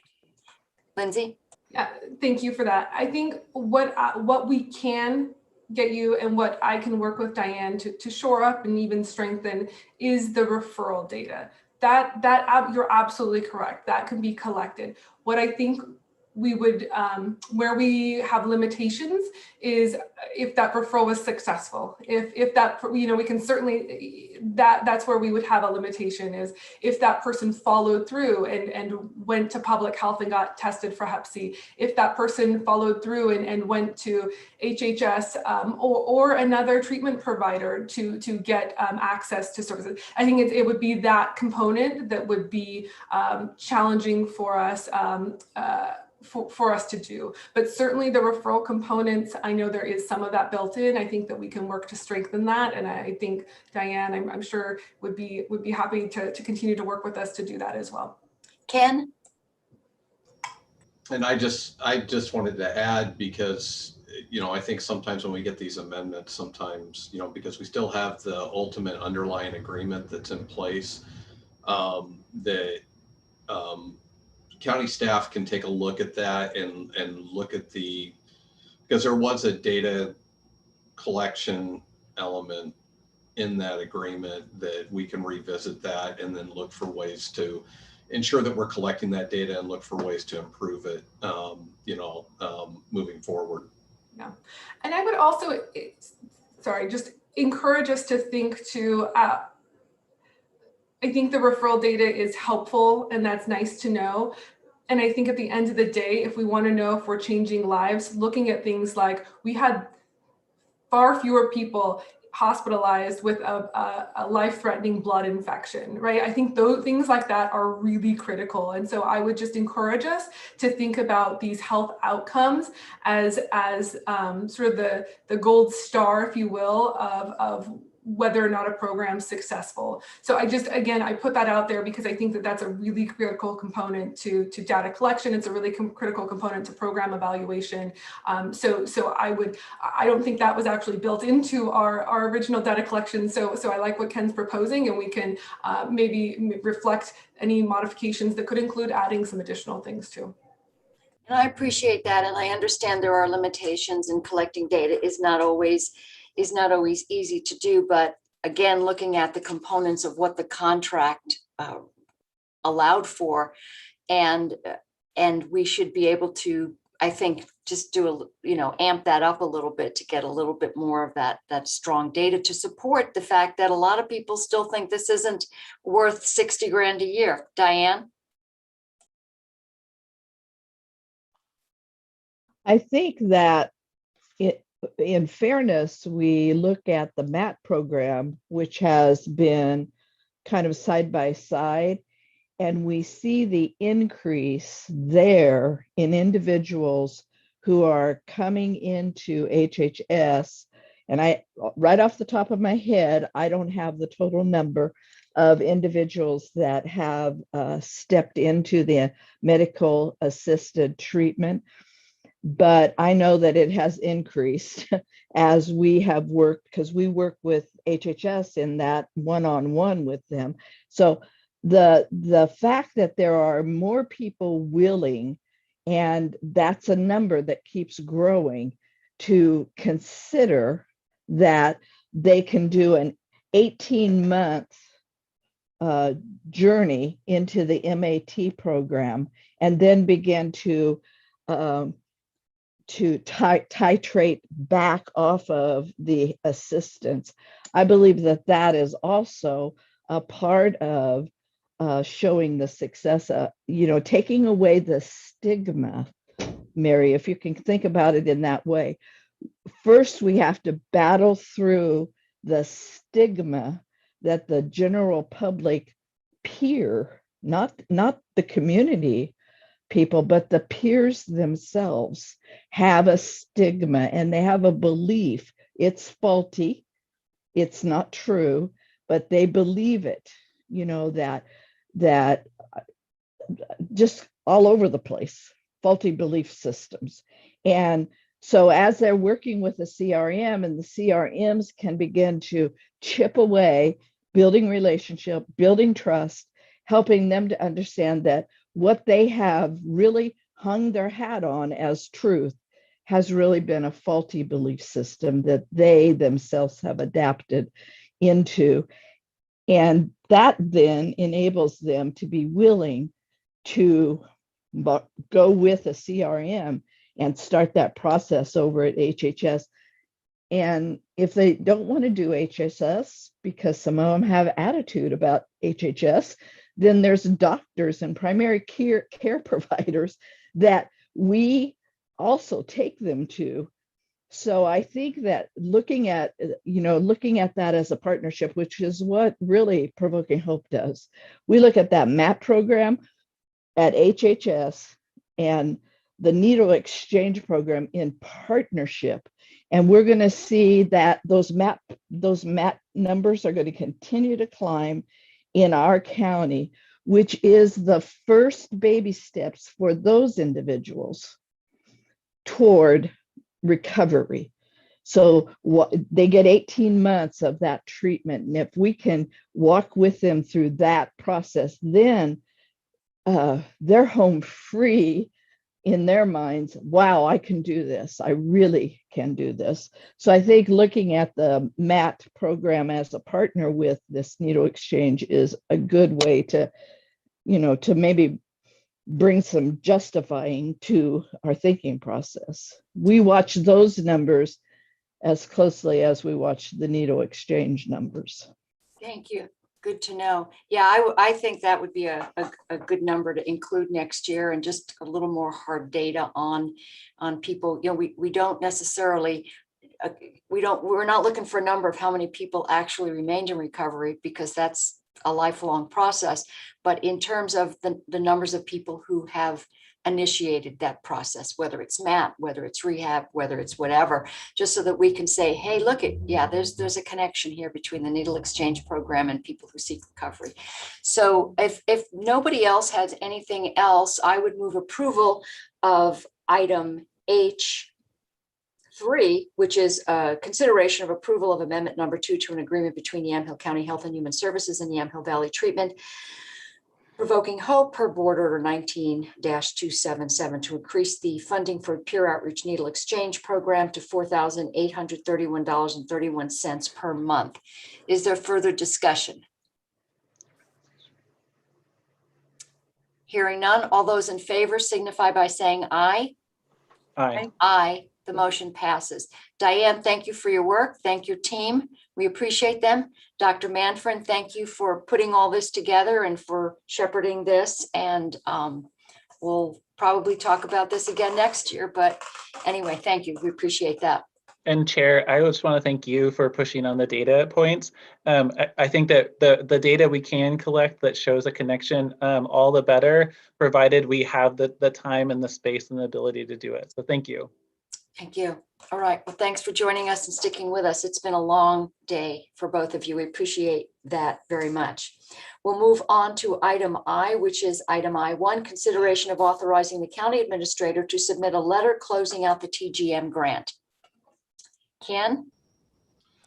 Yes, so just really quick,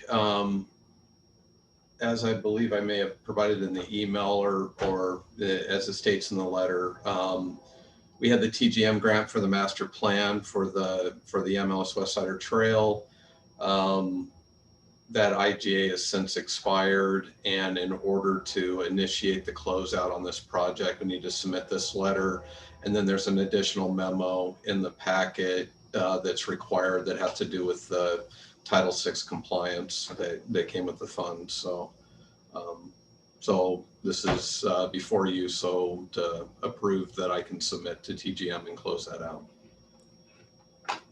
Do we have a motion?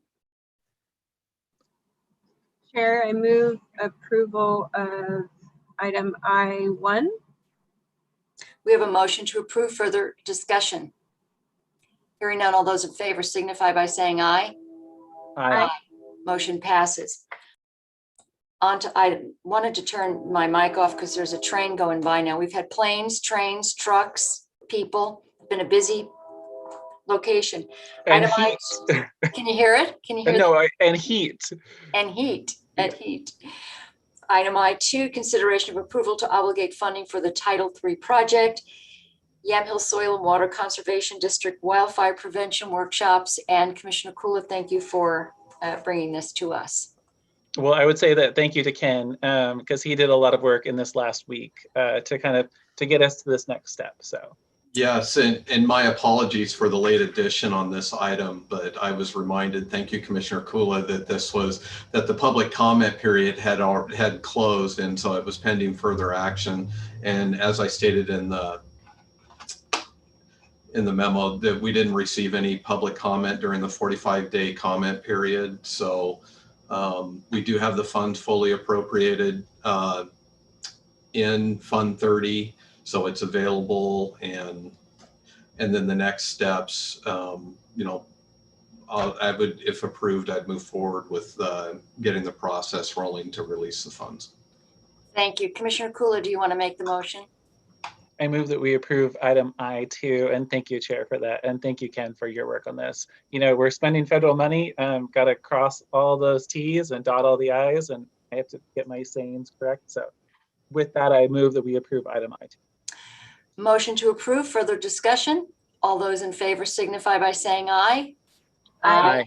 Motion passes. Public hearings, we have none. Announcements, commissioners.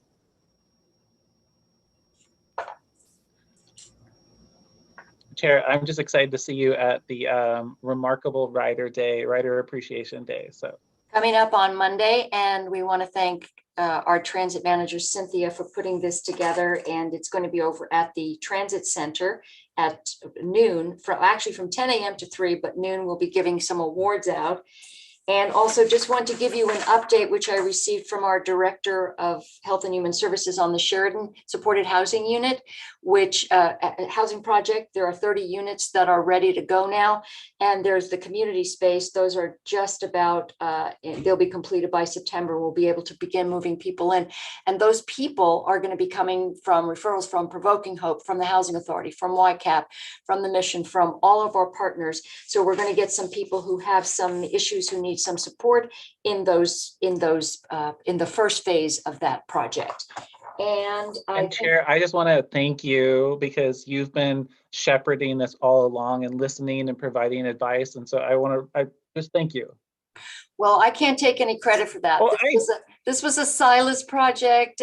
Lindsay Manfrin and everybody else was involved in this, but I did go out to the site before it was even built, and it's just beautiful right by this elderly complex, and there's going to be a great mix of people helping each other, that co-location of different generations. So anyway, anybody else have anything else?